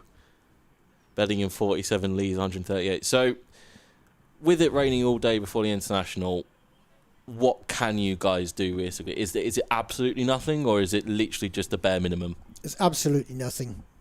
People will say, "Oh, come in all night and spend all night under the covers." But then they're not realising the human element of it, that you guys have lives away from this. Absolutely. People say, sit out on the blotter, blot the water off the sheets. What's the point when it's pouring with rain? Yeah, you're achieving nothing. So my view is, we say, look, lads, we're not going to achieve anything today. We go home, we come in early tomorrow, and then we deal with what the situation is tomorrow. There's a thing like knowing a few of you guys a bit more personally, like, Ben's got a young family, it's not feasible for, guys to come in and spend all night, and then, when do you guys, because then you guys don't get your rest when, you don't get to rest when the game's on. You're always having to constantly be on alert. The international finished early because of the rain setting in. You've got stuff to do, no doubt, on the morning of the game, even if the weather's been nice. You've got stuff to do to help get it into condition as my view Stewart's is going to come in. My view is that nobody gives their best when they're tired. You might as well allow them time to relax and enjoy their family time, and come back fresh the next day, and then we can really crack into it. Another single for Alex Lees. He moves on to 139. Bellingham just 1 hit away from 50. If I remember correctly, Ollie Robinson got 50 off 25 balls away at Gloucestershire last year, and I think that was Durham's second fastest first class 50. I have a sneaky feeling the Colonel has got the record for it. We'll have to fact check it, but that's what I think Bedders is playing for here. He's playing for joint second with Ollie Robinson. He's trying to match Ollie Robinson with 25 balls for a half century in a first class game. He's had some season, David, hasn't he? Yeah, he's not been bad. Slips are a thing of the past for Kent now, pretty much. Everyone that can be out on the fence in a key position is there, and Bellingham will just run it down to third man, and will now play for third place on that quickest 50. Is there any communication between you guys and the team, like as the players? Do they, is there a feedback there? Is there, obviously there'll be some comments, as you both work in the same place, but is, do you get, say, Scott Borthwick or Alex Lees coming up and saying, "Hey Vic, that was a really nice pitch that we played on"? Not very often, no. No, there's not a great deal. Obviously we say good morning, and we'll have a chat. There are some players who are more talkative than others. Probably the same with groundsmen, to be honest with you. Parky always likes a chat. Just to specify, that's Cal. Yeah.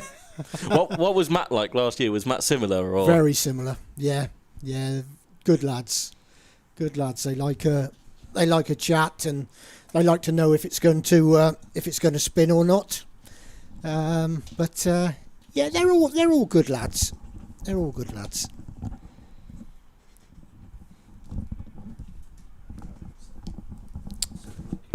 Bedingham 48 off 25. It's been a masterclass in hitting from the South African. He tries to pull that one, but a bit too far leg side as Ashes rejoined the commentary box. Not sure how I feel in the middle. A thorn between two roses. Absolute thorn. Correct. That's exactly what I was thinking too. You missed the most exciting part of the game, Ash.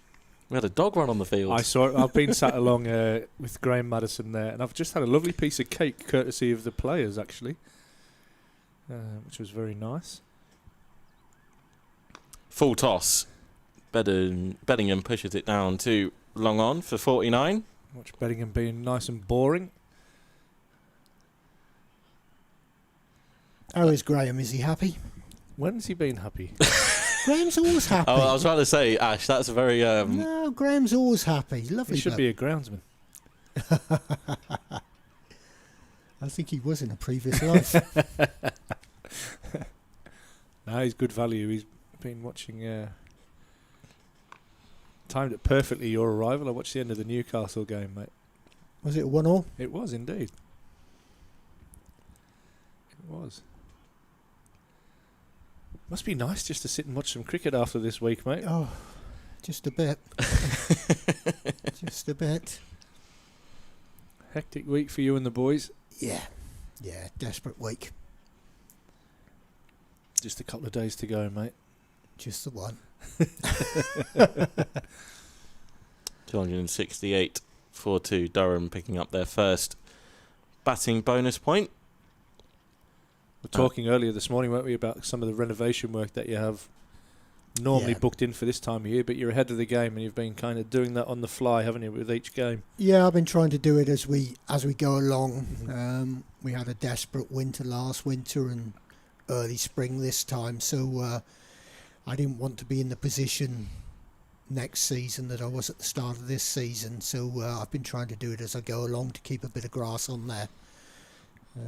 So we've not too much work to do this time. Oh, that's good stuff.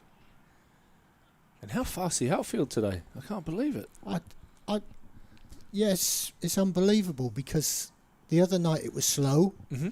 Did you have to leave that a little bit longer with the weather around, or was it just circumstances? Or we just couldn't get on to cut it. Yeah. It's just too wet to cut. And I mean, I think this has it been cut since the international? I'm not sure. It's got to have been. I'm not sure it has. Maybe once. It's not great growing weather. Let's be totally honest. No, it's not. It's not growing a lot, but it's the amount of moisture that's in the ground that will hold the ball up. David Bedingham trying to slog sweep his way to a landmark, but unable to middle that. I mean, we're talking about this. The batting lineup doesn't get much worse after this. You know, Ollie Robinson, who's had a very handy season. Colin Ackman as well. Baz Deleda, doesn't end for Kent. There's an attempted hack there from Bedingham. Think that's going to be signalled as leg bye. Yeah, it's got to be. It's signalled as a bye, so Bedingham will have to wait. Just claim it anyway. That's where you walk down looking at your inside edge of the bat. I'm not sure Bedders wants to get to a 50 in that fashion.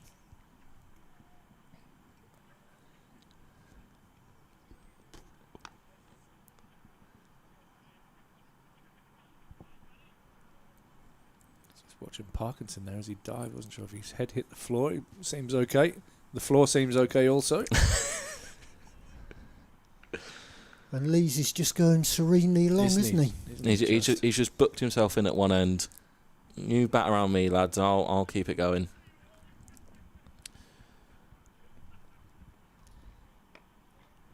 Use of the feet will take David Bedingham to another half century in the county championship this year. He gets back for 2.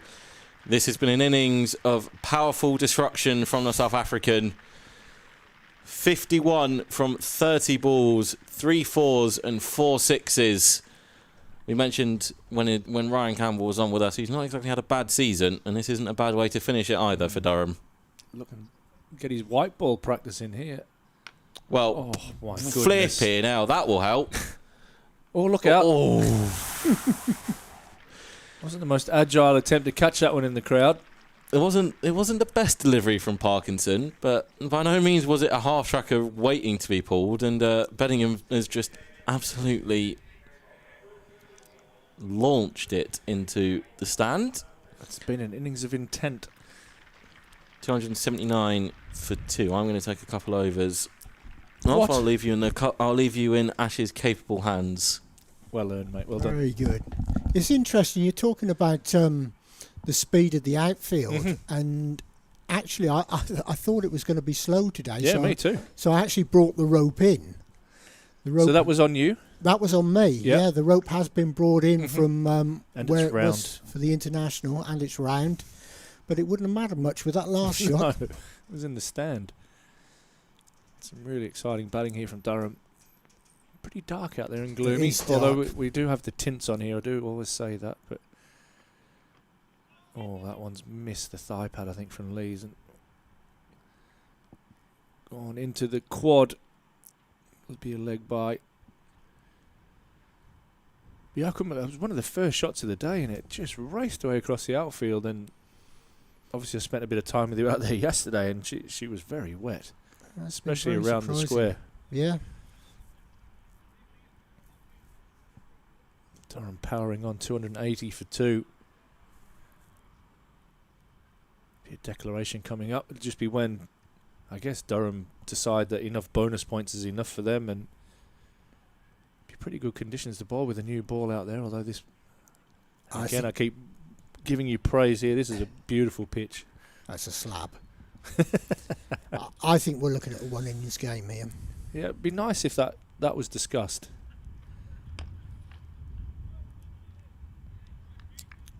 It's the hardest pitch I think I've felt in years. Oh, this is very hard, this pitch. Yeah, very hard. And what would it take, Vic, to get... I don't know, there's a lot of love and TLC has gone into preparing this one, but what would it take, and you do that with all your pitches, but what would it take to get every pitch to this level of firmness? There's only one way that you would do that, and that would be to dig the whole square out and relay it. This pitch that they're playing on today was relayed totally about 3 years ago down to a depth of 400 mil. Okay. So what you've got there is one solid block of clay. Yep. Across the rest of the square, which has been in now for 30 plus years, you've got a couple of what we call breaks, right, which are horizontal breaks in the soil. Another 6. That is another certainly 6. Is. It's a full toss. Absolutely launched. I'm not sure he's timed it perfectly, but it's still gone far enough for 6. And what those breaks do, one is about, say, an inch down, another one 3 inches down. And what they do is they act as a sort of cushion. No matter how much rolling you give the square, as soon as the roller's gone over it, the air pocket just bounces back up. Yep. So it's impossible to get a solid... It's kind of like the springs on a mattress kind of thing. Absolutely, yeah. So this one is a solid 8-inch block, whereas the others will just spring back, and it's only the top inch that's really hard. So you'd have to literally shave the first 8 inches off the rest of the square and relay it to the same spec. And then you're talking of not playing on it for 2 years. Okay. So it's quite difficult. Out of the question. So would you maybe look to relay certain, like maybe 2 or 3 pitches on that? Is that an option? I've spoken just recently about doing sort of 2 a year, which is definitely an option. Okay. And what kind of cost, not that I want to get involved in all that, but is that an expensive thing to do? I think, I mean, it's expensive, but in Is it realistic? Yeah, in realistic terms, I mean, you're talking probably £10,000 a pitch. Okay. Which isn't massive in this day and age. And the benefits are there for all to see. I mean, this is a far better pitch than any of the other ones that we've got. And when you really see the benefit of this one is when you've got 90-mile-an-hour bowlers bowling on it. Yeah. We saw that the other day in the international. I think we talked about it, that ball from Jofra Archer that nipped back and hit Mitch Marsh in the stomach, and he could almost see Mitchell Marsh's face before it hit him. He knew it was going to hurt. And you can just see that extra carry and that the ball carrying through and still on the rise to the keeper, and it's just what everybody really wants to see, especially probably you as a groundsman. Absolutely. There's nothing more annoying than seeing the bowler find the edge of the bat and it drop before it gets to the slips. Yeah. Yeah, and we've actually seen how close some of the slips have had to stand. Yeah. And this one is tossed up, and Bedingham looks to hit that one over Lumley Castle but can't quite connect. Joe Rushworth is just confirming that wasn't his dog that was on the pitch. No, it wasn't. It wasn't his dog. Lucy's curled up nice and tight next to him, he says. Nice to hear from you, Joe. And Bedingham isn't dying wondering, but that's up in the air, and this will be the end of David Bedingham, and he is caught. Parkinson will take his first wicket. Well, that was an eventful innings. Yeah, it was what we wanted to see, wasn't it? Absolutely. As he goes now, caught by O'Riordan, bowled by Parkinson for 66 at a strike rate of 170 plus. Certainly put the accelerator down for Durham and pushed on into what they'll want to do is declare this afternoon. And almost have the impossible task, if it is the case, of taking 20 wickets on this good surface. Or, as you said, and we've kind of been hinting at, will Kent maybe look to forfeit their first innings and Durham forfeit their second innings and set up a one-innings game? I think that would be the case. It's happened at Glamorgan today. Yeah. I can quite see this game going the same way. It'd be nice, wouldn't it? Otherwise, it's going to be a long couple of days. Yeah, yeah. And you'd have to feel that with Kent, I don't know, maybe Kent's idea was that they won the toss and they tried to get a few early wickets today. But realistically, with the amount of wickets that Kent have taken this year, could they bowl Durham out twice? So they may be thinking the same, that we just need to set this game up. It's not looked the greatest attack, has it, to be fair? Yeah. And they have struggled. We looked all through the stats for wicket takers, and there's not been a great deal of wickets. I think Parkinson will be the leading wicket taker, and he moves into 31, a couple ahead of his brother, which will be interesting in itself to see that natural battle of the brothers, how that works out. Ollie Robinson, the new batsman to the crease.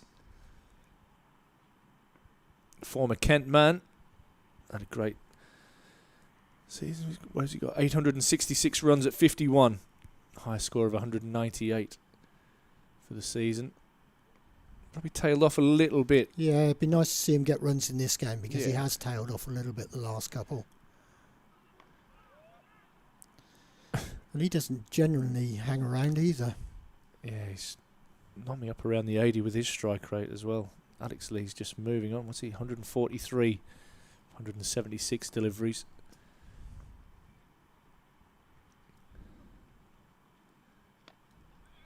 Robinson drives nicely out into the covers and will get off the mark.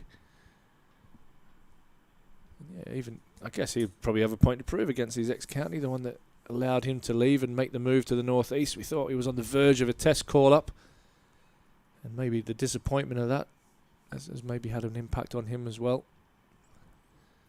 Yeah, I know a lot of Kent members who were very unhappy about that move.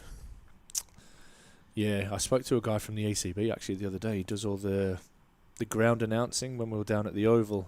So he does the interviews with the players at ACB TV, and he says he couldn't believe that Ollie left. He was devastated.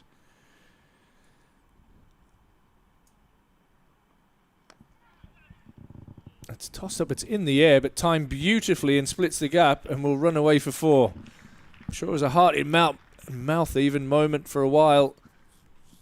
But that raced away. And again, this outfield is absolutely rapid considering it was underwater 2 days ago. Certainly proved a great signing for Durham, hasn't he? Yeah, he has. Great piece of work, that. He has. Came up initially on loan for the T20 Blast campaign a couple of years ago and was signed and has never looked back. It's been a huge part of Durham being promoted and establishing ourselves in Division 1.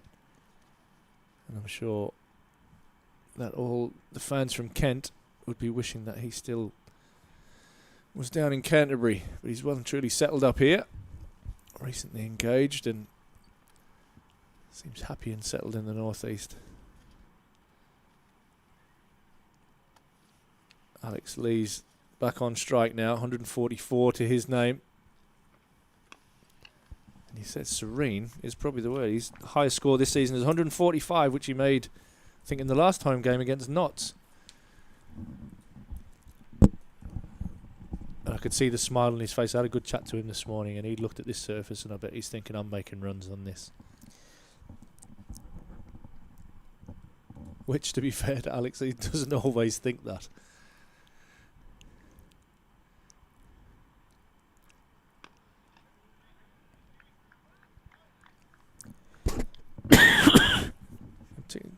More than welcome to have a little drink of water there, mate, if you want. Thanks. One. Tickle in the throat. Don't know what's got in there. 295 for 3.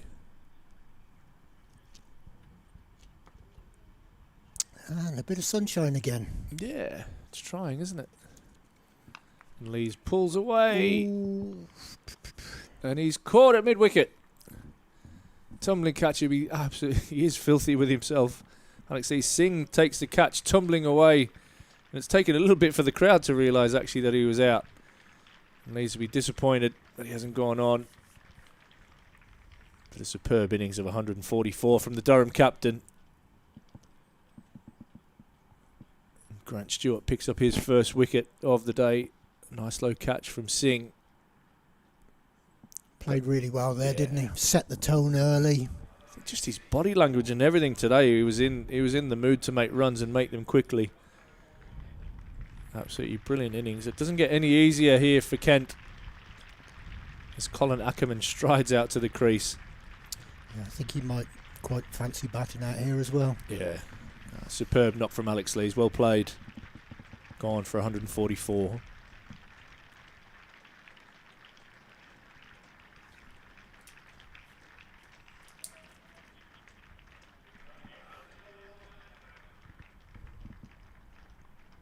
Takes him to 924 runs for the year. And a year probably by his own high standards.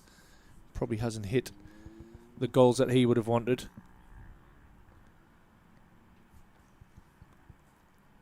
That will boost his average as well.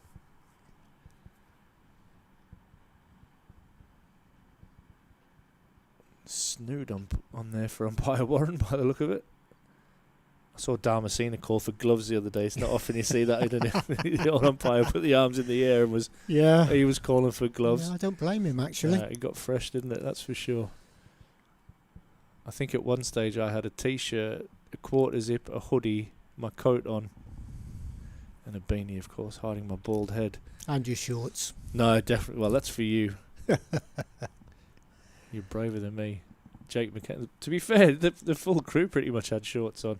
It's only John Bland had about 75 layers on. He said, Jake says, God, that was hard work. We literally had to stand up all day because every time we sat down, he says, the advertising boards were that high we couldn't see over anything. the top. Oh, couldn't see it. Says Certainly no deck chairs. Yeah, I was slumped over the top of the electronic advertising board. Ackerman on strike for his first ball. Defended. I think he enjoyed his day, Jake. He did. He loved it, mate. He did. He came back Got yesterday. your pound as of well, flesh out help of him, with it. didn't you? Oh yeah, keep him working. He got his fair share of abuse as well. Yep, good. Make him feel at home. I did. Yeah, I obviously saw him down here yesterday as well. I popped down. Not going to lie, when I got the message before 10 o'clock saying that it was abandoned for the day, I thought I'm going to have to come down and check that out for myself. It was very wet. It was, wasn't it, that particular? And we talked about the kind of the angles you don't really see from the ground until probably events like that happen, where obviously water pools in the lowest places, and just the way that the kind of run off from the square and the ground just slopes slightly down towards the square there. He had a bit of frost and ice on the covers this morning as well. Yeah, that was a surprise. There's a bit of ice on the sheets. And the sheets were stuck to the floor. Yeah. This is the season that keeps giving. Ackerman will get off the mark as he tucks that away. A little bit of a misfield. They'll come back for 2. So that gets Ackerman underway with a couple.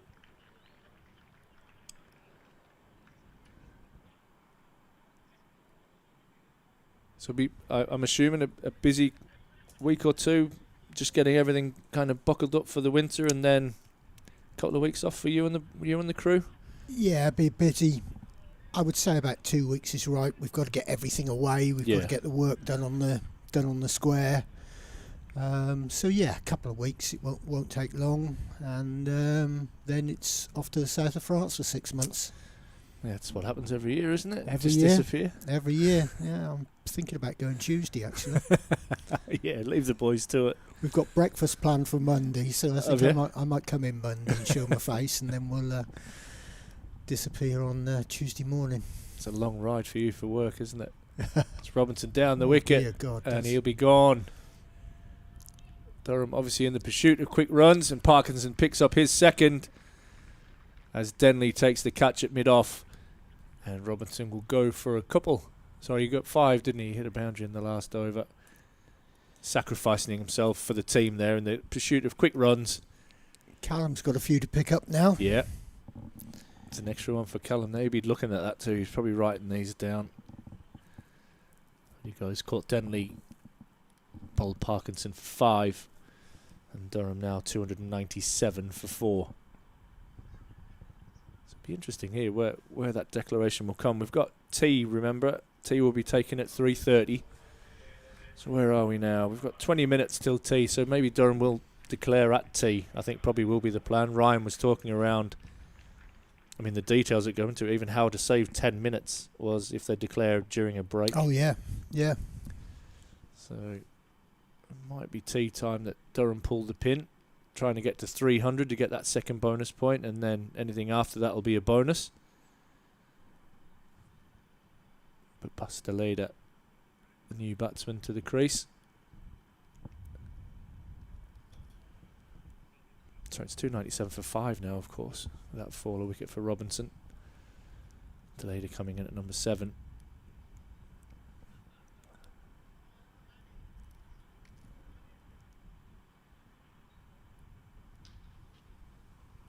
So yeah, you get the feeling that Durham will be declaring at tea time, and how many can they get before then? So just 3 runs away now from another bonus point.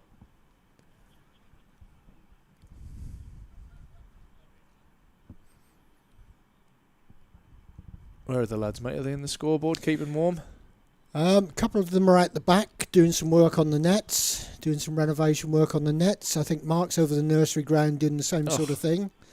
So there's probably only dear old JB sat in the scorebox at the moment. He's probably asleep listening to us. Yeah, tends to happen.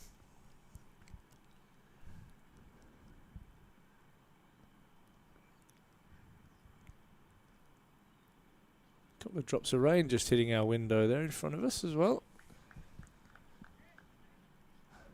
Nothing giddy at the moment, but it does look like there's a little bit of build-up of some dark cloud and maybe some rain over to the west. Hopefully they'll slip by the side of us. Yeah.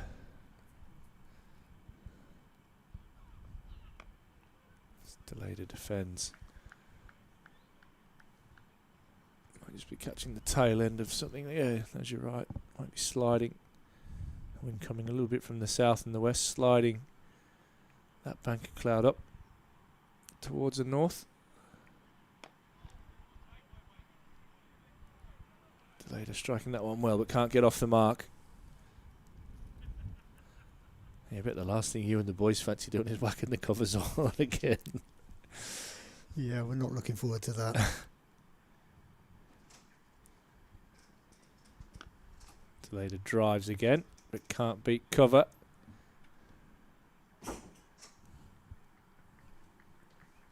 Ends the over, a successful one, and a wicket maiden for Matt Parkinson.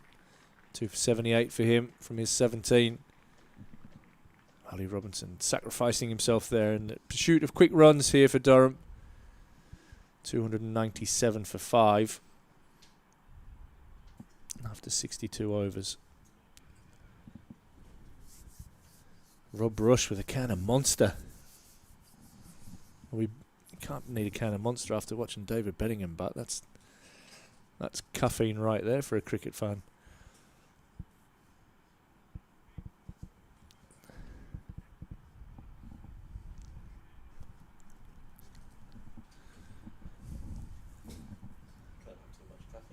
Oh, mate.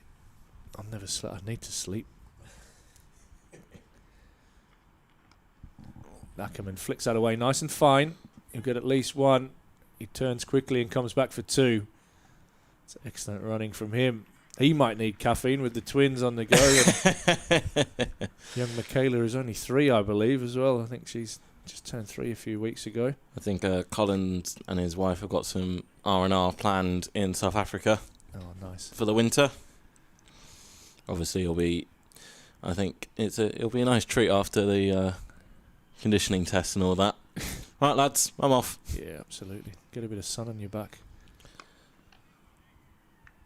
Ryan's spoken about it with Colin, the fact that it's been a bit of a up and down year in terms of positions for him. You know, asked to bat 3 at the start of the year. I think he got a century against Essex at the start of the season, but maybe didn't quite find consistency and kind of been broke moved his finger as well, didn't he? Yeah, moved up and down the order. I'm just wondering where.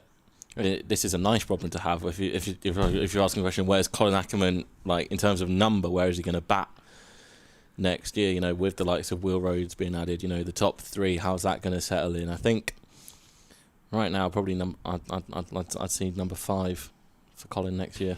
And then where does Ollie Robinson bat? Yeah, get the Nurofen and paracetamol out, Ryan Campbell. So many questions. This is the thing. These are the right headaches. questions. Yeah. These are the right questions to have, rather than how you're going to fill them. It's like, well, how are we going to get guys in? Is that as Ackerman takes the aerial route and smashes Durham to their second batting bonus point. The 300 is up, 303 for 5, and these two made history last week. First pair of Dutch international batters to bat together in the county championship, and they've done it twice in 2 weeks. What's that saying about buses? You wait so long for them to come and then 2 come at once? He's batting, isn't he, Bus? He is indeed. Yeah.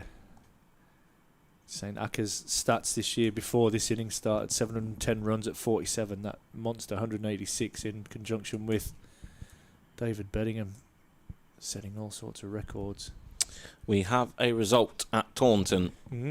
Hampshire to claim victory by 5 wickets. Must have had a crack there. So Jack Leach didn't bowl them out. No. Might need to give him a few more than 120 by the look of it. They were going well at one stage though, weren't they? Yeah, they were. They picked up wickets early. Did Gregory take three quick ones? He took 2 and 2 and should have had a hat-trick, but the hat-trick ball was dropped. Oh, really? Oh, really? I didn't know that. It was dropped, so he was denied a hat-trick. On the pulse, you lad. Must be that monster. I was too busy watching the end of the Newcastle match.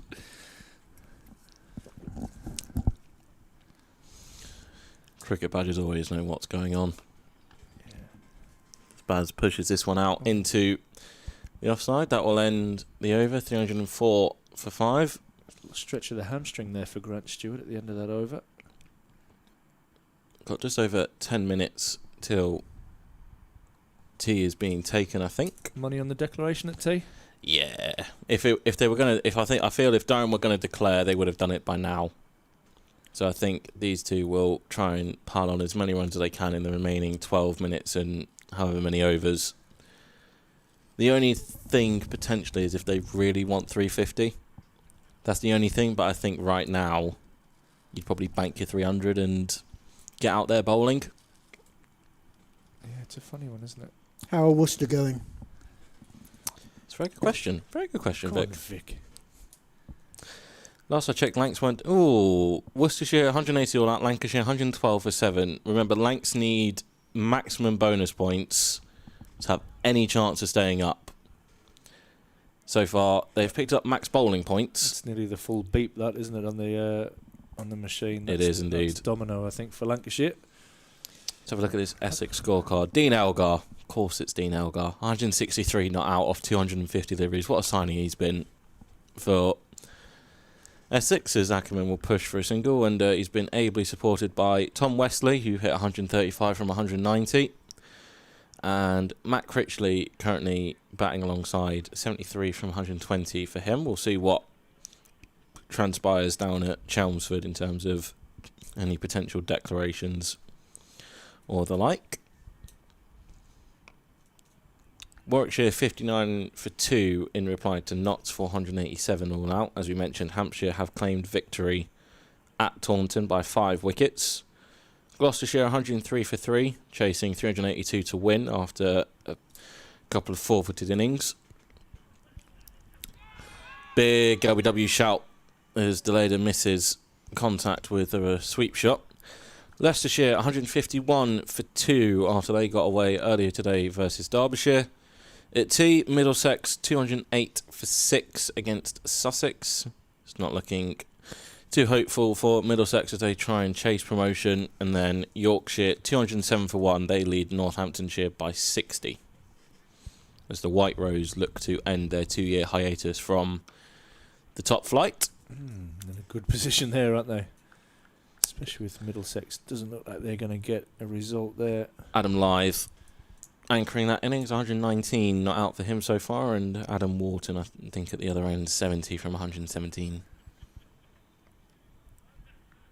Just bat for 2 days if you know you're going to get promoted, wouldn't you? You wouldn't worry about setting a result up there, would you? I think promotion would probably be the worst thing for Middlesex with the current state of affairs down there.